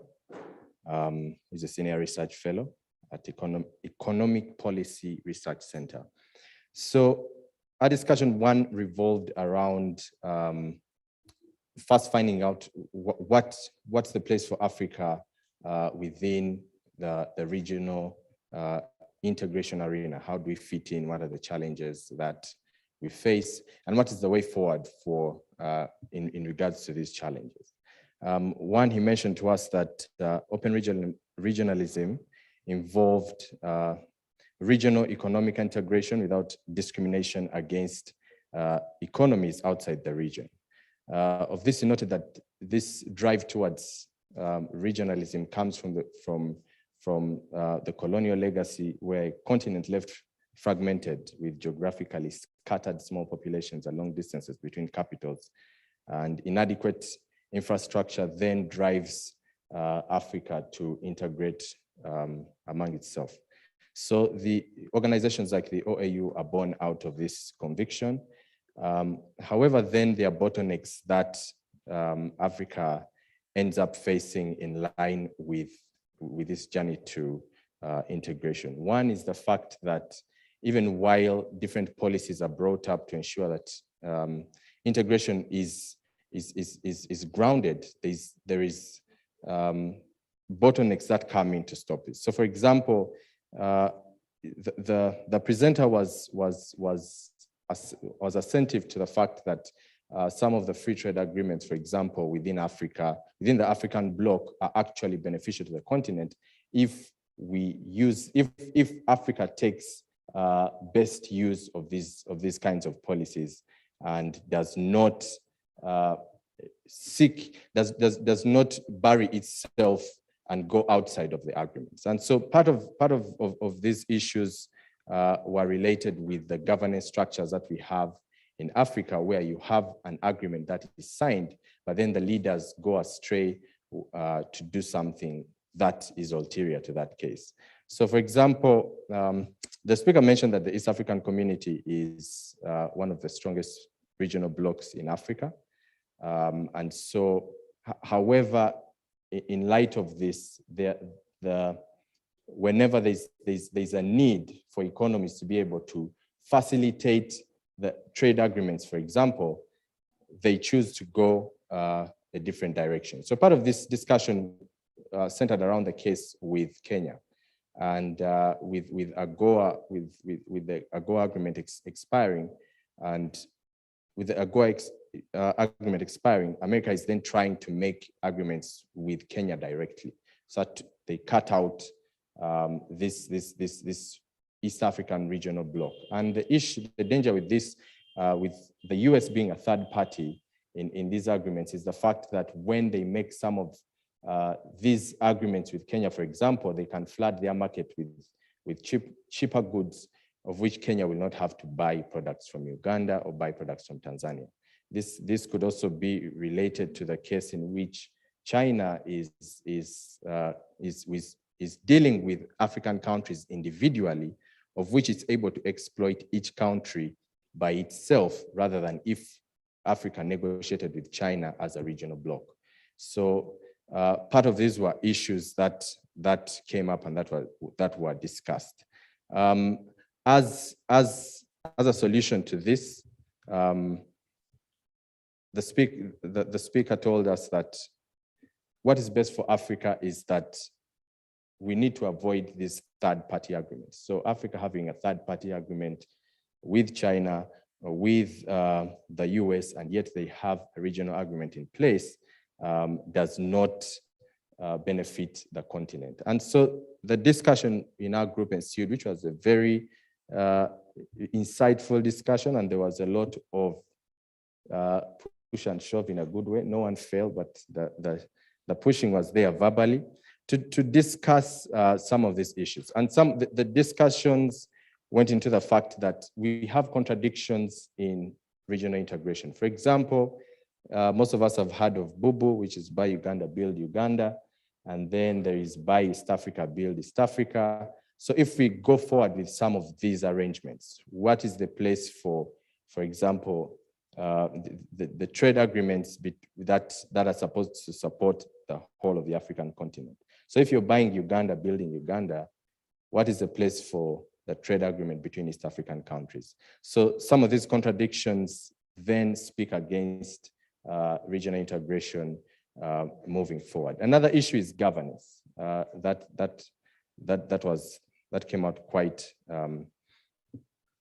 strongly, and we found that even while different agreements are signed, the governance structures do not work within those agreements. So we might have an agreement for trade, but then tomorrow our friend who loves the yellow color in Entebbe might choose that his friend overseas in Rwanda, they have some issues somewhere there, and so trade does not go forward between the two countries. So some of these issues within governance are able to hinder integration within the region. The other thing that came out, which one of our attendees here, who is the proprietor of Bella Wines, Proscovia, mentioned that there is no inclusivity within these discussions on regional integration. So she questioned the fact that even while she's an investor, and while most of these policies are meant to are geared towards ensuring that trade is pushed further within the economy, some of them as stakeholders are not included in the process. And so she gave us examples where she has gone for meetings that are meant to further the integration of the East African economy, but when she reaches there, the wine that they are serving is foreign wine. And yet she has her own Bella wine, and yet they have invited her to the table to take part in the discussion. So there's a need to include stakeholders within these discussions of these agreements so that they can be able to strengthen the process. As a rapporteur, I was not able to contribute to the discussion of the group, but I'll just give my short remarks on the idea, which is the fact that we also need to look at the political aspect of regional integration and look to where, to what births regional integration. Because when, for example, the Treaty of Westphalia that was signed between Europe, it was meant to ensure peace among the European countries. So for Africa, why are we geared towards regional integration? What is our, what is pushing us towards it? But then it also draws us to look at the political question.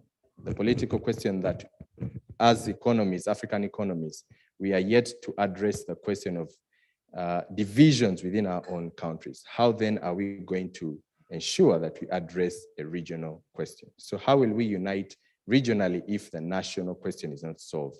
If there's still division within Uganda, how are we going to come to the table and say we are going to unite East Africa? So those are some questions that also need to be asked to address the political question. So that regionalism is not just meant to further trade, but let us address the questions that that define the form of trade that we are going to carry out. Thank you. Thank you very much, Group B. Can we have the next group? Which group? Group C.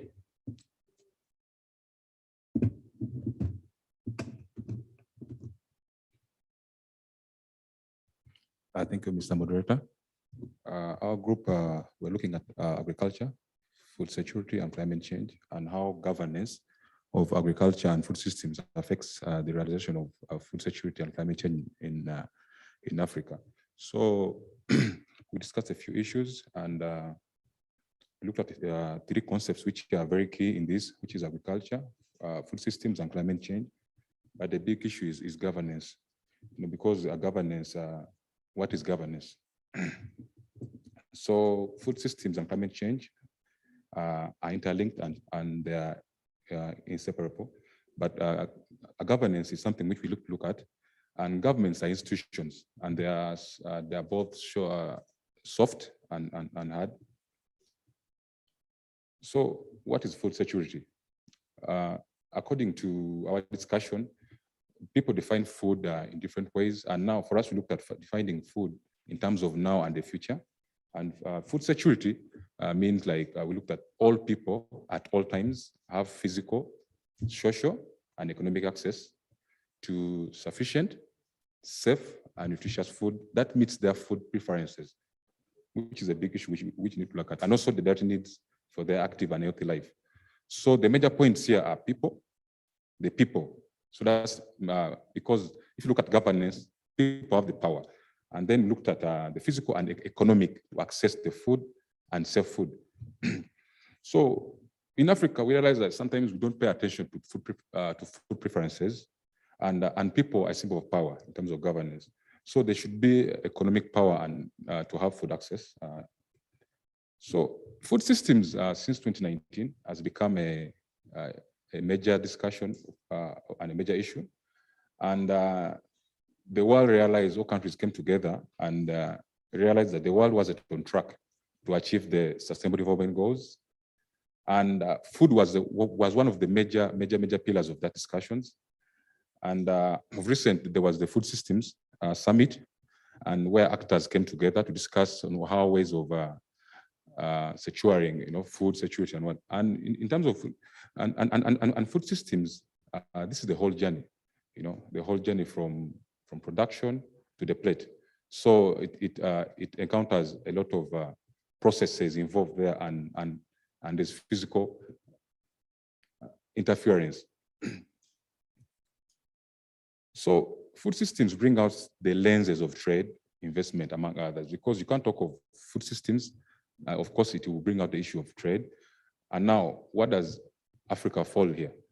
Because if you look at, we looked at an example of the European Union agriculture policy, because after the World War II, they realized that their weakest point was food. So they had to come together and form partnerships. And they looked at, it was launched in 1962, and the partnership between agriculture and the society, are they together? You know, and Europe and its farmers, you know, work together and support. And he had three objectives. The first one is supporting the farmers to make sure that there is increased productivity. You know, safeguarding European Union farmers against any shocks. You know, like, for example, we're in the pandemic, but we were exposed because there's a link between the institutions and the farmers and the societies. So this, then also the second key, there are key actions of the EU CAP is income support through direct payment, financing, because we may have policies here, but who will finance it for us? So we have to prioritize as Africa, and we see where we fall, and we prioritize which food purposes. And then the third one was market measures to deal with market challenges directly. Then the third one is rural development measures to address specific issues in rural. So if you look at most of our policies and processes at national level, like for example in Uganda here, we don't address the smallholder farmers. You know, all the processes that, like for example in the NDP3, they're talking of commercialization, but there's a link because the smallholder farmer is not put into perspective. They're looking at boosting like the CADAP, boosting the intra-Africa trade, but it starts from the grassroots to put policies which favor and benefit these grasshold smallholder farmers. And you look at in Africa, we may have strategies, I should say, with 4 objectives, but with maybe 15 or 20, you know, strategic plans, action plans, I mean. So like in Europe, they had 3 objectives and they had 3 key action plans. So as Africa,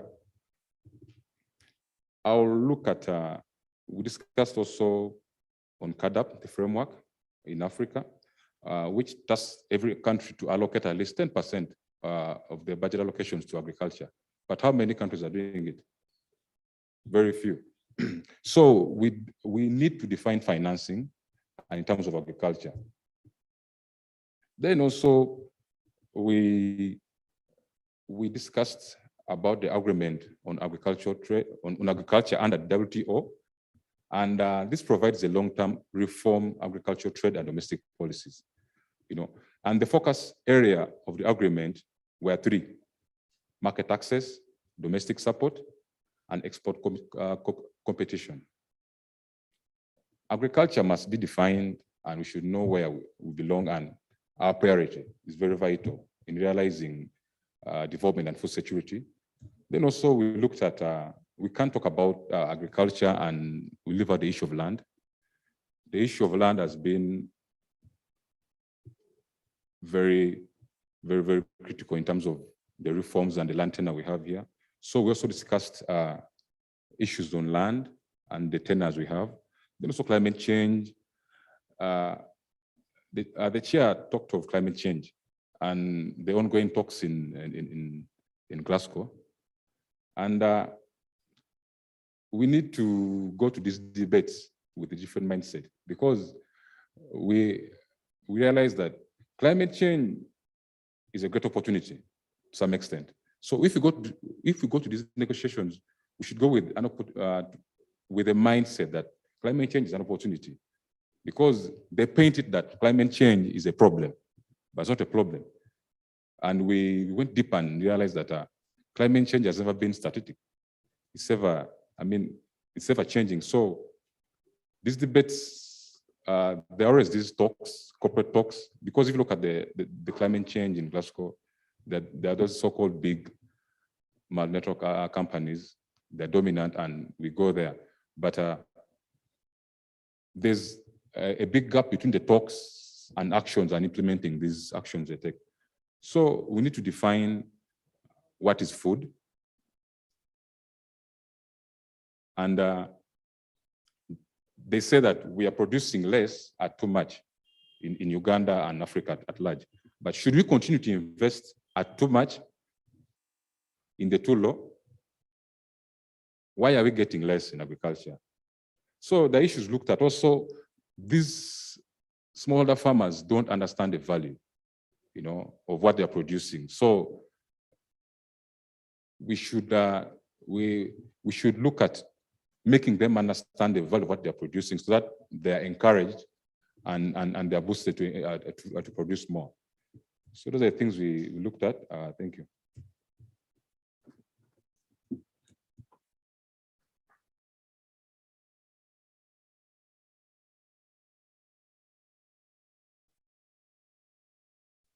Thank you, Group C. Group D.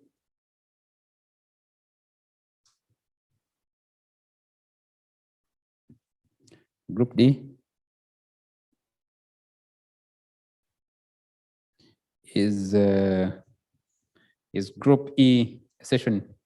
You ready? Group D? Group, yeah. Thank you.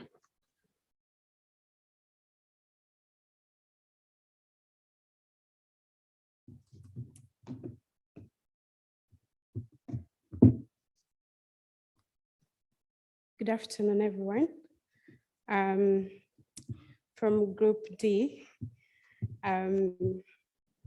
what we didn't get was our people that were supposed to discuss, the presenter and the moderator, got technical issues and they could not join us. So as we were around, we had to discuss our topic. And I'm going to highlight a few things that we were able to come up with.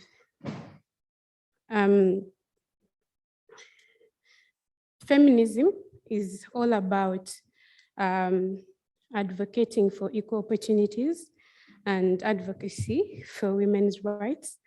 And here we are looking for ecofeminism alternatives that could help us to form those developmental or financial alternatives that can improve or promote women's rights. We were mostly focusing on economic empowerment for the women and the girl child. As you can see that most girls or most women, we are born already at a disadvantage. We are the people that are not looked at in the society as equals, because we go through. Because of that, there are so many structures and cultural hindrances that do not support us to reach our economic potential or even our potential at all.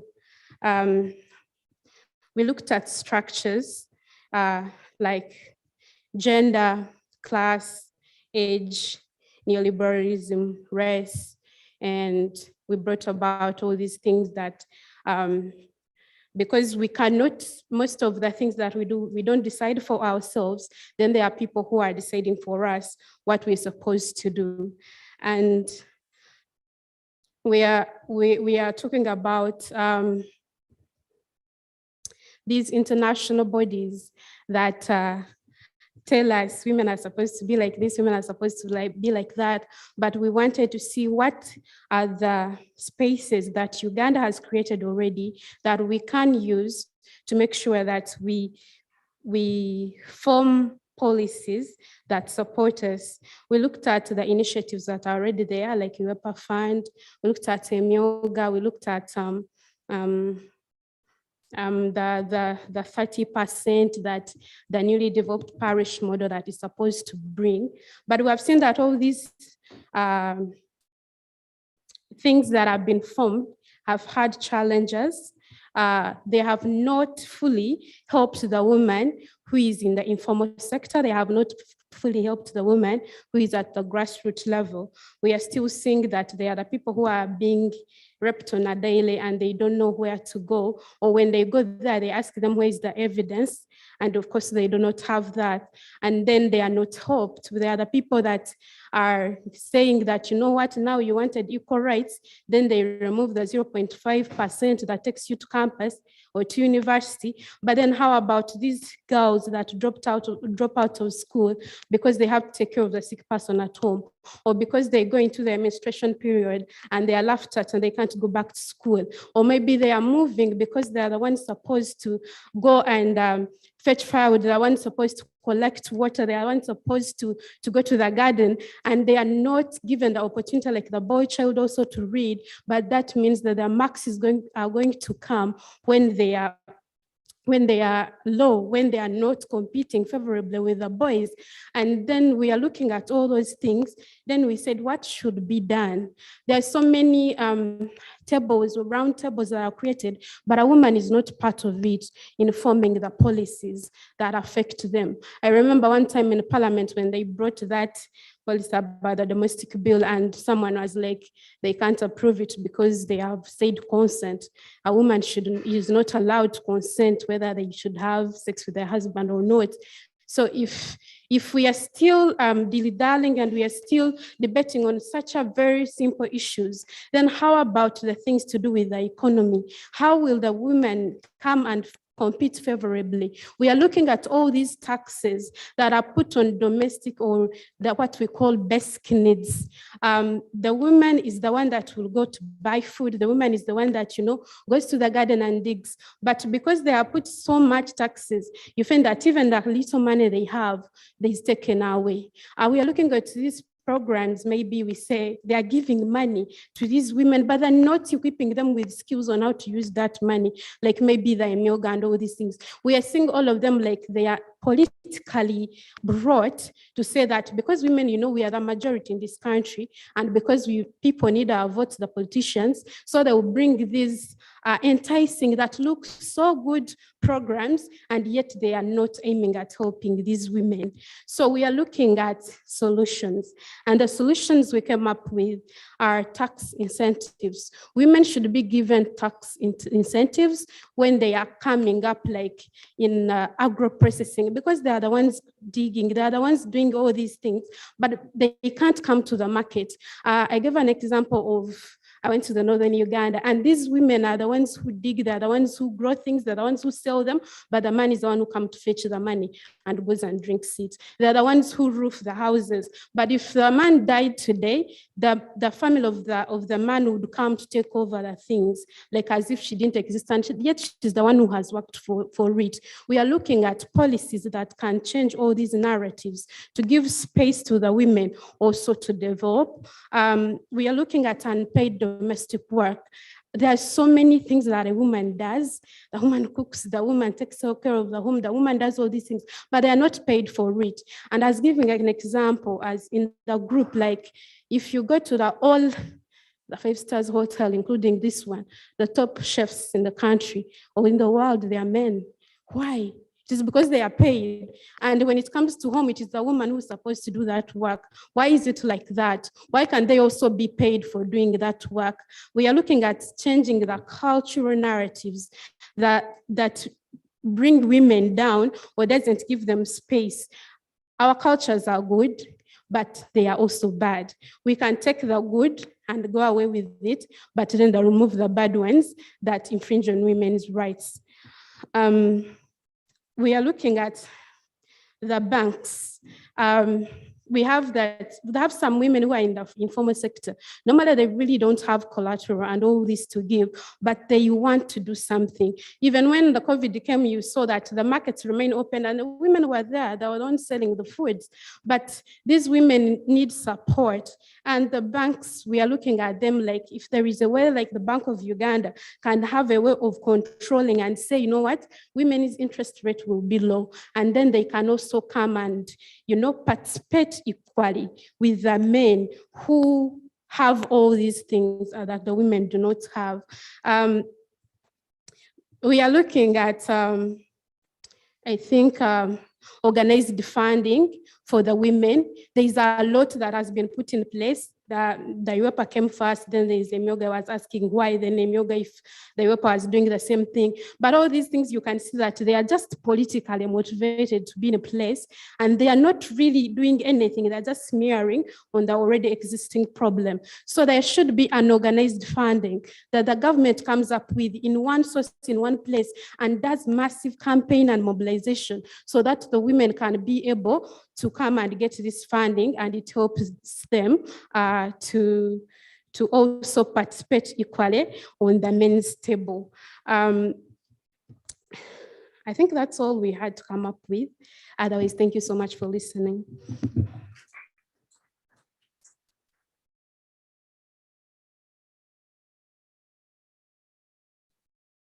Can you give the lady and the team another round of applause, please? Thank you very much. Can we have the last session, which is session E?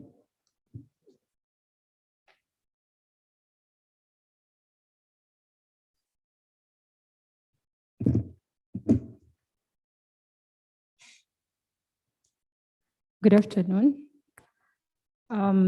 Session E basically discussed the commodification of health in Africa. And the presenter was Mr. Rangirai Mashemed, who is the Executive Director of Siatini, Southern Africa. And then the discussant was Mr. David Kabanda, the Executive Director of SEHAD. In this presentation, we basically looked at the experiences, lessons, and implications to access to health. And we also came up with proposals and a way forward. But this discussion is so timely because it comes in at a time where the globe has been affected by COVID, and this has majorly affected the health sector. So we also looked at some of the weaknesses that have been exposed, especially in Africa, due to the outbreak of the COVID-19. And also the role that has been played majorly by the private sector in terms of development and commodification of the health sector. So we just highlighted some of the few issues that kept on coming out. And one of them being the fact that we cannot run away from what globalization has done to the economies of Africa.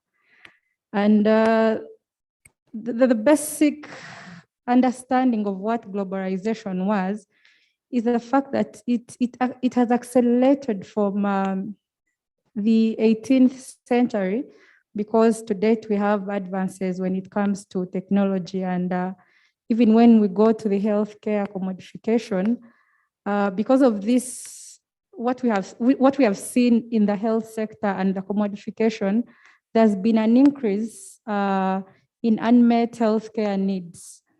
But as we go on, we're going to maybe point out some of the reasons as to why most of these healthcare are left unmet.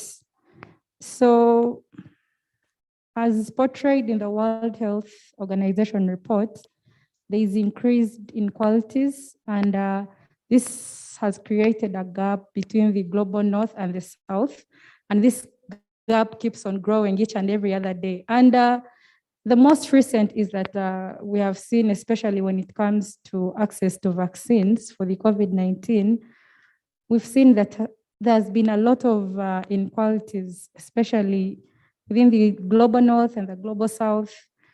And we also looked at another issue of the fact that commodification of the health sector has impacted mainly, and this has been mainly driven by the neoliberal policies of privatization.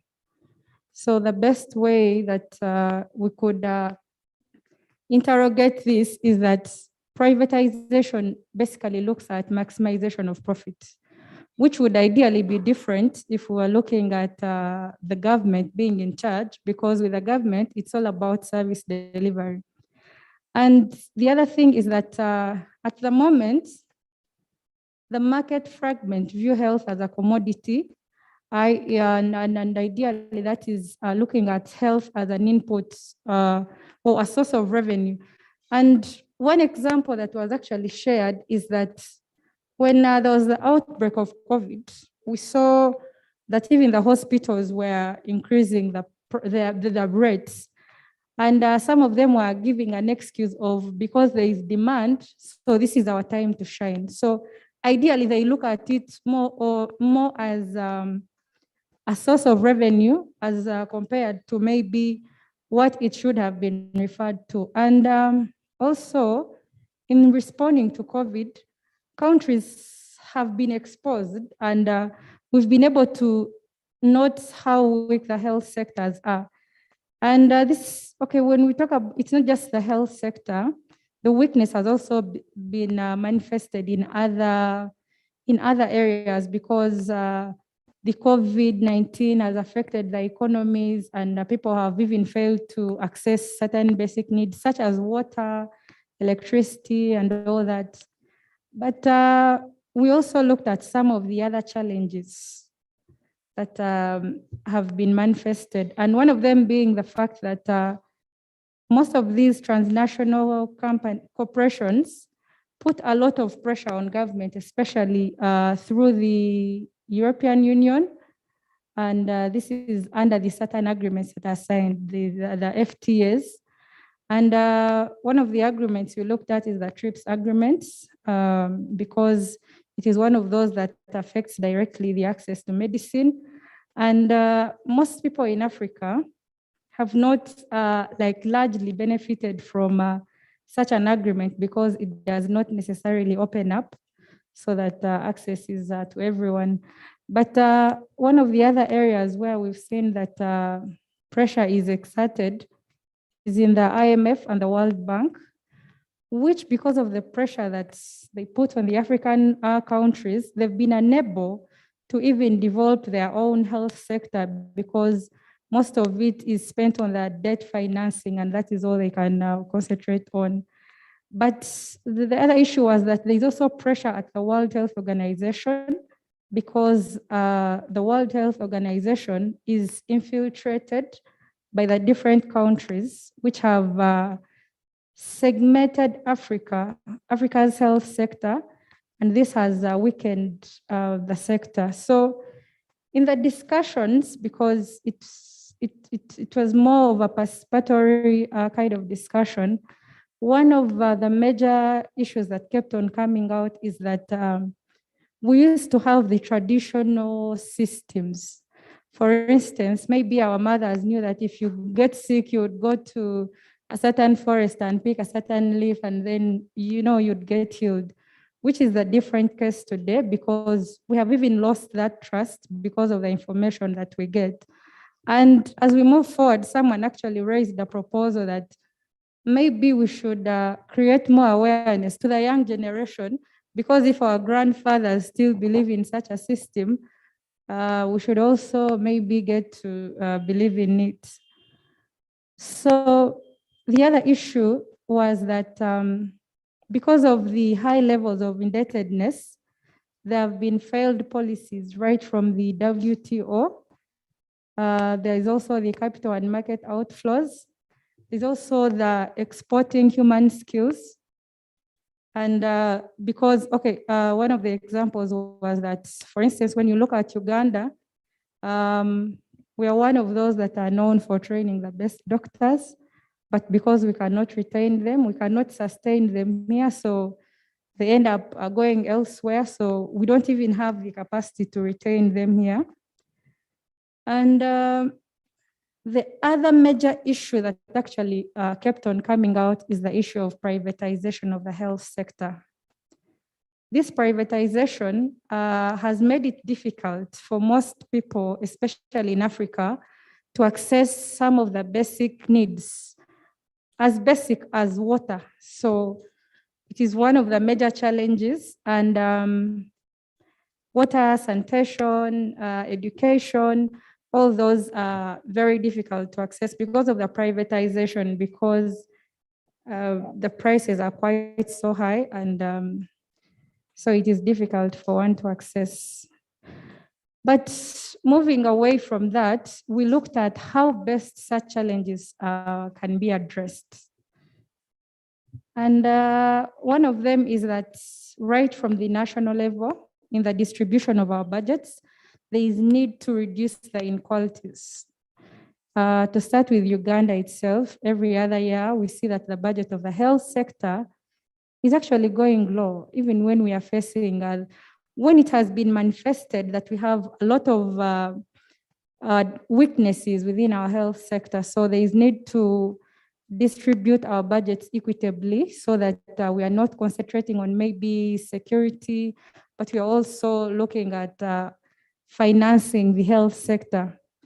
Then we also regarded the fact that there is need to train and place health personnel with skills, because that is also so crucial. If we have the facilities, but we do not have the personnel to run the facilities, then we are also not going in the right direction.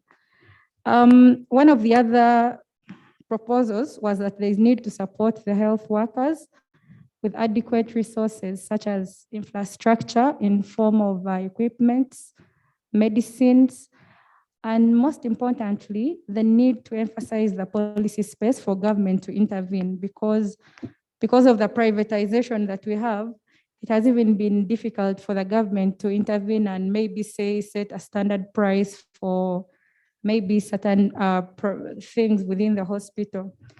And the last proposal was that there is need to develop economic and trade systems that can sustain.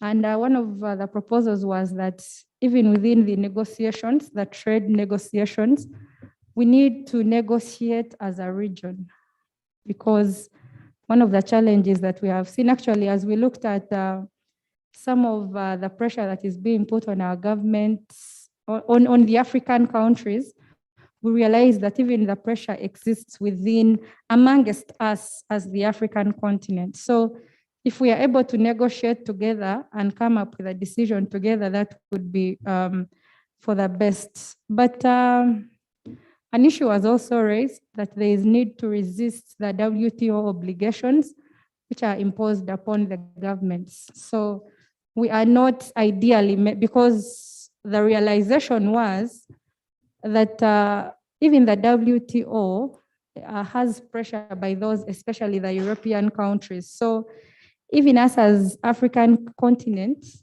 we need to stand together and impose some of those obligations that are placed upon us. And there was also an issue that we need to regulate the movement of goods and services. Now, this actually touches on the AFCFTA. Much as we say we are opening up trade within the continent, it was noted that it is important that even as we open up, we still need to monitor what comes in and what goes out of our countries, because if we do not do that, then we risk losing out when it comes to the markets. The other issue was that we need to address some of the productive challenges by considering the local production.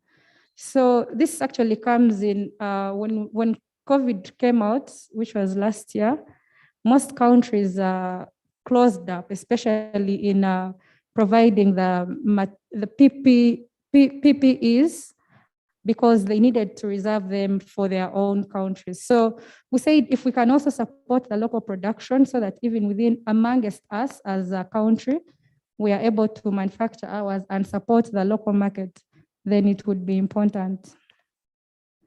And we could also do it jointly as the EAC region, not maybe just Uganda, but moving together as a region. Okay, that was it from the presentation, but then the discussion also went on because we had a discussant. So he also noted on, I'm just going to pick out some of those. Actually, the legal aspects when it comes to health, the fact that even in Uganda, we do not have an independent clause that talks about the right to health, but we rely on certain laws like Article 39, which are not mainly looking at just health, but rather quite wide that you have to even put out one of the issues. And he shared with us part of his experience as a litigator that he often receives cases where breastfeeding mothers are being diagnosed with anemia, saying that these are some of the diseases that if we had the ability as a country, we would be able to control. So he pointed out some of the two models within the health sector, which is the medical model that we've all actually shared with us, that most of us look at health more of being free from sickness. That is what we think is health. But health goes far beyond that. It even goes to the ability for you to access food, to access some of those basic things that help you to live a good life. So he told us even the other model, which is the social model, and the fact that we need to address all those other challenges besides the fact that one has to be sick and then going to a hospital. The other thing that was pointed out is that health is a matter of justice and a product of social relations. Therefore, we shouldn't look at health as just a mere absence of disease, but rather as a matter of justice. And the discussion was opened up, so I'll also point out some of the few proposals. One of them is that there's an observation that the Agenda 2063, when it came out, there was a lot of hope and ambition. But our worry is, and this is something that we go on to face, is when it comes to the monitoring and evaluation of the same agenda. How are we ready to monitor and evaluate? And then the other issue that was noted on is the need for sensitization. And that is all that we shared from our discussion. And thanks for listening to me.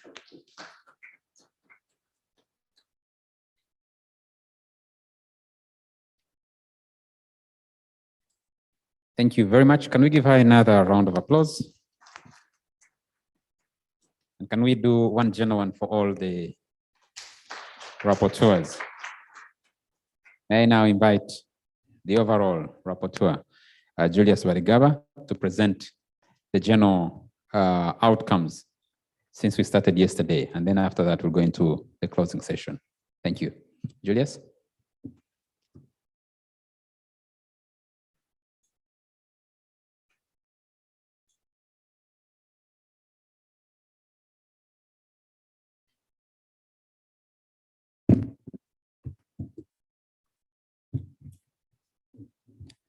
Thank you, Charles. Good afternoon, everyone. My job is an easy one, just to take us through what happened since yesterday.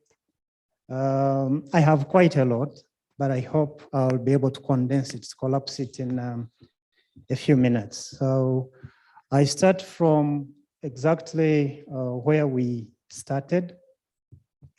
And so the emerging issue is that Africa continues to look like the sick man of the world, because as we search, as the Equator School for Alternative Development model, such as that development model that is going to be different, Africa continues to look like the sick man of the world. We have got different initiatives, HIPIC, we have got different models that we're supposed to develop us, but we have not. So the agreement is that, the consensus is that we need to look for this alternative model. And that's the point with which we started this conference. And the different presenters have taken us through or challenged us, given us different ideas or different thoughts that we can go with from here and try to work out a development model that is going to work for, if not Africa, at least for Uganda. The keynote presenter, the keynote speaker, Professor Eric Reinhardt, told us that we are searching for that alternative model. And if we find it, then we will be able to build back better. That's the whole basis of this. And he went ahead and told us there is one way to create wealth, and that is to industrialize.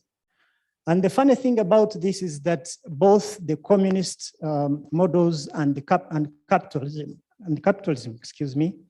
capitalism and communism seem to be agreed that the only way to develop is to industrialize. So whichever way we go, or whether we look for a third way, industrialization is going to be is the way to go. He took us into colonialism being essentially a technology policy. He also told us to watch the hegemonic shift of the US and to think about this. Why do the US, the European Union, give subsidies to their farmers if they insist that that agriculture is Africa's comparative advantage? So why then do you give subsidies to your farmers to outcompete Africa? Why don't you leave agriculture to? So that is food for thought as we look for this development model that we think will work for us. The other things that came out of his keynote are the economic structure and its ability to contain or to look after its population. And then he gave us examples. Hunting and gathering will they will have 1 to 2 persons per square kilometer. Agricultural societies will have 40 persons occupying 1 square kilometer. And industrial societies will have 400 persons occupying a square kilometer. So we don't need to belabor that point. It's well made. We know where to go. We know what to do.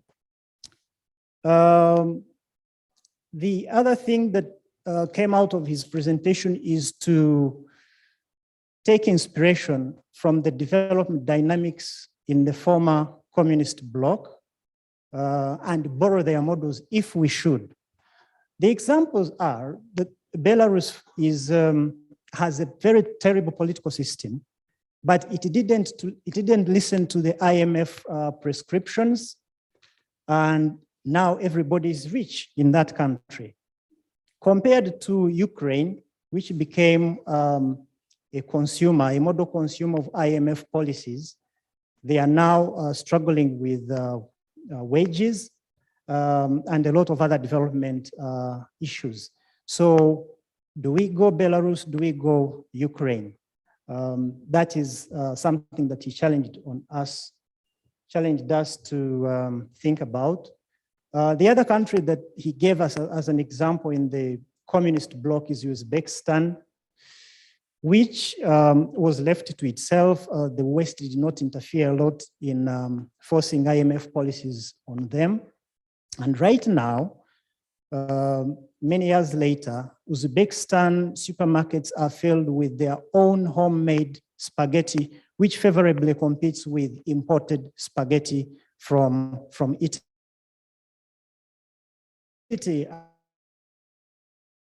Grow our own homemade products so that they can compete with imported products from Europe, from wherever, from economies that have subsidies is something that we need to think about as we go out of here. Probably one of the last things that he told us, he gave us yesterday, is actually this came out of a question from the audience that yes, we are into the 4th industrial revolution, but we still need the brick and mortar economy. You're not going to throw away manufacturing. Yes, the 4th industrial revolution, the information age can help you to leapfrog, but you're not going to disregard traditional models of the economy like manufacturing. So again, emphasizing the aspect of industrialization, while at the same time we can take some of the aspects like IT. The other thing that came from the audience in reaction to Professor Reinhardt's presentation was that no country has ever developed from foreign direct investment alone. And in fact, FDI hardly, if ever, develops any country. And so we need to start thinking, looking at domestic direct investment. The World Bank keeps telling us that FDI is good, but it only breeds capital flight. And so all the people here probably who responded to Professor's presentation were in agreement that we do not need FDI. Those are some of the elements I picked out, but of course there is many more, which will come out in the full report. The other presenter was Professor Nderesa, and one of the things he gave us was that we need to walk away from intellectual escapism, where we apportion blame on the IMF, on the World Bank. Yes, these institutions had their own challenges and their own problems to our development, but it's time now to look at ourselves and come up with our own homemade development models. And that's what this Equator School is all about.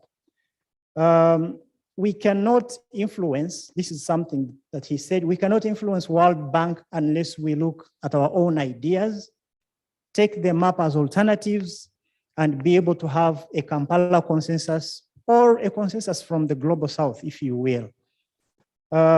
Since World War II, we have had, I think this was in reaction to his presentation by Dr. Esukuru. Since World War II, we have had 10 development plans, but these have not transformed Africa. So the truth is that we do need to get an alternative. In the afternoon of yesterday, we were treated to another presentation by Professor Julius Kiza on the myth of trade-led industrial policies in Africa, and specifically looking at the African continental free trade area. Basically, he summed it up as free trade area agreements are tools for integration. The AFCFTA is something that Africa sleepwalked into, and it is going to be a development disaster.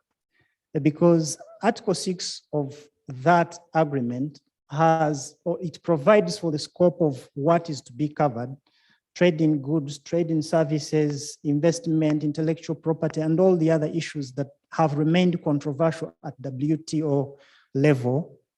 And so he said that this is typically WTO language, and the African continental free trade area has become a platform where the West intrudes on Africa's space, and the West therefore is trying to entrench WTO economic orthodoxy, which Africa is not ready for. I also picked up a couple of people quoting Professor Yash Tandon, and Professor Julius Kiza is one of them, about trade, saying that trade is an invitation to free trade is not an invitation to a tea party. It is an invitation to war. So when the continental free trade area is coming up, it's something that we should go to as if we are going to war. You are not going to take there nothing and expect to win or to transform your economy. The other thing that came from his presentation was that other blocks, other economic entities are looking inside and Africa, but they expect Africa to be looking outside, to be liberalizing. For example, the Americans have just now signed the Future of America for Americans, which President Biden signed on the first day in office. to give procurement jobs to American companies. But on the other hand, America is telling Africa to liberalize. They are negotiating a trade agreement with Kenya and they expect Kenya to open up. Once Kenya opens up, Kenya is a member of the East African community. What does that mean for a country like Uganda? Those are things that we need to think about. The other thing that came out of his presentation is our fallback. We usually talk about agriculture, but as a sector, agriculture is only a basis. It cannot, because that's where we are, majority of us, more than 70%, but it cannot be defined as a strategic sector for the transformation of our economy. I mean, that is very damning. If the sector where a majority of us are is not going to transform our economy, then we are really damned. The other point that came out of his presentation is capital flight. We have many investors here who come and take money out in form of profits. But Professor Kizo told us that the reason this happens is because our leaders, our misleaders, the lawmakers continue to make laws that favor this. So the investor who takes out his money is not breaking any law, he's just taking advantage of the laws that you have made, which probably he negotiated before he came to invest here, to force it on you so that you can give him favorable investment climate, investment policies.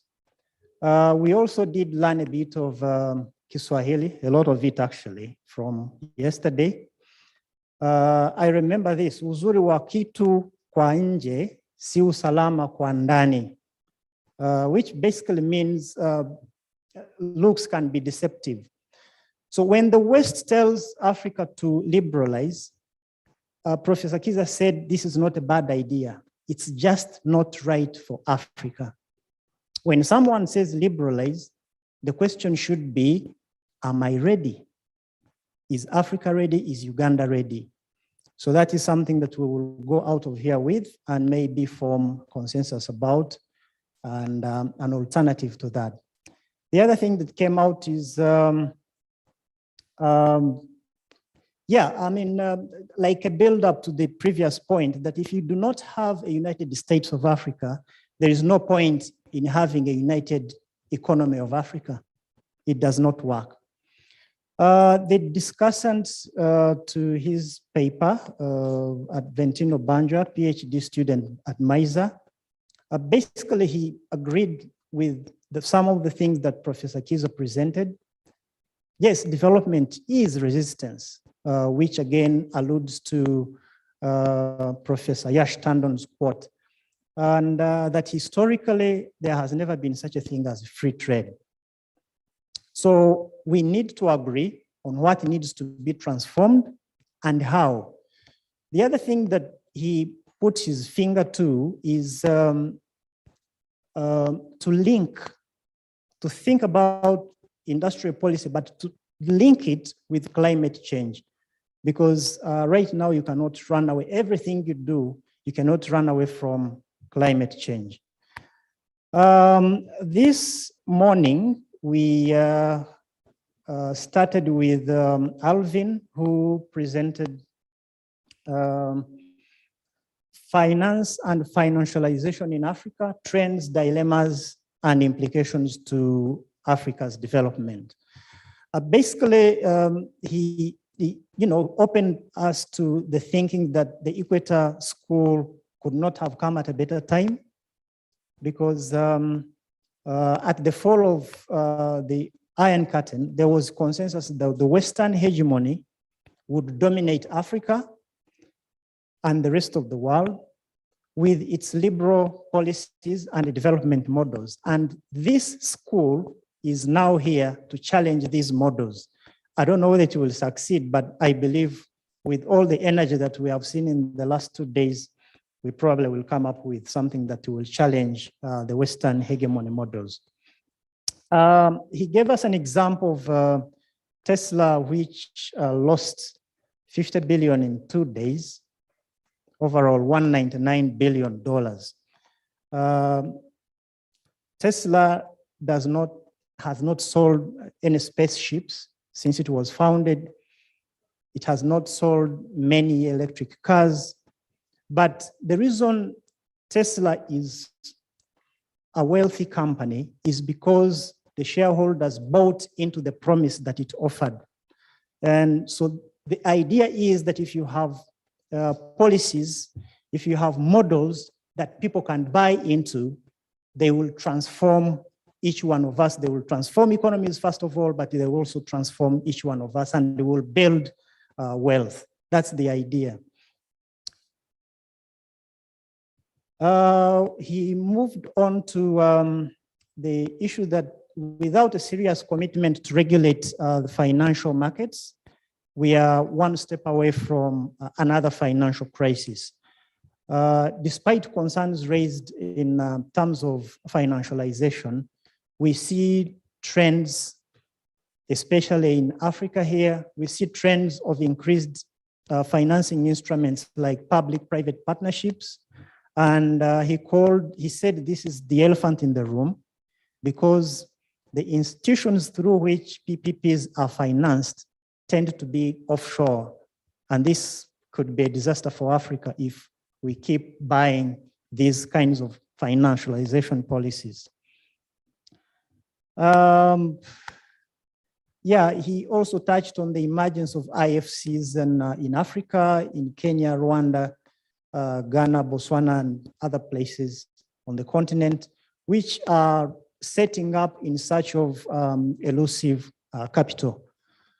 The discussant to his paper, Laila Latif, told us that we don't have alternatives. We don't have alternatives to the financial institutions that have been handed down to us by the imperial masters. And so we don't have a platform to challenge the financialization tools. But what this calls for is for Africa to get its own financialization means, and only then can African countries get away from the debt conditions imposed on them by the global north and achieve African socialism if they have to. She pointed out that there is a disconnect between financialization and social spending. When we borrow, we use money to finance recurrent expenditure, and we under-prioritize social sectors like health and agriculture. She cited the Abuja Declaration, which we are not adhering to. And as we think of a different model, these are things we need to prioritize. That's what I picked from her discussion. And also that we should rethink tax and tax exemptions because they do not and will not contribute to Africa's development. That we should look mainly at government and society when we talk financialization, but we should now also start looking at corporations as part of the social culture so that it becomes a tripartite where you're talking the state, you're talking the society, and you're also talking about corporations. I mean, the big corporations, she gave us examples, the Googles of this world, Apple, the Microsoft, the Bill, and Melinda Gates. How much money do they give out in charity or aid every year? And how much can this money be used to transform not just the people who receive it as workers of the different charities that they finance, but how can we use this money as development aid? So after that, we broke off into the break-off sessions, so I don't need to go into those. You have had all the presentations from the 5. So this is what I do have to present as part of, as what has been discussed. And the general report will have the other details that I didn't touch on here. I thank you very much.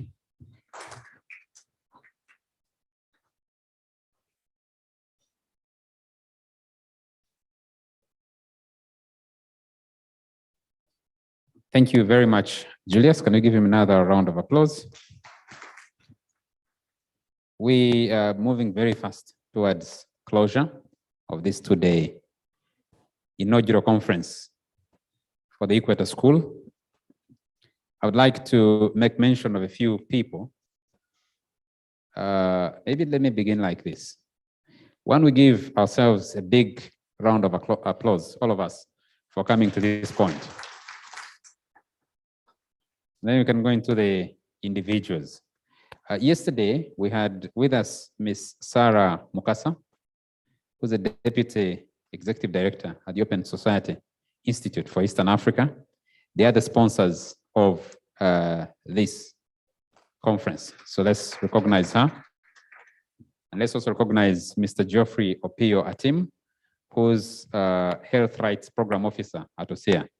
He's with us. Very nice to have you here. OSEA is mentioned in a special way by Siatini because it not only sponsored this conference, this inaugural conference, but has walked the journey with Siatini right from the start. When the idea came up, they've been keen to walk the journey with Siatini and to see it come to life and hopefully fruition in future. The other partners who have worked with Siatini to pull this together, the Food Rights Alliance, Agnes is here. Agnes also sits on the board of Siatini, but she's one of the most committed people I have met over the last many years in what she believes in. And food rights is something she believes in strongly. And these discussions are things that she believes in very strongly. I'd like to recognize Mr. Alvin Musioma. Alvin was not only a presenter, but his organization is a partner with Siatini to pull this together. And I've been told, Alvin, that you could have actually zoomed in like the other people, but you chose to jump to the next flight and decided to come to Kampala and actually offer a presentation. Initially, it'd been asked to discuss. You took up the presentation. Thank you very much for doing that for us. Would also like to recognize in a very special way Mr. David Kavanda and his organization was also a partner. Has he moved away? Yes, Mr. Kavanda was around, but they really worked closely with Siatini to see that this not only happens, but also has a future going forward.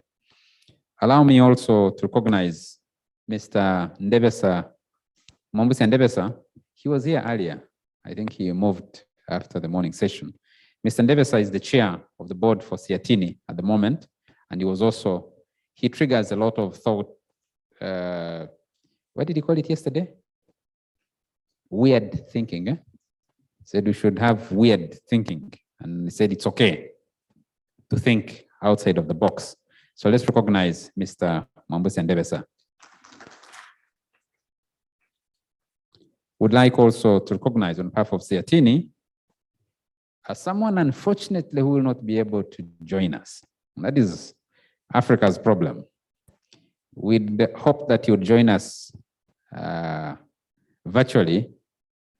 He's within the country, but the part of the country where he is, we can't get a stable link for him to be able to share with us.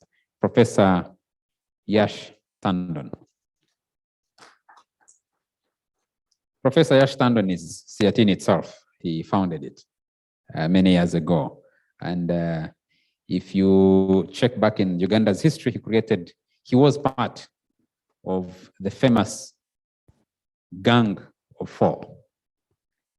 I think we have two gang members still alive. The other one is Professor Edward Rugumayo, who's retired and lives in Fort Portal. The others were Professor Dani Wadada Nabudere and Professor Monyo Jok, who have since moved to the next life. And so it's sad that Yash is not here to speak at the closure of this inaugural conference. Of course, the other person is Jane Nalunga, ED at Siatini. She was with us yesterday, but she's unable to be with us. She's been unable to be with us today. Then recognize the entire team at Siatini who have been able to pull this together and keep us here until this hour. And of course, I can't forget all the presenters and all the discussants. Thank you very much.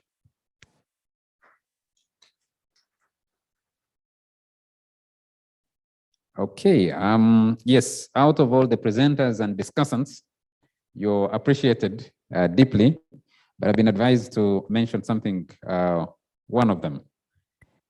You know, you need to choose a good name so that people don't miss you in your choosing the names that you name your children. You are named already. It's not your problem, it's not your mistake. Whoever named you chose how you recognized. But a gentleman called Africa Kiza. Where's Africa? I think he's somewhere behind there. He's made big contribution to the Equator School since it came, it began taking shape. I am told that the Equator School was discussed many, many years ago. Ambassador will talk about it somewhere in Brazil. And then they decided to locate it somewhere on the Equator, and it's called the Equator School, but it's not a physical school. The first time I interacted with it, they told me, this is not a physical school. I said, but where's the school? Can I enroll? And they said, no, no, no, you can't enroll. It's a line of thinking. Last but not least, allow me to recognize and also invite to speak to us in closing, Ambassador Nathan Irumba. We drafted him in late because Yash is not able to come here, so, but he is the body that makes these thinkings. And Ambassador, after you've given us closing remarks, we request you and some of the people I have mentioned here to join you to unveil the Equator School and inaugurate it. Thank you very much.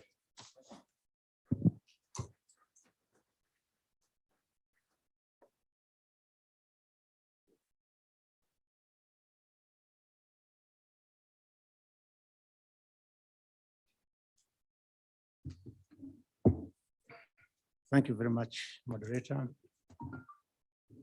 Well, I am standing in for Professor Tandon.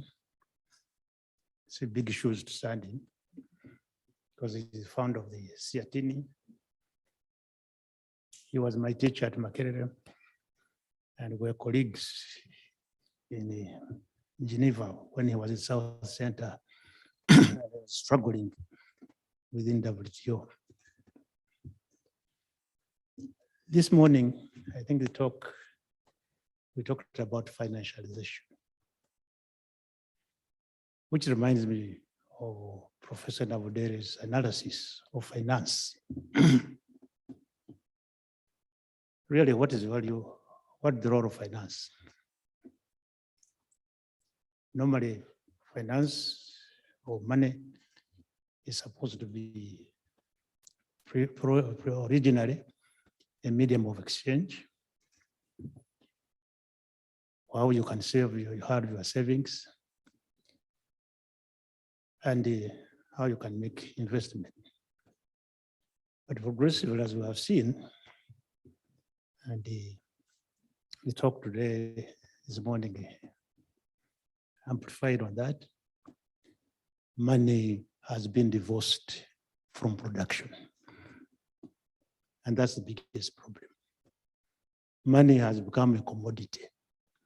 In fact, if you look at a foreign exchange that takes place every day, it's millions and millions, and not much of production.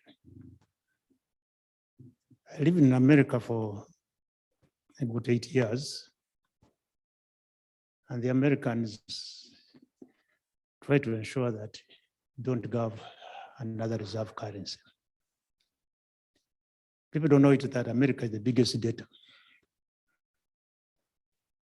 You see, it takes about $100, I mean, 10 cents to produce $100 of the American currency. But it takes you value of $100 in order to access it. So part of the American foreign policy always is to control money and it becomes the medium of exchange. That's why whenever they talk about sanctions are put around that, you find difficult because you have to have access to the American currency. But America is the biggest debtor. Chinese, the federal bank keeps printing money whenever they need it. And when they feel inflation, they increase the interest rates. And an increase of American interest rates reverberates around the world. And that's how we end up at times, because our debt is denominated in dollars. So we have to export more for the little that we got. So money is one of the, I think, of the problems. And when we look at financialization, I think that's a critical. Now, if you look at the last the financial crisis, and our president this morning told it a casino economy, I referred to it as a casino economy. How did we get there? I was in America. They were washed with money, that's a printing, and even those who were not worth to get loans got housing loans. Now these loans were recycled by banks, and unfortunately, foreign banks began buying into those assets, which was actually no asset. So when this thing crashed, what happened? What happened that the word was that the banks are too big. There's certain about 5 banks in America which were caught up in this. They are too big to fail. So the federal government printed more money to bail out the banks, but they did not bail out the ordinary man. So what I'm driving at, if you look at and I have been following, if you look at the development, especially since the time of Reaganomics and Thatcher, it was also an assault actually on social services. So the capital was earning more money, but the workers were getting less and less. And I think UNICEF has written how the few rich ones are actually exploiting. If you even in our country here, if we are going to look at it, you look, the rich are getting richer, the poor are getting the poorer, and they're not being remunerated properly. Now, what perhaps the COVID with this has happened to COVID. And of course, there's so much death, but it has exposed the absurdity of this arrangement. Here in Africa, I know in Uganda, people seem to be happy to die abroad, and people go wheeling to the airport that the bodies have been brought. But our hospitals were being neglected. So I hope it has given some food for thought of reversing the role of the state in providing welfare and public service. Another point which has been referred to is which is a song going around, public-private partnership. I have no problem with them if actually they are properly structured. But the problem with private-public partnership is that they privatize the profits and they socialize the risks. The private people are happy to have the socialism as a benefit of socialism, but the ordinary person is denying that social because they said, now you must pay a going price.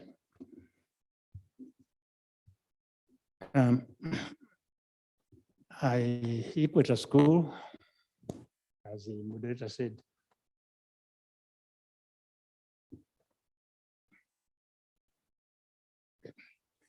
Equator School was conceived some years back while I was in Geneva as a part of the North-South relationship, because there was a Davos man.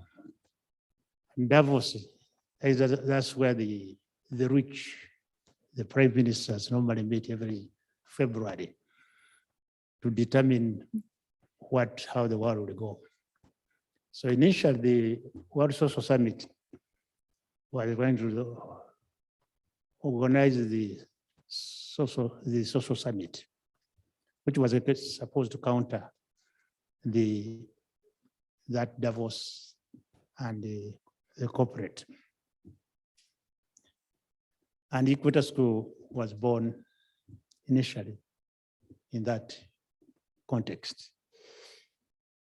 The first was Equator. Now Equator is in English is Equator. That's how the name Equator School began. So it was started off in Equator, then it came here, and as Reinhard said, it was actually the idea of generating alternatives to what Davos and the corporate world were determining. And the idea was that we are dominated by neoliberalism, but another world is possible. And that's the idea of generating thoughts in Equator School, to try to challenge these thoughts which were coming from there. I was involved very much in WTO, but if you look at the challenge of the North dominance, you can go back also to Nyerere's South Commission, where they identified the challenge to the South. And that was also the beginning of the creation of South Center. How do we generate our own ideas to be able to negotiate and to provide alternatives? South Center is part of that. And a number of NGOs have also tried that. But we want to have an African alternative. That for us here in Satini and some organizers here was what can also be the African alternative. The problem with Africa is not of integration in the world economy. We're already integrated. Unfortunately, we were first integrated as slaves and the ships require people. Then I think they discovered that these mules can operate better at home. So they create, that's how we are put in production. You don't need to take an African to Canada or South America to produce coffee, but you can make him produce coffee at home. So that's how we have been integrated. We are actually very much integrated. But probably how have we been integrated? As producers of low value material. And that's the danger. If we don't try to work out an alternative, how do we want to get integrated?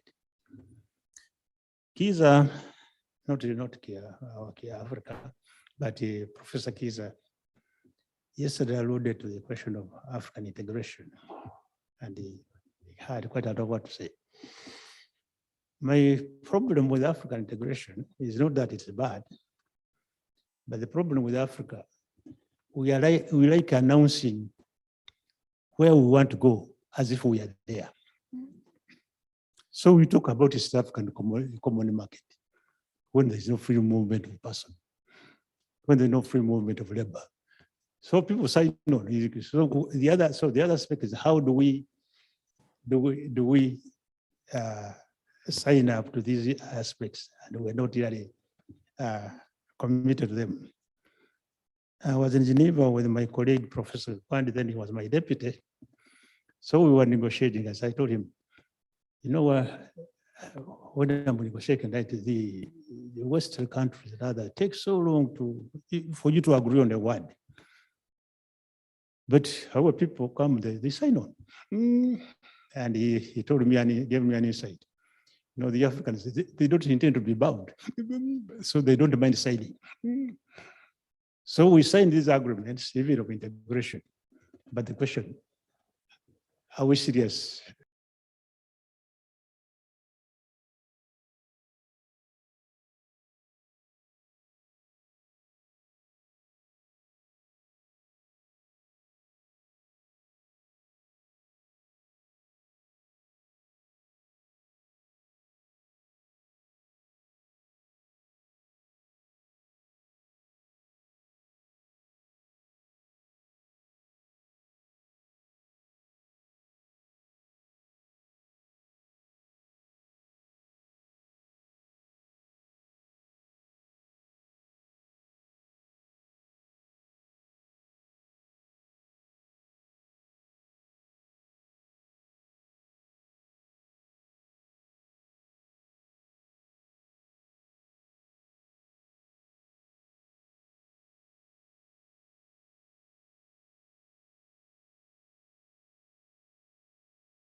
Members of Congress to make sure the agenda is pushed in the international negotiations.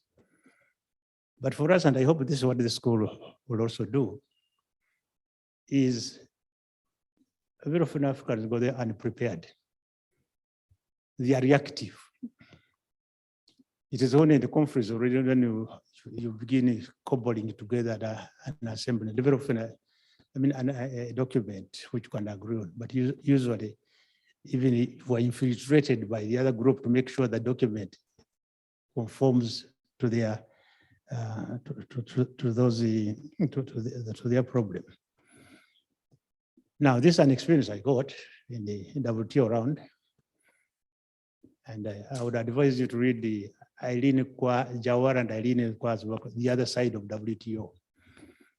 Most of the Africans and the developed countries delegates who stood up strongly for reformist agenda in Geneva, pressure was put on their governments to recall them, and it happened. I was supposed to be one of those, but somehow I had a dialogue with the president, and I think I was a little spared. But everybody who went to most ministers who went to Washington, they will be told that I'm a problem, and I couldn't say who was a problem. In fact, one of our ambassadors in Washington called me that, oh, see, these people want us to join because of our friendship. Can you support them? So I said, but I thought you are representing us. Can you ask them to support us? Rather than being the other way. I think so. The point when I was saying the other day that you have to be careful how you point at a lion. It might actually pluck you out. And many of those strong supporters have been pranked. And I experienced this, and a number of my colleagues in Geneva, some were recalled under funny circumstances. So they play dirty, but the most critical thing I know is that if you are prepared, you can make some advances. And I think the idea of this Equator School is how do we prepare ourselves so that for our development and also for, if possible, for integration in the international situation, in the global trade. Global trade is not per se bad, but as Kiza said yesterday, what are you taking on the table? Now, everybody is mesmerized by this question of, and I'm one of those mesmerized by this question of digital economy. Everybody says, if you come to the digital economy, and I have seen one of our young people that he increases your trade. But yes, digital economy, what do you have? Will it increase your value? There is that smiley card which the economists talk about, value chains. Now, most of us are at the bottom of producing raw materials. And in that value chain, where is the value? Value is in design, value is in intellectual property, and then in marketing. I always give you an example. Some of, I know we're all wearing shirts, but I used to wear a tan shirt or a real brook shirt. Now, if you ask yourself, how much cotton is in the shirt, value of cotton is in that shirt? Possibly it will be 5 cents. And maybe shipping, and you might add on 10 cents. But it sells over 150 Swiss francs. Why? Because of the design and the brand. So if you don't move into that aspect, you will always remain in this bottom of the always what President Museveni says, donating your labor. So looking back at what we have had, I think we have had a good discussion, and I thank all of you for making the presentation. I think it's a good start for going ahead. Siatini, when we began, like I tell you, after the Equator agreement was signed, many of our leaders signed on. But if you ask them what is in it, they didn't know. And then they asked for technical assistance to understand the agreement they have signed. From who? From the other. So that shows the part of this school would be, I see it as some raising the pertinent issues before negotiations so that we set our own agenda. But the most important, how that agenda is translated is carried on Africa. So as I said, I'm hearing heavy shoes. It's not easy to represent Professor Tandon, whom I have worked, but I know he's very committed. And I wish to thank my colleague, Jen Alonga, for putting these things and our team for putting these things together, and all participants. But the message I leave that let's start from here. It is a contestation of ideas at the national level, at the regional level. Kiza gave you an implication of what he thinks of the African CFTA. For me, it's not a bad idea, but it's a question of what do you take on the CFTA? And how do you talk about the regional geography? Because I know Kenya has been to negotiate an agreement with the US and UK. And that's how regional geography comes in. So you are negotiating with UK and USA to give them most favored nation treatment. And you're a member of the CFTA. How can you that resonate? And the Americans are good. They're pushing these, what they call key states, to sign bilateral agreements as a way of exporting to Africa. using them as footprints. So are some of the aspects we should look at. So with those few remarks, I have the opportunity to present my Professor Tandon to close the discussion, this conference. Yeah, thank you very much for giving me the time.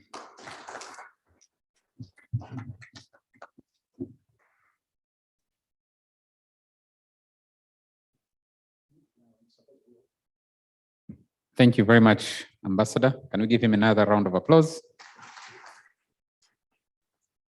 Ambassador, you have one more ceremony to do for us. Is to do the ceremonial cutting of the ribbon. May I request Agnes to join you? May I request Alvin to join you?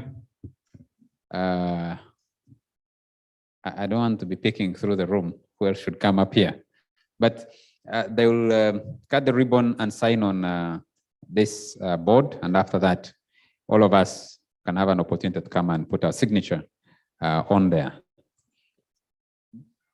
Yes, Ms. Geoffrey Opio from OSEA, please come and represent sponsors in this ceremony.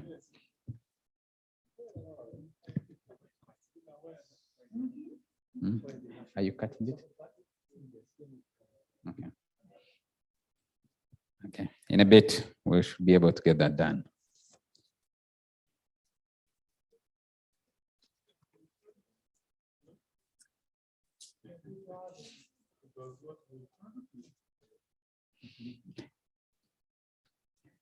After this group, I'm going to ask those presenters and discussants that are still in the room to also join here. Africa, you should come over. That special mention comes with a price, comes at a price rather. Please come over. The price you're paying is to be in the picture.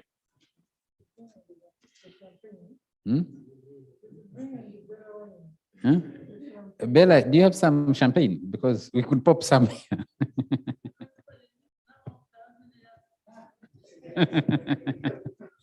You know, it's only the government that forgot you. We Ugandans have been supportive. We drink it. Okay. We'll do, please come and stand with the team here. We'll do at the count of 3, 2, 1.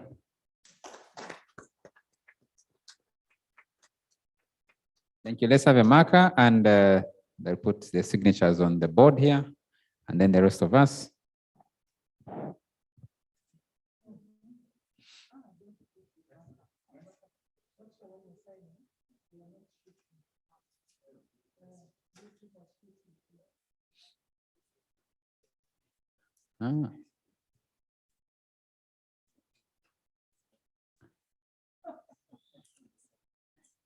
Thank you very much.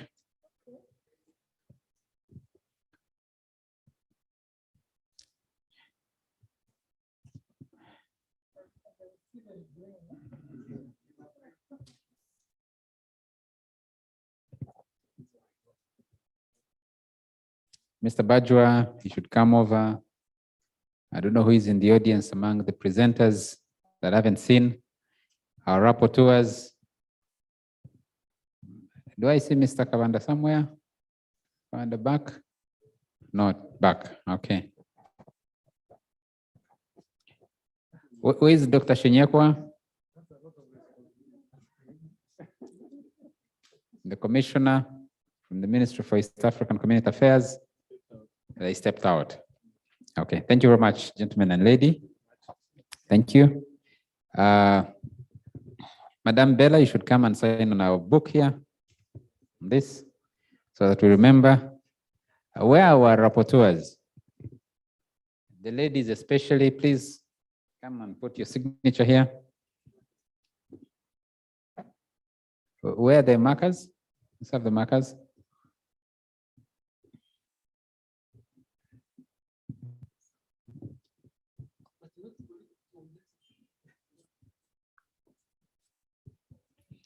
Please.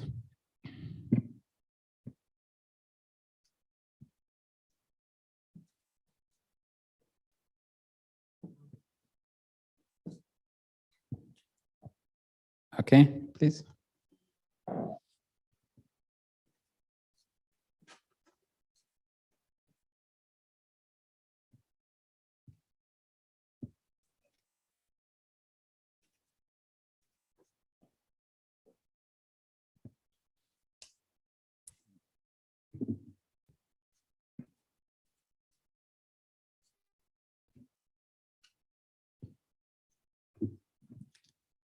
Okay, I think my part is done. Please feel free to come and sign. Huh? You also want me to sign? Hmm? Which one should I use?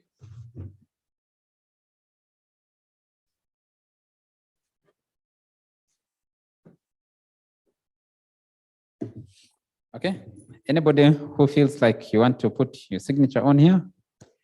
Thank you. Can I have Herbert Cafero come and make administrative announcements? And we should be done for the day and for the inauguration of the Equator School. Thank you very much.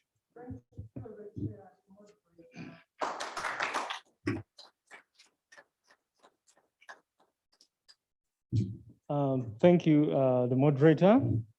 Thank you, everyone. Before I announce the logistics, I would like to say thank you to the participants, those that joined us physically here and those that joined virtually, but also a big thank you to the resource persons for sharing their cup of wisdom with us. And we treasure all the ideas that we've generated and commit ourselves to take this forward. About the logistics, like I announced yesterday, we will use the MTN mobile money numbers to send the money, the facilitation. It's modest, but it's from the bottom of our hearts as Siatini. And allow me to add my voice to the voices of the other speakers that have thanked and expressed gratitude to the partners, OSEA, and the rest of the partners. Thank you and thank you. Lastly, we kindly request that we take a few seconds to share our experiences of this conference, inaugural conference. So it will be recorded and the camera team is ready to do this. Thank you so much.